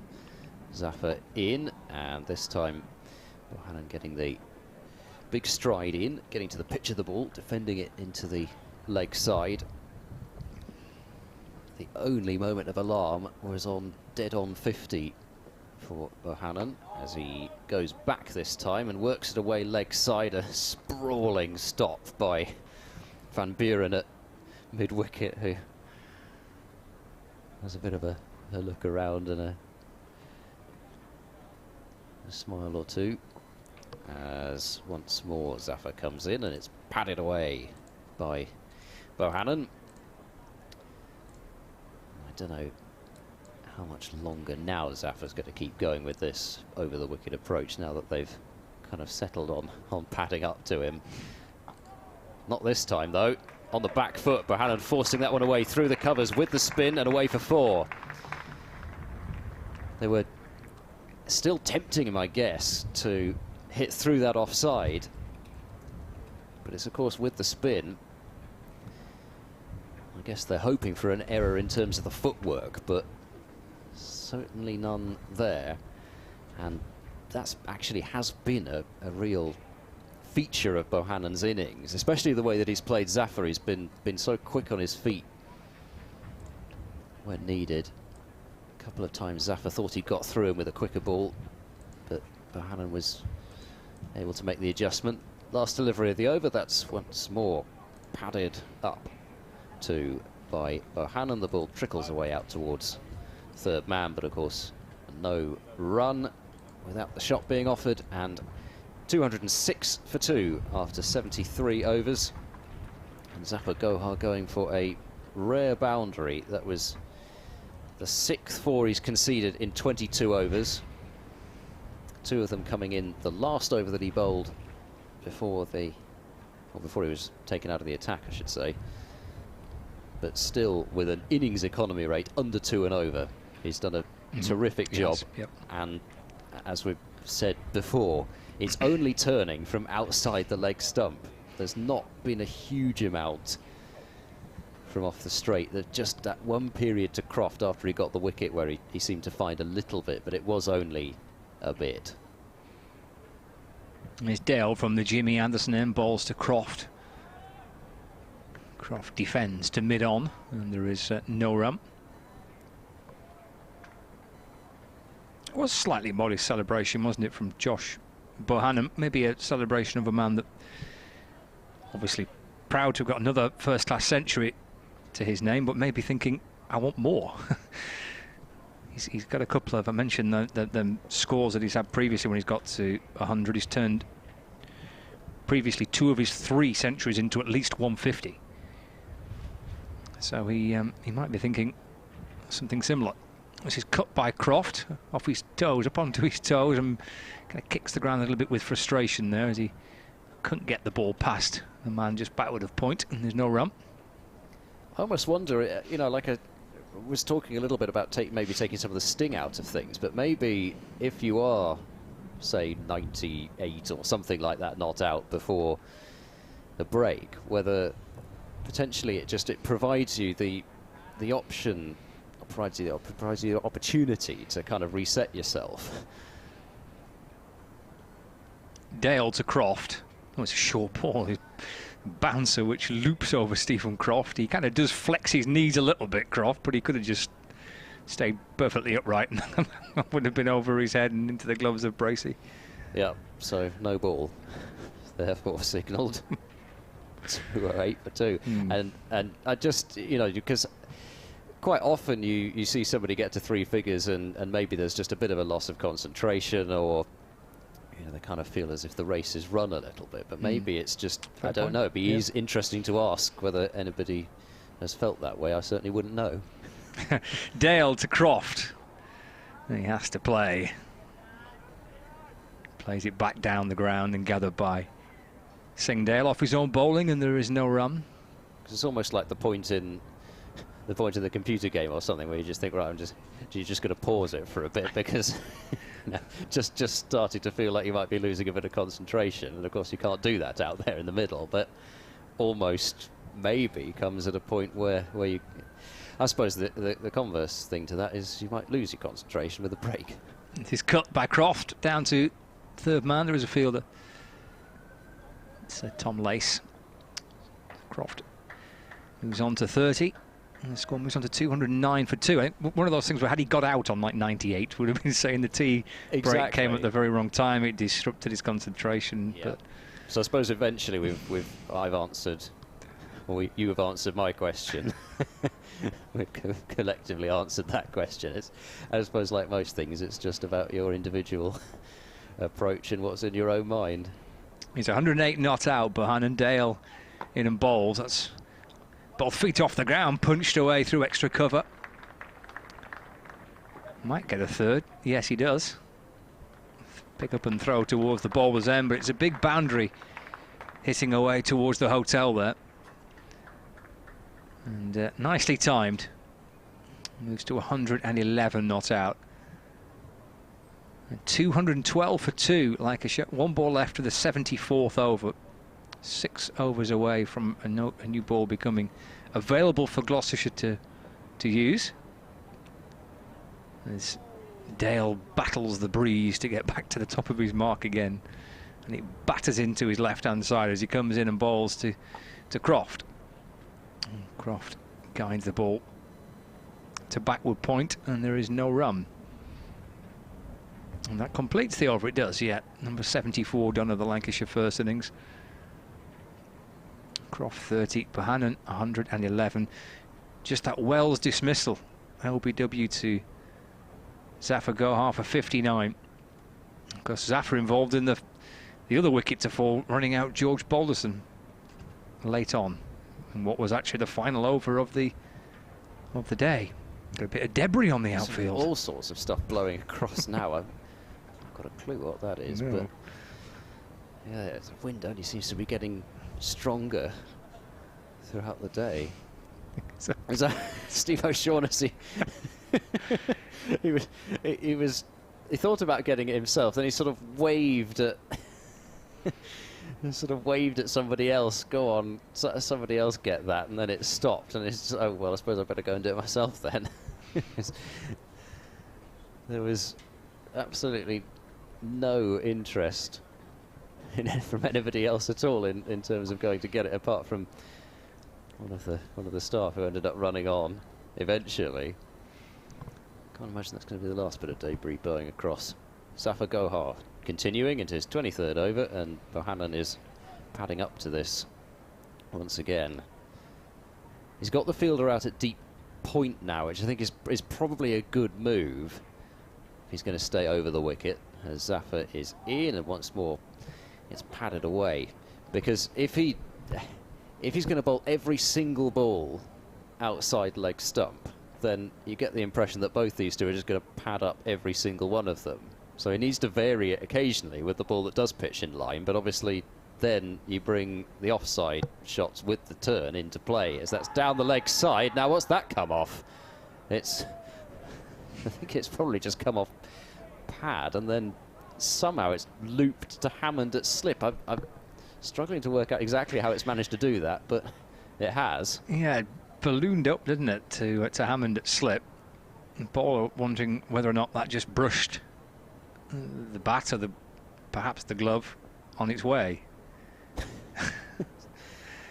Nothing from the keeper, was there? A weird bit of cricket, that. Zafar bowls full and padded away once again by Bohannon. And if he does, actually, the other thing is if he does bowl it down the leg side, it'll be called a wide. So, I guess, though, Lancashire kind of taking the safety first option in terms of just making sure they get that pad there and just pad it up. That is the one that he's fired outside off stump, but he fired it in quickly, and Bohannon's used the pace and cut it away down towards wide third man for another 4. 216 for 2. It's a tricky one, isn't it, that for Zafar, as you've described superbly there with regards to the challenges that he's faced bowling here over the wicket. As we see a replay of that cry for a little feather to the kick to the slip fielder, but it's a rather optimistic appeal, I think. Last ball of the over. Zafar is in, and Bohannon pads up once more. So 4 runs off the over, 216 for 2. Bohannon 115, Croft 30, and I just wonder whether they persisted with that, or Zafar's persisted with that over the wicket attack. I think it's probably time to move back round now, because it looked as if it might potentially work the first over that he did it, but gradually Lancashire have got their eye in from that angle of attack, and it's sort of ceased to be an angle of attack, and just they've either padded up to it or waited for that one which is outside the off stump, and he's got to bowl it because otherwise there's no real hope of getting the wicket. But just fired that one a bit too wide, and Bohannon put it away, as he has with almost anything loose. Now Miles Hammond is going to come on from the pavilion end, so Ajit Singh Dale's spell was again rather a short one. Would he be held back for a new ball? Potentially, that might be another reason. He took the first one. Maybe Jared Warner might take it this time with Higgins, potentially. We'll see. But I just wonder also with Dale whether you're seeing the effects on a young bowler of 3 consecutive championship matches, because this is what's his 5th first-class game overall.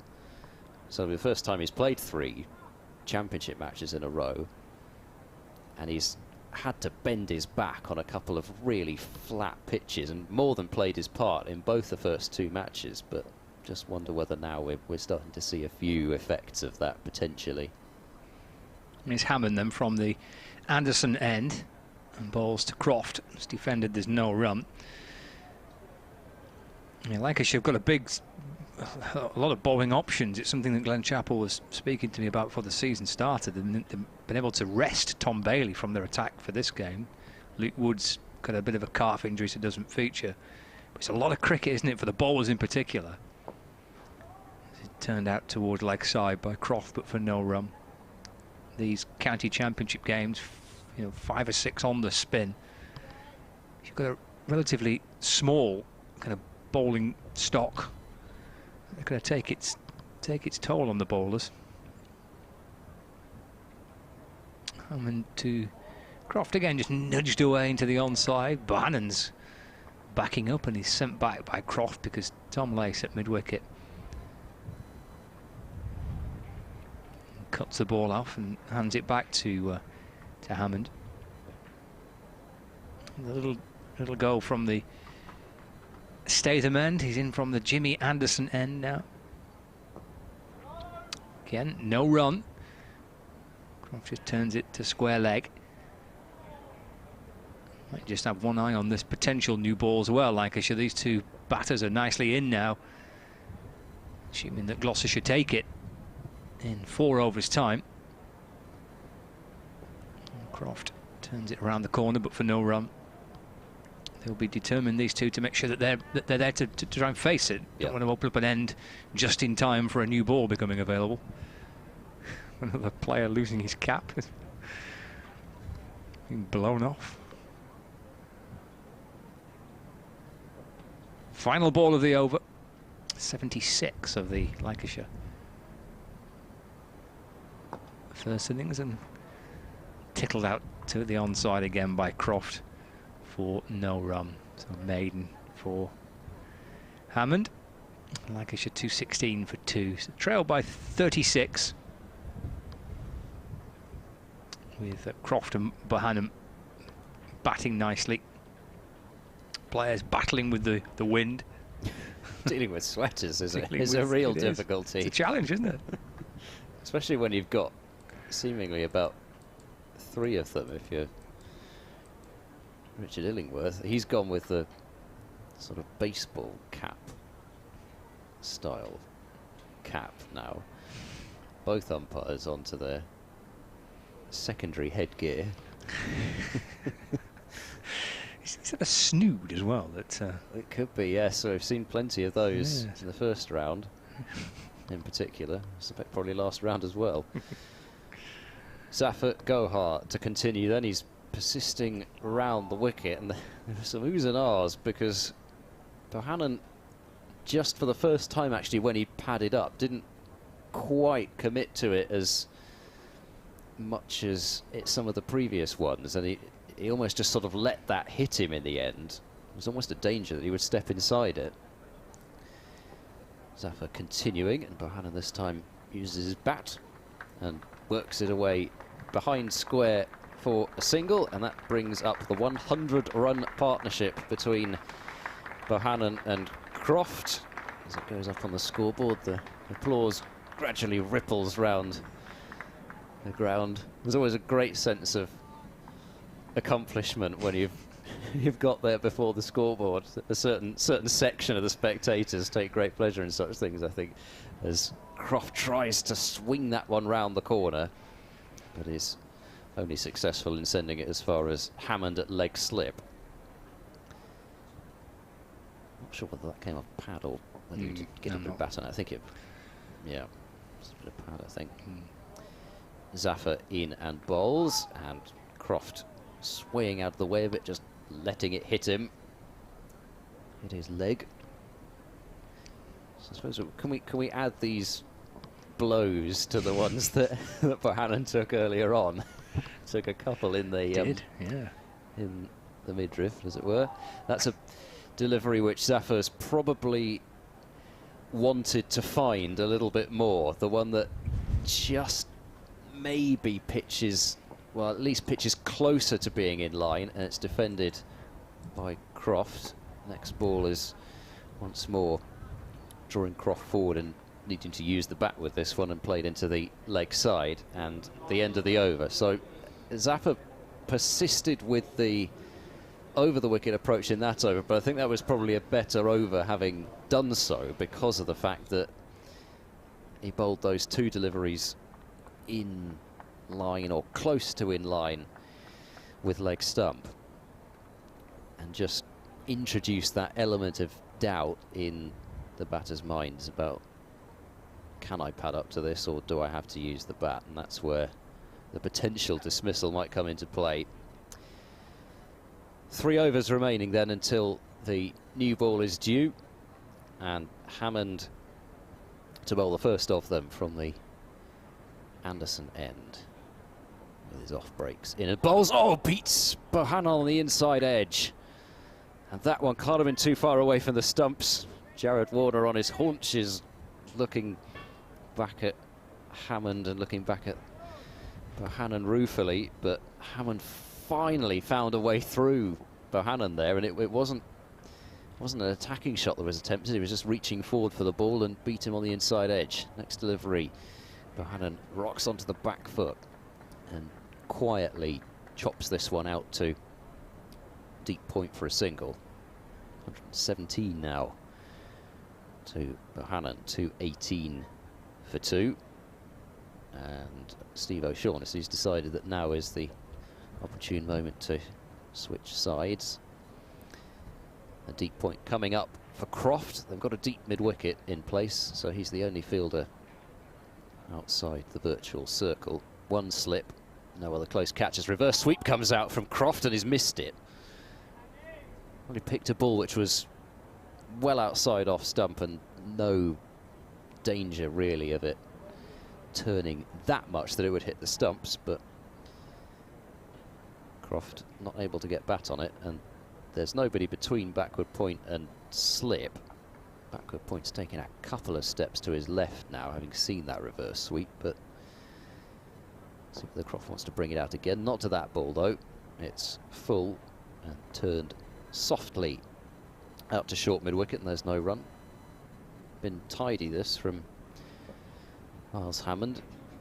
Is approaching 5 overs. There was just that one ball which was fired way down the leg side, but apart from that, has been tidy, and Hammond nearly picking up the wicket of Bohannon. He bowls a full toss here, however, which Croft has not taken, never mind full toll, he's not taken any toll on it because he's hit it straight to mid-on. But you can see just the mindset here is very much of safety first, get to that new ball from these two, as Hammond bowls another ball which turns back towards Croft and he kind of under edges it into the ground. Bracey ends up picking it up. That was a good over from Miles Hammond. Came very close to picking up both Bohannon and Croft in that over. 2:18 for 2, but he's probably only going to get one more before he's whipped out of the attack.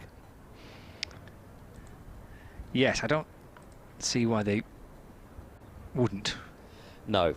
Go for that that new ball. Realistically, it is the best chance of getting a few wickets to fall, and really that's what needs to happen at this point, or Lancashire will start to get out of sight. Still 8 wickets remaining in their innings and trailing by just 34 runs.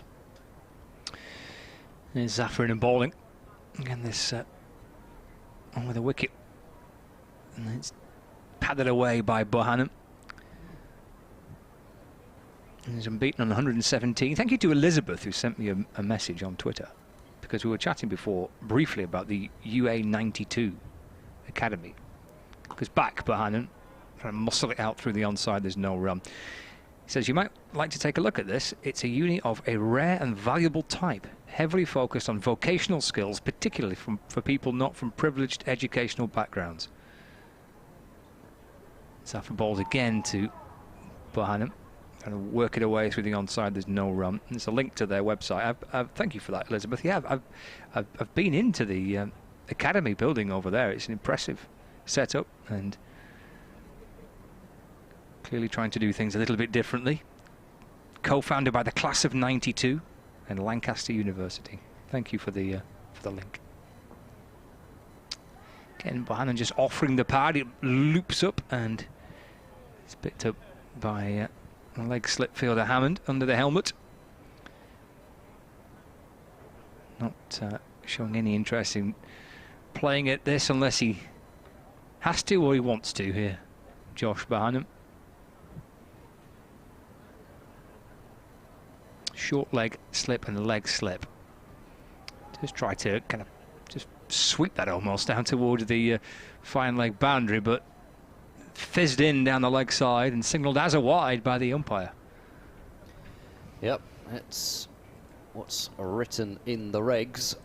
If you're bowling left arm over into the rough and you miss everything, it's a wide. Forward goes Josh Bohannon.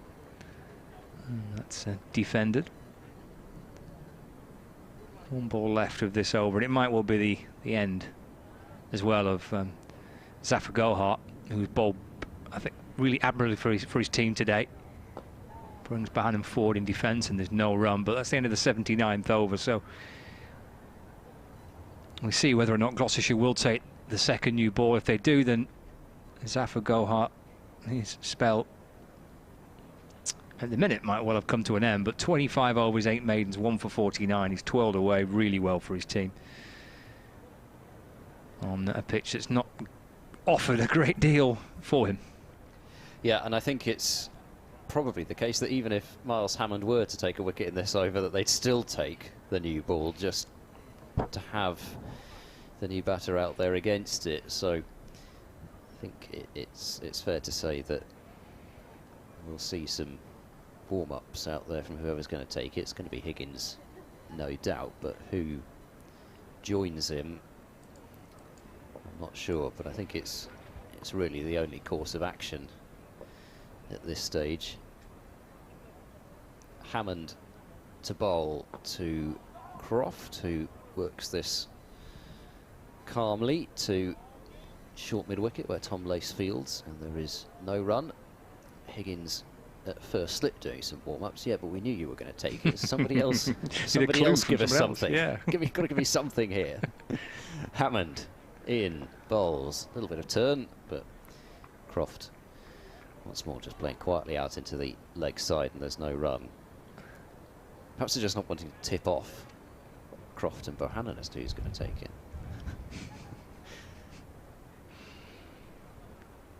Hammond, 5.2 overs, 1 maiden, 0 for 9. He's in now. Oh, as a drive attempted by Croft, and he misses it. So does Bracey, and so does Slip, and it's going to be a bye.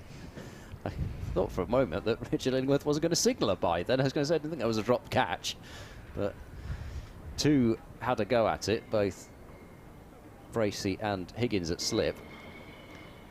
They've come through for a bye, 220 for 2.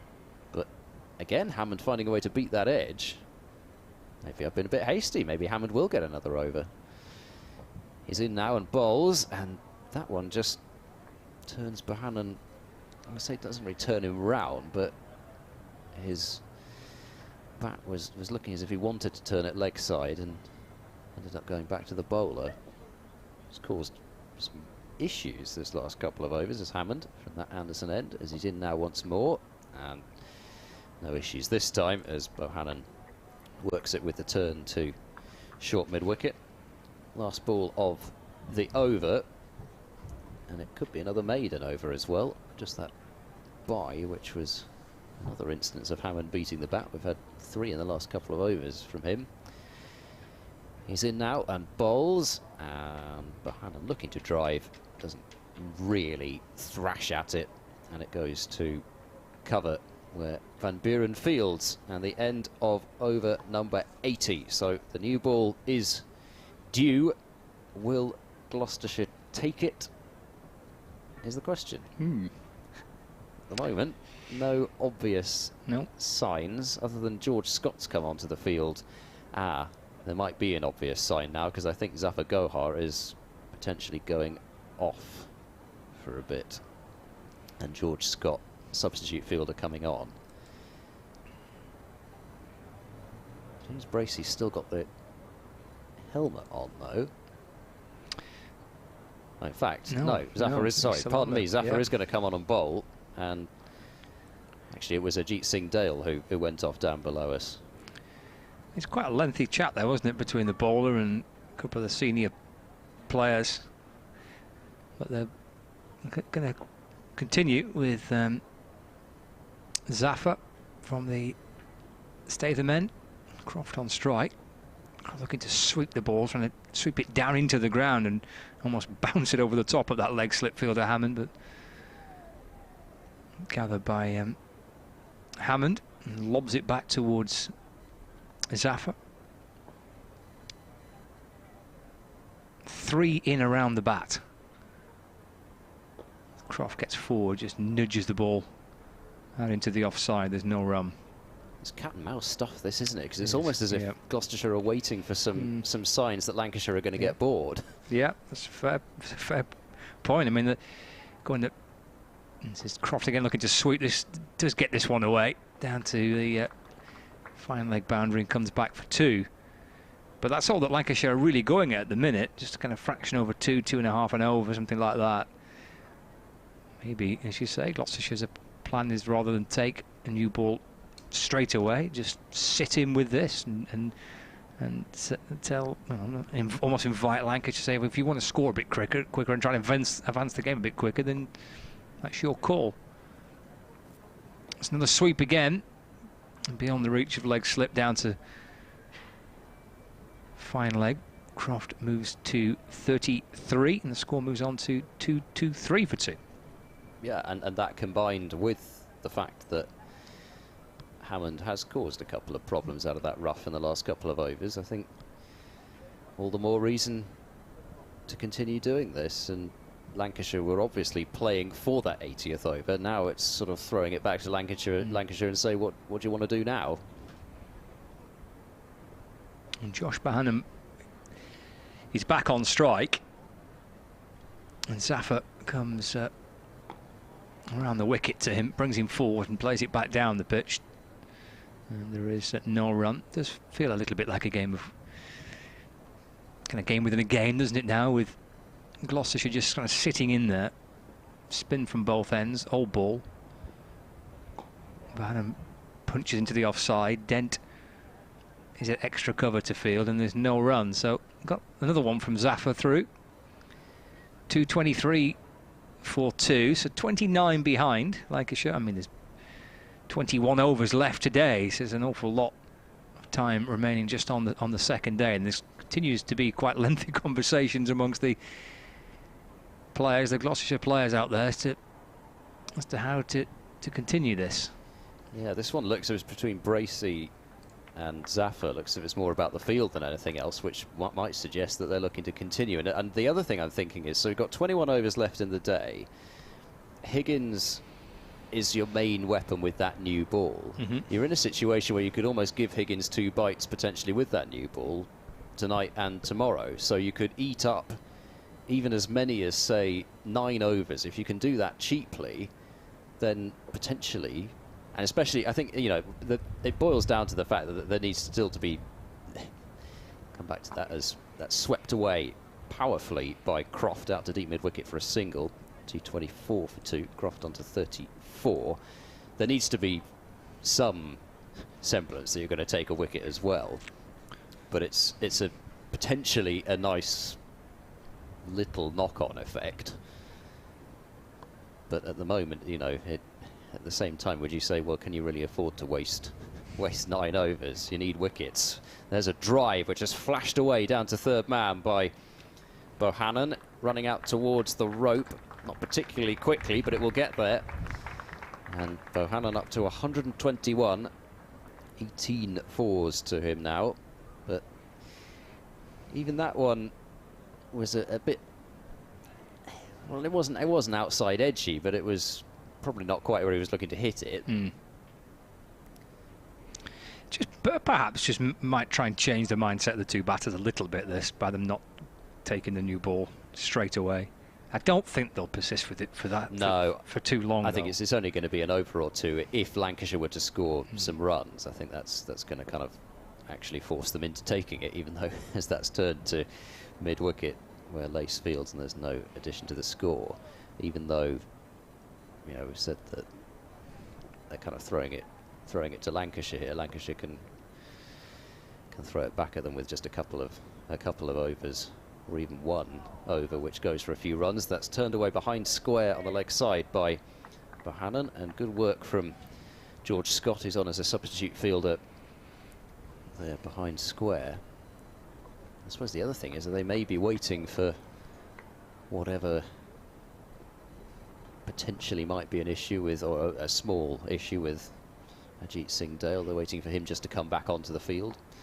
As back goes Bohannon, tries to cut, doesn't get a great deal of timing on it, but then there's a huge gap between cover and the fielder out at deep point, really. So plenty of room for another single. 229 for 2.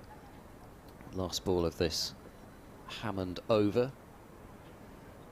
Was a boundary off it, but even that slight moral victory to Hammond. Perhaps he's gone for a sweep here, and there's a shout for leg before wicket, but the positioning of the pad of Stephen Croft would lead me to believe that it was probably outside the line of off stump. But, well, Was there enough in that over? Perhaps there was. LBW shout, a slightly edgy looking drive. We'll see. 229 for 2 after 82 overs now. There are 20 more left in the day's play. This would be the perfect plan for Gloucestershire if they could continue with this old ball here, continue with the 2 spinners, try and put it a little bit back on Lancashire and see if almost try and make these 2 play a little quicker and try and force an error, try and just prize out a little wicket, because Lancashire have been trying to second guess what Gloucestershire were doing. I mean, Lancashire's still in a very strong position, clearly only 23 behind with 8 wickets left. But intriguing that this is continuing. It's Zafar in bowling. Oh, it's a nice delivery. Just getting behind onto the front foot. Kind of weaves its way past the outside edge into the gloves of the keeper. 229 for 2. We got left. 19 overs left after this one from Zafar Gohar. He's into his 27th of the innings. Left arm round the wicket to Bahanan, who's forward in defence, and there's no run. They just need one of those little things to go their way, don't they? A sort of a, you know, they've actually been beating or coming close to beating the bat quite a few times in the last few overs. Just need something to go to hand. He goes back and he cuts this time, Bahanan. There's a man in the deep. Scott, his 12th man. And Bahanan gets a single. 123 to him now. Lancashire moved to 230 for 2. Brings Croft back on strike, and he's been keen to try and sweep as Croft. And they're going to position a couple of players behind square on that leg side. There's kind of a deep leg gully, and there's a deep backward square leg, almost long leg really. Forward goes Croft and nudge it away into the onside, no run. And a couple of times he's got runs sweeping Croft, sweeping the ball down into the ground and it bouncing up above the leg slip fielder. So they've just identified that and kind of blocked that potential scoring option for Croft. Looks to sweep again, Croft, but makes no connection. 230 for 2.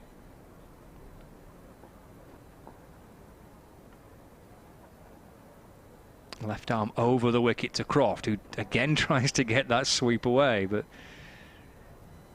it's beyond the reach of Bracey, and that leg gully fielder is there to pick it up.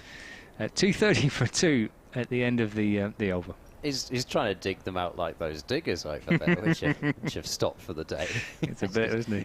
Going to be shoveling away all evening. Yeah, well, another long conference. Hammond has his cap off, though. Bracey also involved in this discussion with Captain Van Buren. Gloucestershire have got time here. It's not exactly as if overrate is a problem. Of all the problems they've got, overrate is definitely not one of them. Does that say +5 or +6 over there? +5, yeah. There we go. So contact lens is getting tired towards the end of the day there. I couldn't see whether that said 5 or 6. It doesn't really matter, to be honest. Once it gets to plus that many, it's it's not an issue. Hammond will bowl another, though. Suppose maybe part of the discussion is which end does Ryan Higgins want? Deep mid-wicket out, deep point out. Slips the only close catcher. Hammond bowling to Bohannon, who turns this one to short mid-wicket, and there's no run. But we're not quite in to the realms of every over Gloucestershire bowl here is another over they don't have to face, but not on the second evening. But at the same time, as Hammond is in, Bohannon plays back to the bowler. At the same time, at some point, Lancashire will feel like they've got to make the running more than Gloucestershire because of time left in the game, but now's probably not that time, I think it's fair to say.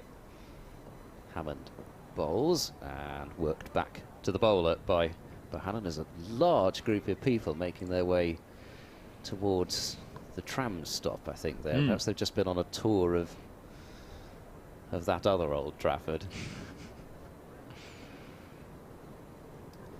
Hammond in and bowls.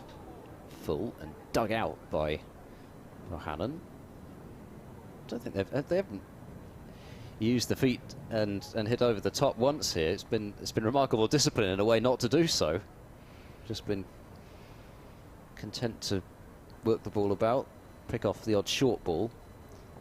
Hammond bowls wide, and that's driven through extra cover powerfully by Bohannon. That'll be 4 through extra cover, and that's a shot that he was trying to play in the last over, and he squirted it down to third man, but he hit that one out of the middle and right where he meant to. 234 for 2, and Bohannon up to 127. It's a good shot, wasn't it, from Bohannon? Say, it's been a magnificent display of kind of patience in terms of and not being tempted at all.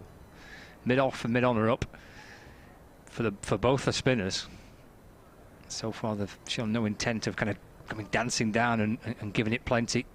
That was a good shot, forcing it away through the covers. Last ball of this over. Hammond bowling to Bohannon, who works that one to mid-wicket, and that's that for over number 8 for Hammond. 8 overs, 2 maidens, none for 19, but he's come close to taking a wicket. Certainly has bowled pretty well, particularly in this longer spell that he's had over the last, well, what are we on now? After the last hour or so, almost now, not quite, but getting close to. 234 for 2 after 84 overs. And another long discussion. This time it's Bracey and Dent having a chat, but it is Zaffer who's taken off his jumper and handed his cap to Steve O'Shaughnessy. I wonder if he's still got the other cap with him, or whether he's just decided that it's just going to be flat cap for the rest of the day, Steve O'Shaughnessy. I would love it if he just decided to swap again midway through the final session. Oh, the wind's died down. Yeah, it's died down a bit, hasn't it? I mean, it's not howling like it was earlier, and it's probably fairly similar to how it was this morning. So we've got the light meter out there. Perhaps they've also got a, whatever it is, an anemometer or something like that, if I can even get close to saying it. I think that's the word for it. Is that a wind gauge? I think it is, yes. We go again with Zaffer bowling to Croft. Well, that ball bounces and finds itself disappearing in the direction of slip. Croft did his best to get everything out of the way of that. And Zaffer back in for Gloucestershire. A little flatter. Again, just padded out of the way by Croft. Ball loops up over his shoulder, and Bracey, the keeper, goes chasing after it.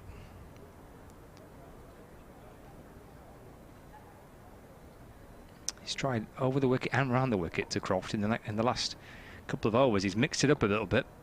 He's over the wicket again to Croft. He's smothering the ball away into the onside. No run.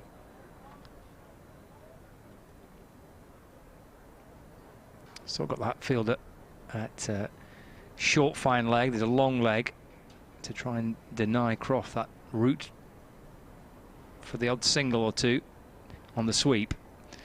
And just padding away, deflecting down to short fine leg, and there's no run. I don't know if you describe this as cricket for the purist. I don't think you would, but Zaffer to Croft. Again, no shots offered. Ball balloons away into the offside. It's the most exciting thing at the moment is which angle is the ball going to come off the pad at. Well, I find it actually quite interesting. The tactics that Gloucestershire are using, and then the approach that Lancashire have got to it as well. Don't get me wrong. I've got no problem at all with what either side's doing out there at the moment. It's almost like something perhaps we'll give at some stage. He goes back, Croft. trying to force the ball away through the offside for no run. Is that another? Well, it will be another maiden. Yes, it is. That's the end of it. 2:34 for 2 with 17 overs left today. And still just that one wicket, that Luke Wells wicket to fall. The difference between the two teams now is just 18 runs. Right, I think Gloucestershire are pulling the trigger. I think they've decided that they've got to have a go now. And I think it will be Ryan Higgins from the Anderson end. He's taken off his sweater and cap. So I'm not sure whether we've had the wave of the new ball yet. I think, is that what's going on there? Yeah, I think that might have been the wave. We need the box of balls. Yeah, we need the ball. Not the wave of the ball, it's the wave to give us the ball. Yes. Here it comes. Joss Buttler scored a century for in this latest IPL game for the Rajasthan Royals. I think that's his third century of this year's IPL for Joss Buttler. Yeah, he's quite good, isn't he? He's not bad. Lancashire's finest. Well, indeed, yeah. I'm just wondering if there are any Somerset fans listening. No, they're still on at the Oval. Take a look at the scores elsewhere, actually. We've not done that for a little while, have we? Got how things are shaping up in the other Division 1 games. Hampshire 260 for 3 at Kent, who made 305 all out. James Vince 104 not out. Northamptonshire all out for 204 in reply to a Yorkshire total of 296. And now Yorkshire batting second time round, 5 without loss, so lead by 97. Surrey are 140 for 4. Ollie Pope out for 47. Ben Folkes is 48 not out. And Surrey still trailed by 197 runs. And Warwickshire 312 for 8 in reply to an Essex total of 168 all out. That's a lead of 144. So, Higgins in and bowling to Bohannon, who defends to cover for no run. There was a... Well, the ball was brought out. Unfortunately, I was wrapped up by the scores. Didn't necessarily notice the wave, but I think we can clearly see from the pictures that it is the new ball in Higgins' hand, and he's in now and bowling to Bohannon, who leaves alone through to James Bracey. Notice Ben Slater scored a century for Nottinghamshire, 132 he's got. Yeah, they get plenty of runs, haven't they, today? Half century for Duckett. Lyndon James, 76 not out. 304 for 3 in reply to Durham's 230. Higgins bowling to Bohannon, who's forward and defending out towards cover, and there's no run. And Labuschagne's out LBW. Guess who to? Oh, has Shaheen got him again? He has. He's got him again. Oh dear.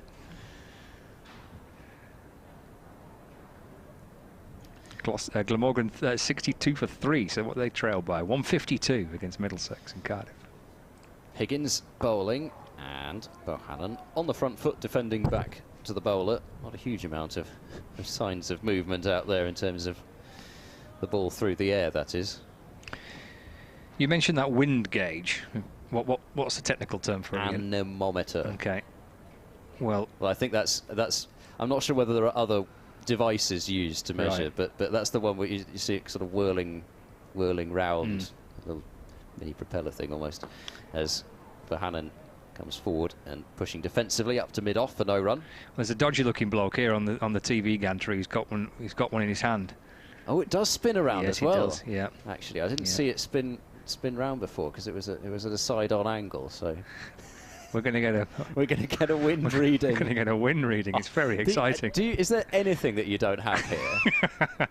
Higgins in and bowls, and Bohannon watches that through to the gloves of Bracey. So it's a maiden over from Higgins. Is that any surprise to anyone? 15 overs, 11 maidens, 0 for 12. 234 for 2. There we go. On the pictures as well. We'll get an official wind reading at some stage. What he needs to do, that's Colin. Apparently he's in charge. What he needs to do is go up onto the roof of the pavilion, because that's where it's most windy. It's no good doing it down here. There's no wind down here. I'm going to get up on the far side, Well, on the roof of the point. When there was that bin bag-sized bumblebee over to our left earlier on. I'll leave you with that. Right. Of all the people I thought might take the new ball, didn't mention Zafar Gohar. So he's going to bowl with the new cherry from the Statham end. Zafar Gohar in. Down the pitch comes Croft, and Zafar's going to fire the ball back, and he's landed it on the pitch, which I don't think Ryan Higgins is going to be too happy about. It was probably not the greatest move with the new ball to scuff it up one more time. 2 slips in place. Deep cover and deep backward square leg still out there on the boundary, so Gloucestershire not gone right on the all-out attack. Zafar in. Oh, there's a sweep shot attempted, and that is the end of Croft. He's been bowled. So just 2 balls needed by Zafar Gohar with the new ball, and the move to give the new ball to Zafar Gohar has paid off. And the end of Croft for 34, made from 106 deliveries. He stayed so disciplined against the old ball, but in fact he's bowled off a bottom edge. Didn't pick that up live, I must confess, but bottom edge onto the stumps. The ball itself wasn't actually going to hit the stumps, so it feels as if that's the bit of fortune that Gloucestershire have been missing a few times, with a few plays and misses, a couple of edges not going to hand, and at last, from Gloucestershire's point of view, they've got a scalp, and it's Croft, and they've got him out before Lancashire go into the lead as well, which is handy. So Croft departing for 34, 234 for 3, and out comes Dane Villas to the middle. Not somebody who'd be near your top of the list in terms of players you'd like to see walking out. Yeah, only ahead by 18 runs and 7 wickets remaining, but here is Villas, and certainly a tremendous player of spin, but potentially might have his work cut out against Zafar Gohar with this new ball in hand. It'll be interesting to see how much or how little on the attack he goes. Certainly a terrific sweeper, reverse sweeper, and quick to rock on that back foot and cut. Just carving out his guard. Gloucestershire still persisting with the same field. Graham van Buren just ordering Josh Shaw back a few steps at deep backward square leg. And they've gone with the 2 slips as the 2 close catches. Zafar Gohar in over the wicket, bowls, flighted delivery, driven by Villas to the left of Dentu, goes into the slide, can't pick up cleanly, but there was a single there anyway. So Villas off the mark to his first ball, 235 for 3. Clouds have more or less disappeared. It looks like it's going to be a lovely evening in terms of sunshine, but wind making it rather chilly still, I suspect, as Bohannon moves forward and defends back to Zafar. 2 for 54 in his 29th over, represents a terrific day's work from him. He's in now and bowls. Bohannon forward and defending back to the bowler. He's just not had a massive amount to work with, but he's kept his discipline so well throughout the day, and maybe can reap the rewards here. Zafar in, Bohannon forward, thinking about the single, but this time they elect not to take it, to Chris Dent's left. End of the over. 2:35 for 3. There are 15 overs left in the day and 55 minutes until 6 o'clock. I think we might be on for that bang on 6 o'clock finish. That partnership between Stephen Croft and Josh Bohannon, 117 runs for the third wicket.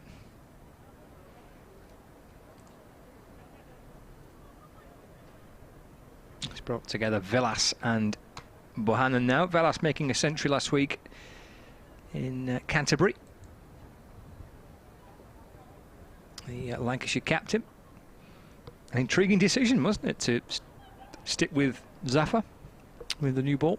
Yep, and you know, in some ways, on the face of it, even just who's your most likely bowler to take the wicket, and he's, you know, most spinners are kind of, you know, particularly from the subcontinent, are used to bowling with that new ball. So, yeah, a good decision to give it to him, and it's paid off. Here comes Higgins in and balls to Villas. Let's ease down towards fine leg for 1 run. And Villas moves to 2. 2:36 for 3. I've got wind news. Really? I can't wait. I've got breaking wind news. It's gusting at 22 miles per hour, apparently. Right. Thank you for that, Colin.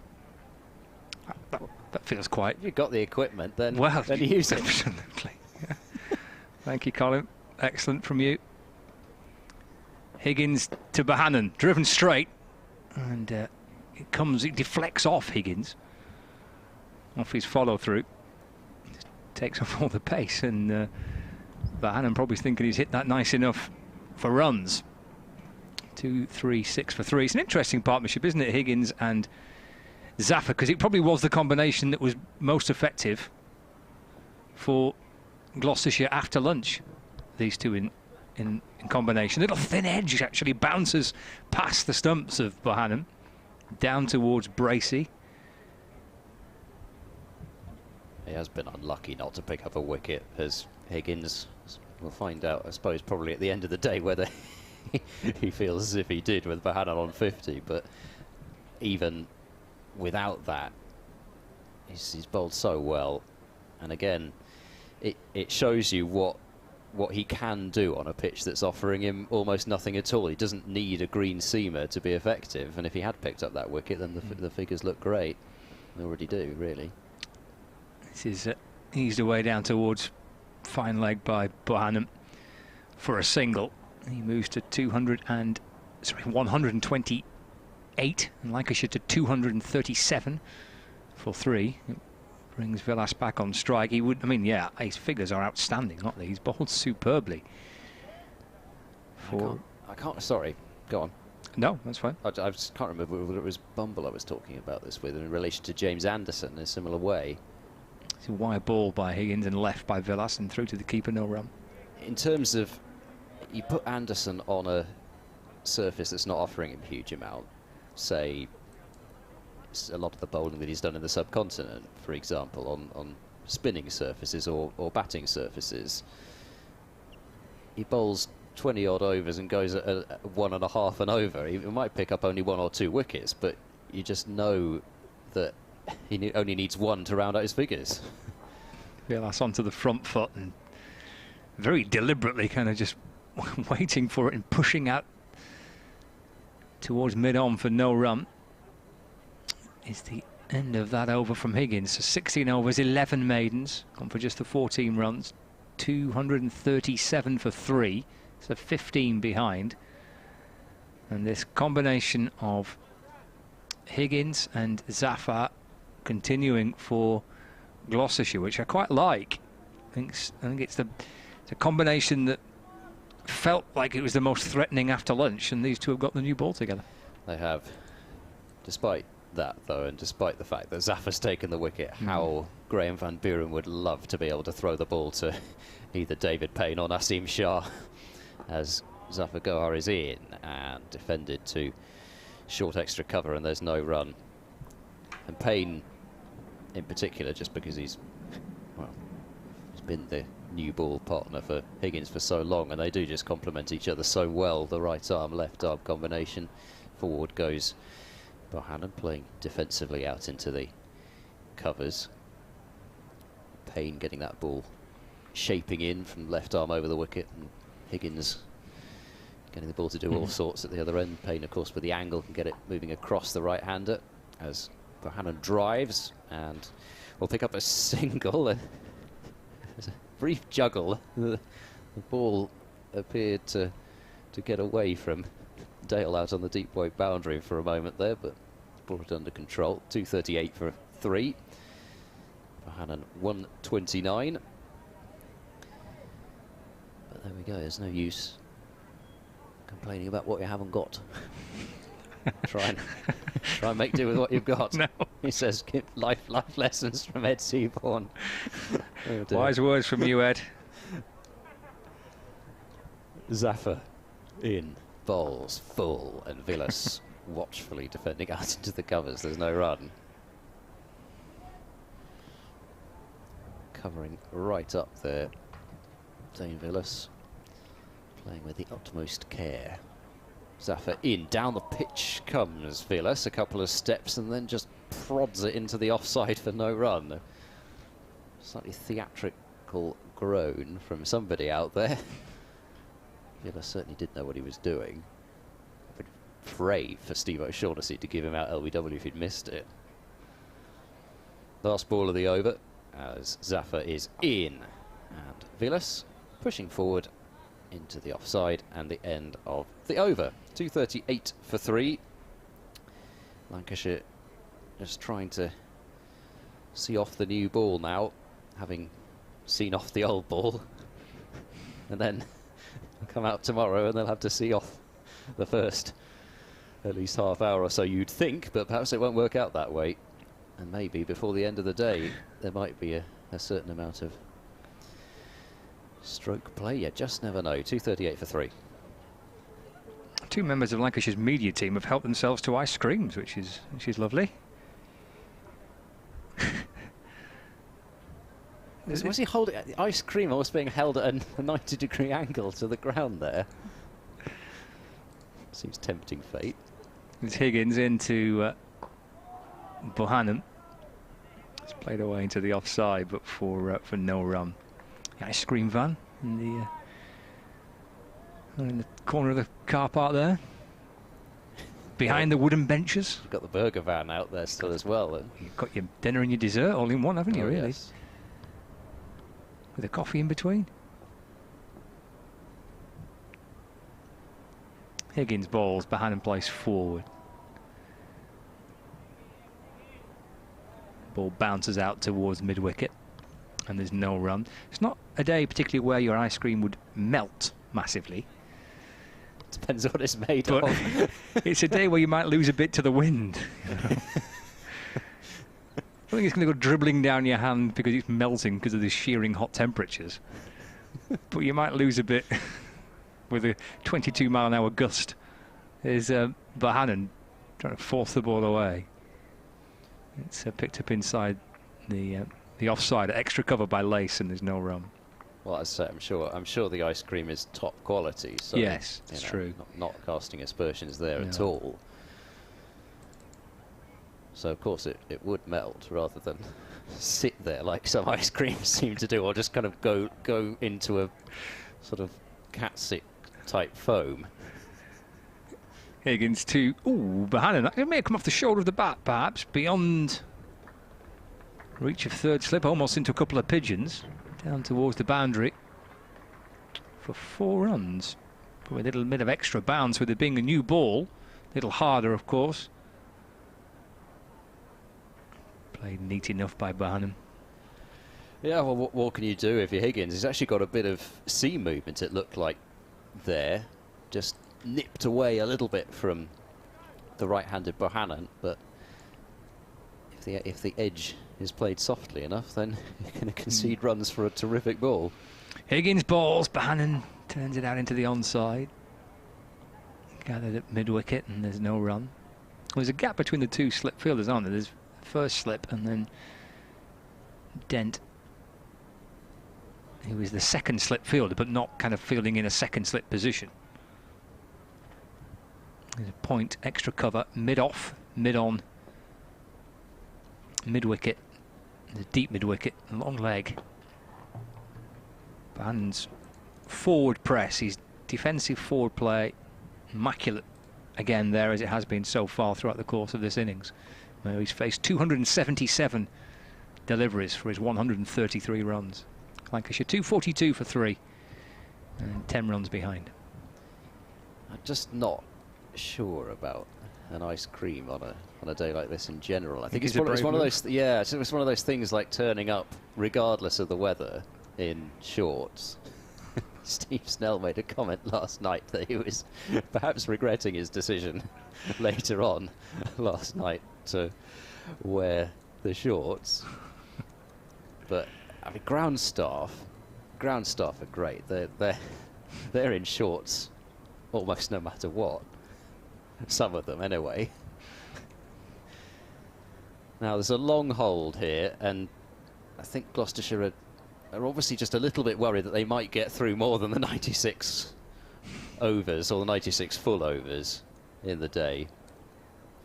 Just hold things up a bit, because I'm not sure that too much has changed. Actually, they have brought deep cover up, so that is one change, as Zafar is in and Villas works it away behind square on the leg side. Be able to get 2 runs here, as deep backward square has to move towards a fine leg, and 2 more to Villas, up to 4, 244 for 3. Newer, harder ball, maybe slightly quicker turn, I guess, for Zafar, but as I've said more than one occasion, it's just not been that many balls which have turned from the straight, or from a straight line, I suppose I should say, make it a bit more clear, as Villas is forward, getting to the pitch of the ball and defending firmly back to Zafar Gohar. Put in a real shift today. He's still got a few more overs to bowl to come. Zafar's in, and Villas gets his feet in order and turns it into the leg side, but it's picked up by Van Buren at mid-wicket. Gives it a good old shine. Even before the captaincy, Van Buren was the chief shiner for Gloucestershire. Zafar in, used the feet from Villas, but all he does is just get to the pitch of the ball and nudges it into the covers, and no run. Certainly a sense from Villas that he wants maybe to put Zafar off his length a little bit, maybe force that short ball out of him. We haven't seen anybody else really use their feet to Zafar too much at all. Stays in the crease this time and just lunges forward and defends once more back to the bowler. Shan Masood has reached another double century. Blimey. It's extraordinary. 201 not out. Last ball of this over here as Zafar is in, and Villas rocks onto the back foot and helps it away backward a square on the offside. Might be 4. Higgins is in pursuit, but he's not going to get there. And he's almost stumbled as that ball's crossed the boundary rope. Just had too much pace on it. Same as a cut. It was back foot drive really almost from Villas with an open face, and it was a really beautiful shot, controlled shot, no risk, straight down, and his first boundary. He's on to 8, 248 for 3. Lancashire now behind by just the 4 runs, but Higgins was almost in danger of tripping over forwards just as he got his feet in order. Obviously didn't want to tread directly on the rope. Managed to avoid what would have been one of those moments that would have done the rounds for sure if he'd managed to fall over forwards. It's always they're always quite popular, aren't they, on social media when they get clipped up? Yep. Everyone has a chuckle. And Masood then, he scored successive double centuries? Double centuries, yeah, I think so. This one's come off a mere 256 balls. It's Higgins to Bohannon. Well, that has gone past his stumps and trickles down towards Bracey. It has Bohannon down on one knee. And Higgins, I think, can count himself a little unlucky today. And he's not managed to have perhaps a little bit more good fortune go his way. Back into Bohannon, who defends down the pitch. He goes bouncing past umpire Illingworth. And there's no run. Wayne Madsen, 6 runs shy of back-to-back centuries as well, because I have a feeling it was him who scored the century alongside Shan Masood in the last one. Put on 221 for the 3rd wicket together. Higgins over the wicket to Bohannon. That's turned into the onside. And there is no run. We mentioned that stat, didn't we, on the first day? Courtesy of Paul Edwards, our colleague from the written press downstairs, about the number of centuries that have been scored in the opening rounds of this year's county championship. Higgins to Bohannon.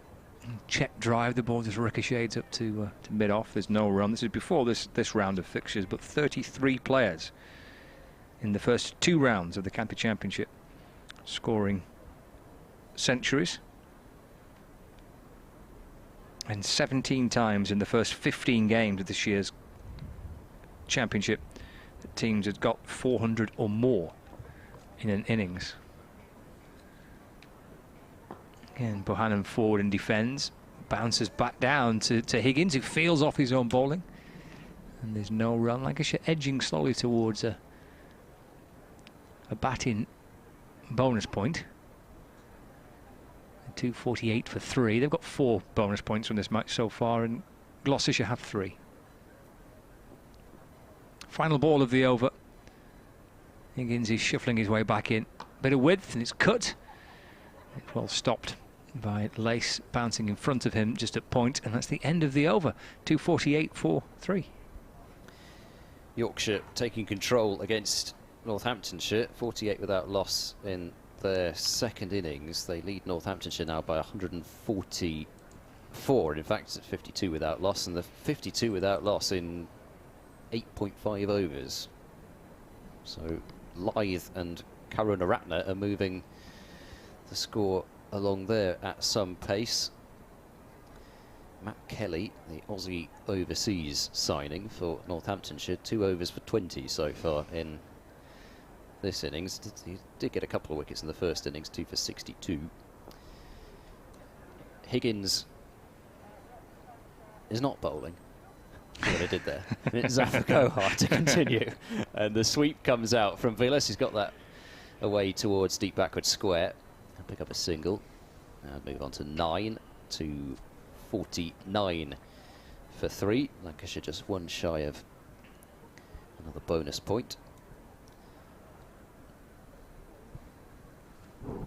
Bohannon just taking a brief moment here to compose himself as he faces up to Zafar and tries to nurdle that one into a gap between point and cover, but can't find it. So a dot ball. Lancashire now behind by just 3. Zafar in and bowls, and onto the back foot goes Bohannon and works it up to mid-on, and there is no run. All seems a bit peaceful now without the constant movement away to our right, the diggers and the steamrollers, etc. As the next delivery is turned away towards mid-wicket, and there's no run there. It's really rowdy in the morning, wasn't it? It's too rowdy, really.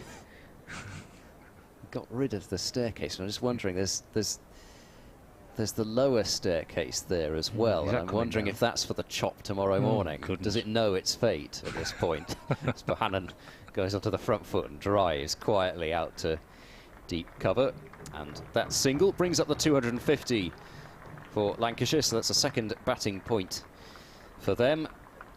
Ripple of applause round Emirates Old Trafford. Bohannon up to 134. So from Gloucestershire's point of view, if they want another bowling point, they'll need to take 3 wickets in the next 17 overs after this one. Zafar in, and just getting that one to angle in from wide of the crease to Villas, but it's just defended out into the covers. So 250 for 2, 93 gone in this innings. There are 9 overs left in the day.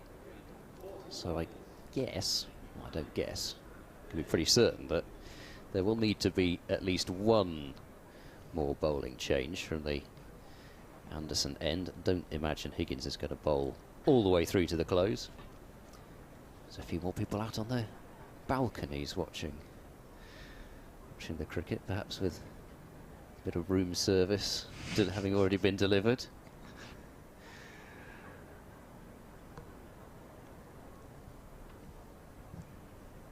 Yeah, get a bit of sunshine then too, don't you? If you're at the, as we look towards the right of that hotel. Yeah, that's definitely the room you want to be put in. There's Bohannon playing forward and defending out towards point, and there's no run.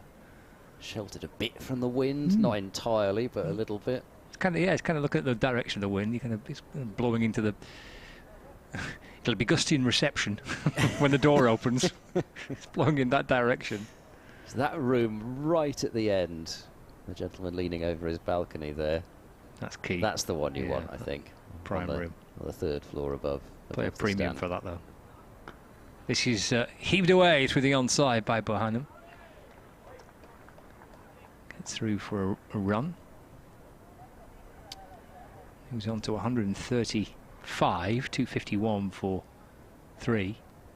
Brings Villas on strike.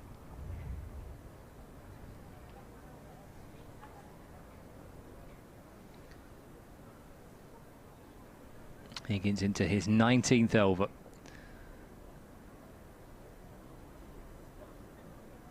Here he comes in again over the wicket to Villas.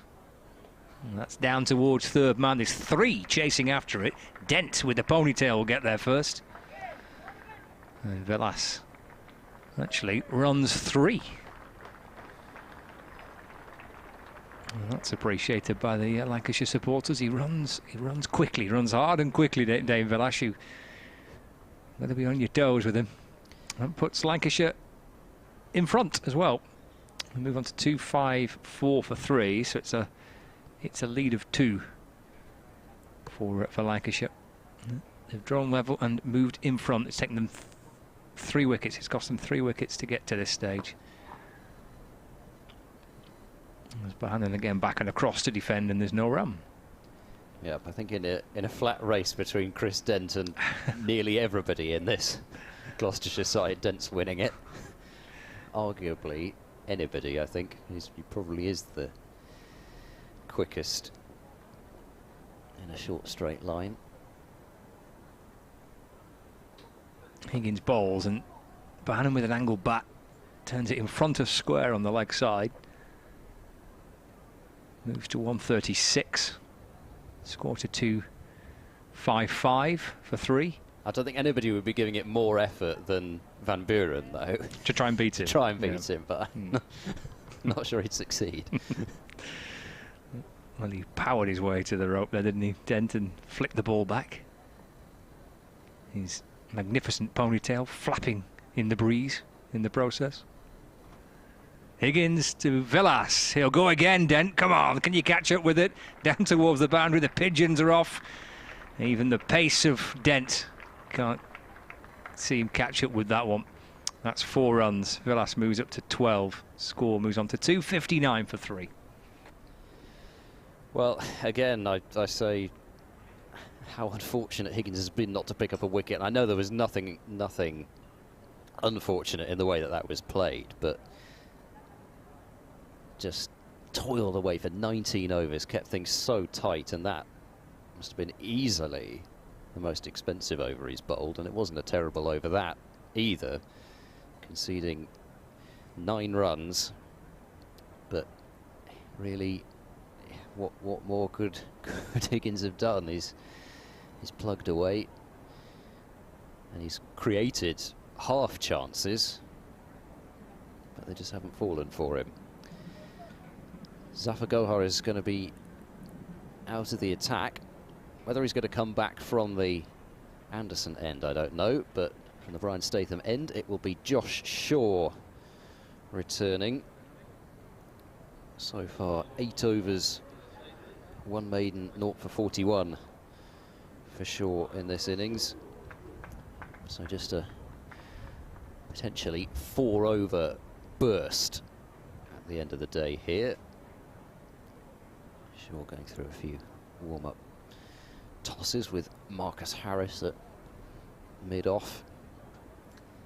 And it has been the old long day in the field for Gloucestershire. Just over half an hour to go. Particularly over half an hour if Zafar doesn't come back on from the far end. I'd imagine Higgins might get another over potentially, but not too much more. Shaw in and bowls, and Bohannon works that one away off his hip out to deep square leg, and a single taken. So the deep square leg and the long leg really out in front of the AstroTurf area, or whatever you want to call it, the fake grass in front of the hotel near the magnificent old pavilion. And fielder down at third man as well. Just the one slip in place. Miles Hammond slightly wider than conventional slip, but not too much, only a half step or so. As Shaw bowls to Villas, and that's left alone by the Lancashire captain. Never mind Villas's ability, full stop. The other reason why you would hate to see him come out of this situation is because he tends to score so quickly without necessarily playing a huge number of shots. He just naturally moves that scoreboard along, and as a consequence you can kind of feel like the game's getting away from you rather quickly. Something disturbing Villas behind the bowler's arm there, but we're ready once more. Shaw charges in past umpire O'Shaughnessy down the leg side. It's flicked away, and they'd just taken away that fielder at deep backward square leg, and that will make Graham Van Buren rather cross, and probably Josh Shaw as well, because it's gone for 4. So 264 for 3. Villas is too strong off his pads there to miss out on that, and it might have been 2, but it wouldn't have been any more than 2 if there'd been a fielder out there. But they just moved him. So Villas has got 20 now from 19 deliveries, and he's barely played a shot in anger. Here's Shaw in, bowls full and driven down the ground, and really there's no point chasing it. Marcus Harris gave that up almost as soon as it left the bat, certainly as soon as it went past him. And a gorgeous off drive from Dane Villas. Doesn't get too much better than that. Mid-off, relatively wide, allowing him that space straight down the ground. 268 for 3. And Villas 24 now from 20. Shaw to the wicket and bowls, and a drive off an inside half of the bat this time by Villas. It skews out into the mid-wicket region. Shaw with potentially a few frustrated words there to Dane Villas. 25 off 21. But again, as we've seen all throughout the day, anything resembling a half volley is going.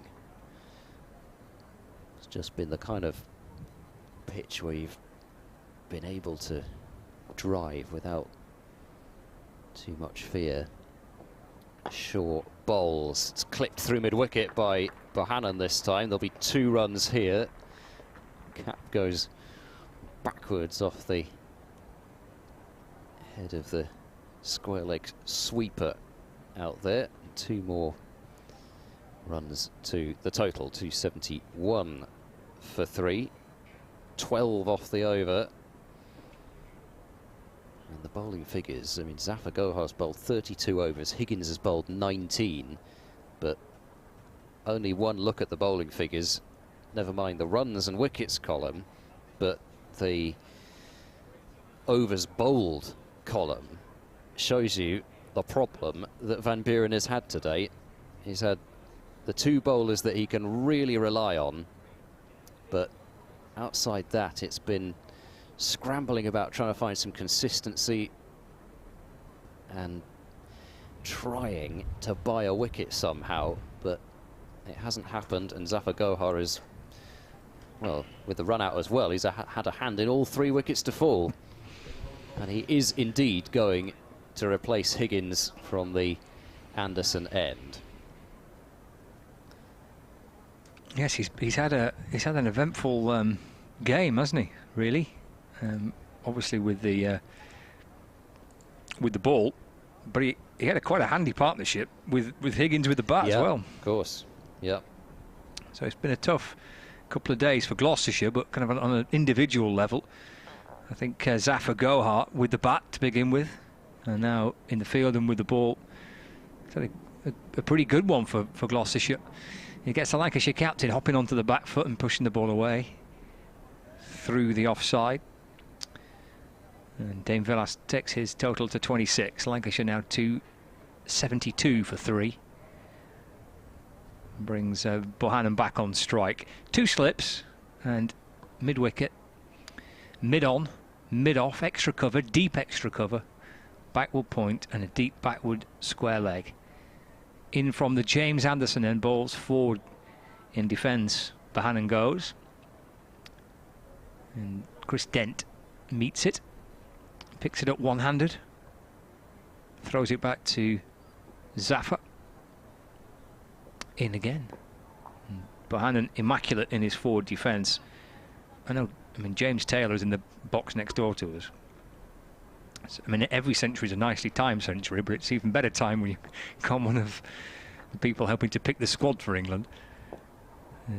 Bohannon nudges out towards mid-wicket and there's no run. Can't help but be impressed with the way that Bohannon's played here. It's not just the runs, it's the way he's put together the innings. It's the calmness, it's his temperament, it's his entire all-round game as he plays forward once more, back towards Zafar, and there is no run. And I think particularly the way that he's played Zafar will be of note, because he has had a player who's played Test cricket bowling spin at him for a long time. Forward again, calmly playing it back towards Zafar Gohar, and that completes the over. 139 not out. Josh Bohannon. Villas on 26. We're live here from Emirates, Old Trafford, heading into the final. What have we got left? Six overs left of this second day. Lancashire in front. They lead by 20. Villas is on 26. Bohannon's on 139. It's been a day where Lancashire have lost 2 wickets, but Gloucestershire have been made to work for them. They've stuck at it as best they could. They've faced some very good batting from Wells, then from Croft and Bohannon. Now it's Bohannon and Villas. Can they prize another one out before the close of play? I see spin from both ends. Indeed. Graham Van Buren back into the attack. 8 tidy overs from Van Buren so far. 20 runs conceded. Lancashire have been content really just to work singles for the most part against Van Buren. He hasn't bowled too many bad balls, but just manoeuvred the ball about against him. He's in now to Villas and sent back is Bohannon at the non-striker's end, and Chris Dent, as ever, prowling that extra cover region. He's so quick to get that pick up and throw away, you just can't take that risk. Next delivery is short and wide and has been cut for 4 by Villas. Haven't been too many deliveries like that from Van Buren, but there was one of them. And maybe, even though he hasn't bowled so many overs, possibly just the effects of a long day in the field, a lot of decisions to make, and just not a huge amount going his way.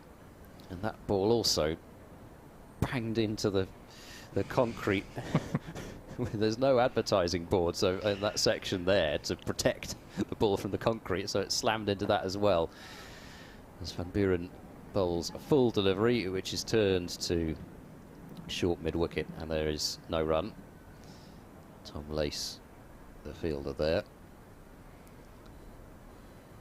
Van Buren in, bowls another wide delivery, which is quite short, and you can say he's kind of got away with that a bit. Villas has not got a huge amount on the cut shot, certainly not like he can, and just picks up a single out to deep cover. 277 for 3. Lancashire lead by 25. Villas continues to move on at a pace. 31 off 26. Breeze just gets up again as Van Buren is in and bowls. Bohannon watchfully playing back to Gloucestershire's captain. 1 ball left in this over, so 5 overs left in 18 minutes or so. Might need to slow it down a little bit with Van Buren back into the attack, as that's on leg stump, worked away leg side. Good stop by Lace. No run to be had there. It was good work away to his right. He's still got the shin pads on. He's had them on nearly all day. But good commitment shown in the field there by Tom Lace. 277 for 3. And the lead still sits at 25 runs with 5 overs theoretically left in the day. I don't think we'll get more than that. What a lovely evening it is. A few white fluffy clouds, plenty of blue sky. Outfield bathed in sunshine. 2 batters there, putting together another partnership here for Lancashire. 139 not out, and the captain Dane Villas 31 not out. As we come towards the end of the second day, Lancashire in front, 25 ahead, as Ed mentioned. 5 overs left, but things being slowed down a little bit here by Gloucestershire. And as we edge towards that 6 o'clock close of play time, might need a few changes around, a different change of helmet, a different change of fielder close in, maybe a few tactical tweaks as well. We've seen a lot of Zafar today, haven't we? Is he going to have a bit of a break? Looks like it. Yep, it does. Miles Hammond has the sweater off. And why not, really, in a way? I think Zafar's... He's quite tricky to face, wasn't he, at one stage? Yeah, he's not afraid to toss the ball up, bowls it quite slowly, and throws it out there into the potential small amount of rough. There won't be too much, but I suppose with Zafar having bowled a fair bit over the wicket, there might be the odd bit for him to use. And, of course, plenty of left-handers in Gloucestershire's innings, so there might be a few footmarks from when the likes of Hassan Ali was bowling round the wicket to them, and Anderson, etc. And he did get a few to turn and beat the inside edge a couple of times. Got the outside edge and it flashed wide of slip. Not too much more really that can be lost by bringing him on. And we'll see whether he can get Villas doing something which he might later regret. Well, he's got a slip. There's 2 mid-wickets, one little shorter than the other. There's a mid-on, there's a deep backward square leg. Short fine leg, deep point, extra cover, mid-off. Still got the sunglasses on, there's Hammond. Here he comes to Villas. It's thrown outside the off stump and it's left alone by the Lancashire captain. Oh, I bet it's quite cool when that sun goes in out there, though. See a few people heading for the exit. Yeah, sun's going in. Let's get back to the car. Villas wants a run here, just turning the ball across his pads behind square on the leg side for a single. 32 to Dame Villas, 278 for 3 now Lancashire. I do like how many people, though, still stick to their seats, even with the sun having gone round a long way at that point, particularly those on the pavilion side underneath the point. Yeah, it's a little unfortunate with the building work that the stand that is the stand for the sun lovers, or at least those that like to be warm, unfortunately is not open. So it's in front. The seats in front of the hotel. Bohannon defends back down the pitch, and there's no run. So there's not a lot of sun to be had at this time of the day, unfortunately, if you're in the seats. Actually, probably the best place to be is on the wooden benches, isn't it? At least you get a bit of sunshine. Or if you're the arthritic diggers, the sunshine's probably helping you out the most at the moment. Bohannon forward and playing away into the offside for no run. Help those joints in the morning. As they continue to smash up various things over there.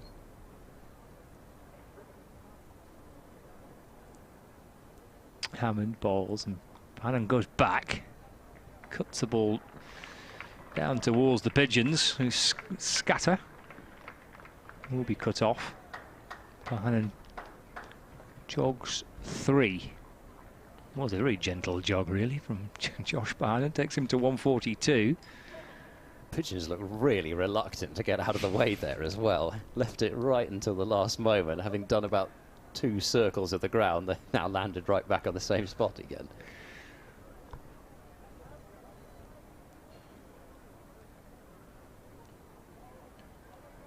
Final ball of Hammond's first over. Only got 4 left to go tonight, so and we've got spin from both ends. He's in no rush.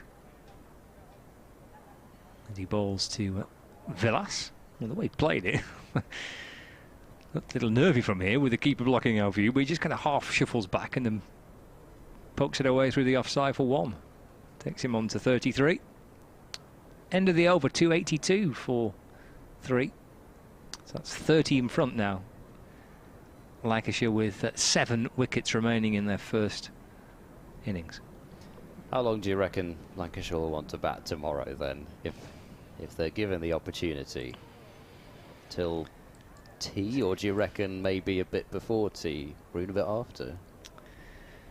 It's difficult to really answer that, isn't it? Because it entirely depends on how quickly they can press on a little bit. I mean, I think they've played today out pretty much perfectly. They've given themselves a fantastic chance with wickets in hand to get themselves a sizable first innings lead. It's 30 at the minute, so it's not been much more than that at the close of play. I don't think you'll see anything too drastic in the morning session, and they've got a bit of power to come. They've got some guys that can hit it, so they want to be in a position when that brings the likes of Phil Salt. Obviously, these two are out there at the minute into the game with a license to give it a bit of a thrash. Yep. Danny Lamb, Hassan Ali. Yep. I bet he would enjoy the opportunity to come out and give it a bit of the long handle. Yeah. Yeah. And it shows you again that if you construct your lineup to have players out there who can cash in those sorts of situations if the top order do their job. Zafar Gohar is going to replace Graham Van Buren, so it's almost as if we're just changing bowling in order to take a bit more time out of this at the moment. Zafar continuing then into his 34th over, and on the back foot Villas getting a ball which does turn a bit, but it's turned off such a short length that there's so much time for him to adjust and push it up to mid-off.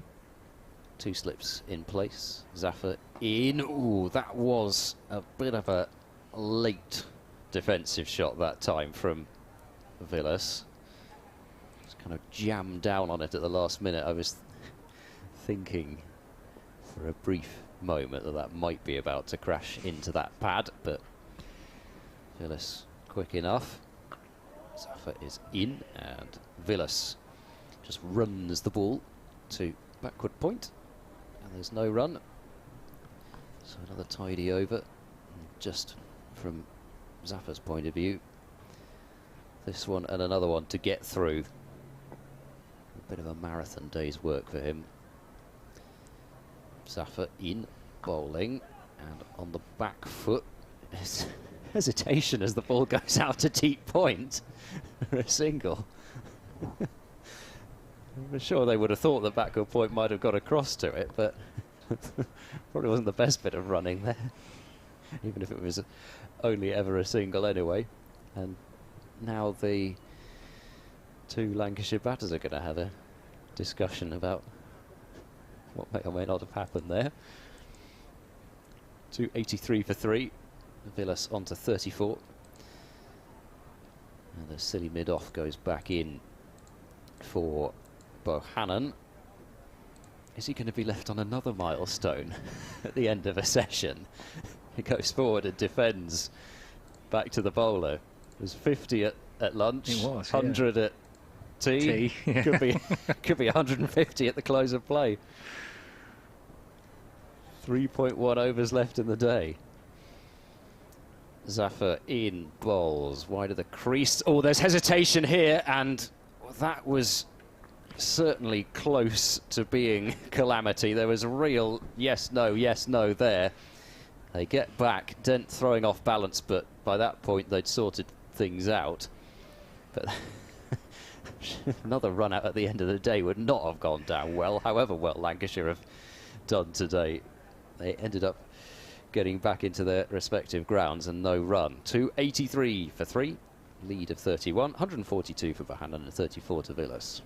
I suppose the other thing to factor into it perhaps as well is how the pitch is playing for Lancashire. Obviously they're out there batting on it, they've got a great view of it and feel for it, but I don't think they'll see anything too drastic tomorrow.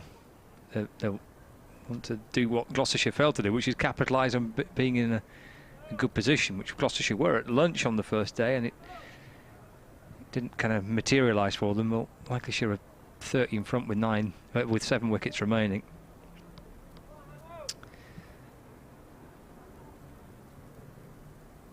Make the most of it. The captain's out there, of course, as well, which always helps in terms of trying to judge how things are progressing. He's on strike here because Hammond comes in and bowls to Villas.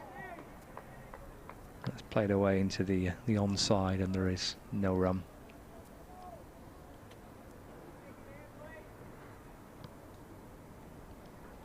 Pigeons are still pecking away down towards third man. Quite a few of them.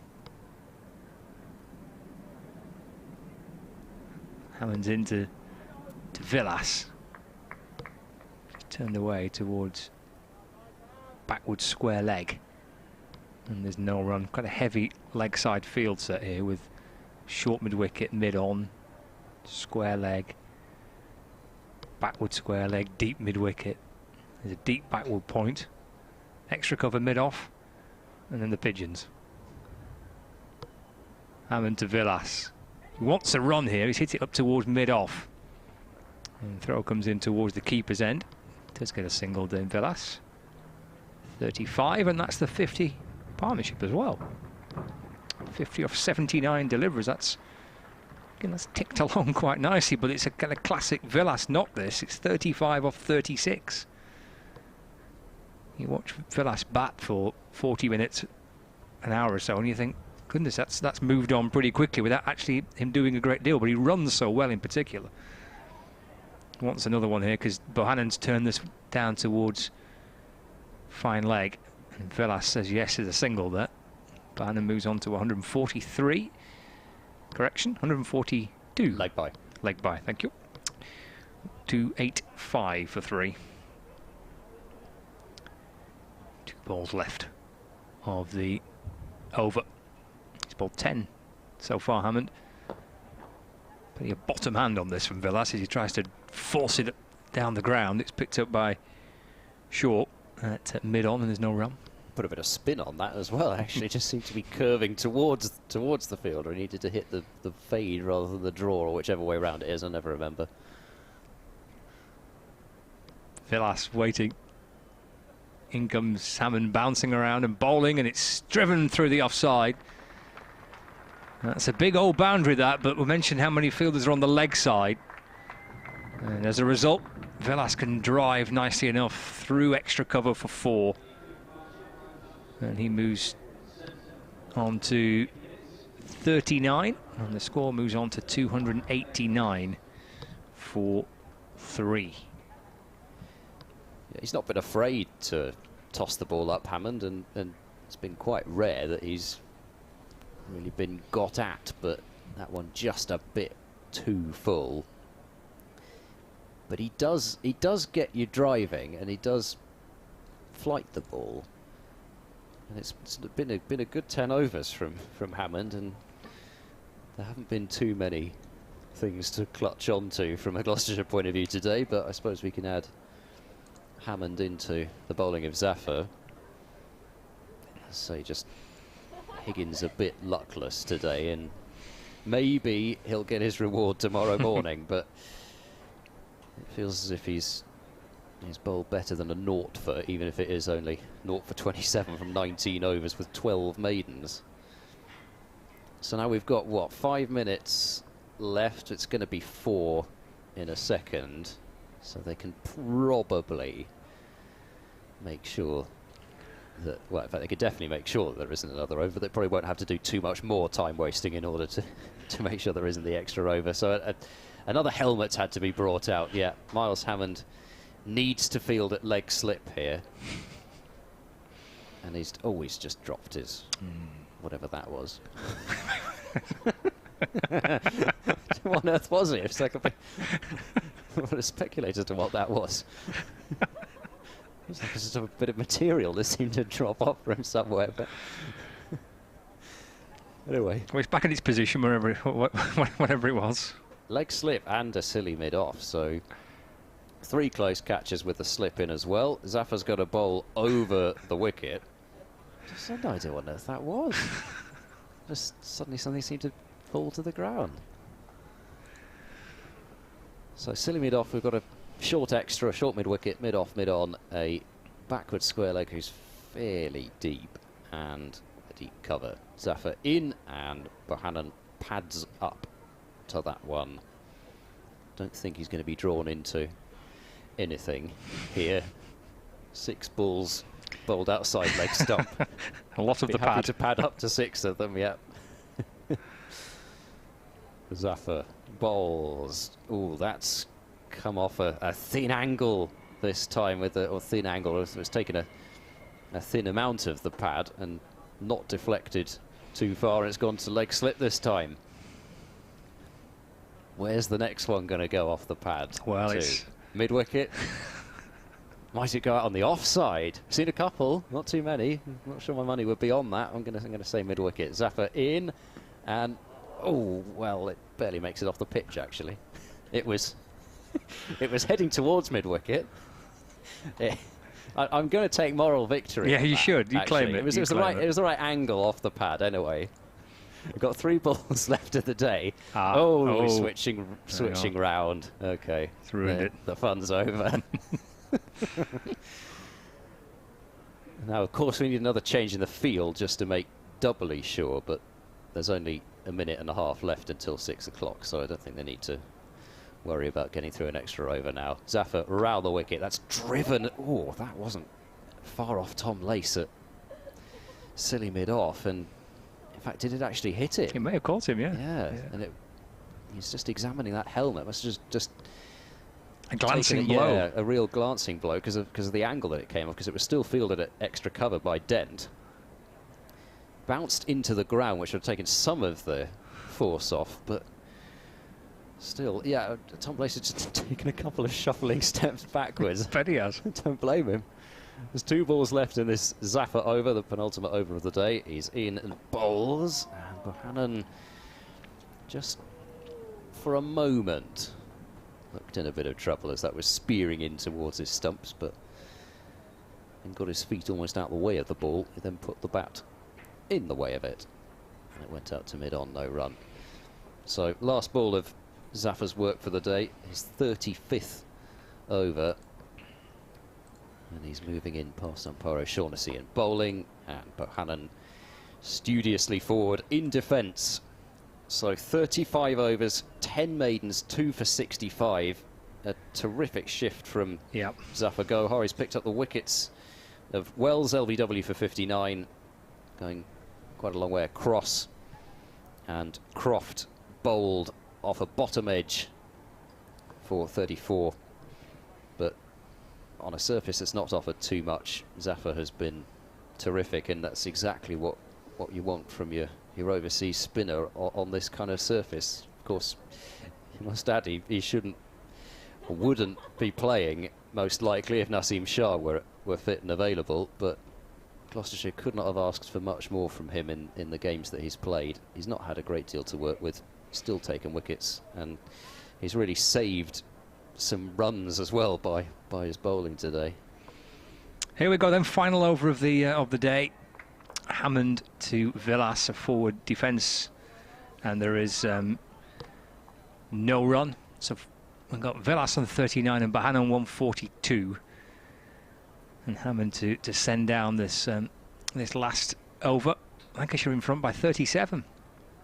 He's in and bowling, and that's hit firmly out into the offside, but Chris Dent is at extra cover, and he fields low down to his left-hand side. And there is no run. The captain making sure, doing his best, that he's there tomorrow morning, and Bahan will be quite content at the non-striker's end. Getting forced away by Villas, but straight to Dent. This over has got slightly more pace on it because the clock has ticked beyond 6 o'clock. There are just 3 deliveries remaining. Slip is waiting, and Villas is forward and nudging it back along the ground. It's picked up by Lace at mid-wicket. So 2 to go tonight. A day where Lancashire have bossed it really with the bat. Gloucestershire have stuck at it as best they could. Again, defended by Villas. 1 ball to go. They'll sleep well tonight, the Gloucestershire players. Well, maybe. I don't know. Long day in the field. I don't know about Graham Van Buren. We're thinking about who he's going to bowl next. Here we go, then, last one. And tossed outside the off stump and left by Villas. 289 for 3. Thoughts on day 2, Ed? Well, it's been a tough one for Gloucestershire, no doubt about that. And in particular, Zafar Gohar and Ryan Higgins have toiled away. They provided their skipper with some good control. They kept the runs down. And at times, well, I say at times, on 2 occasions, that's all because they were in those 2 wickets today, but those 2 occasions, it felt as if the pressure that those 2 were able to build up led to wickets.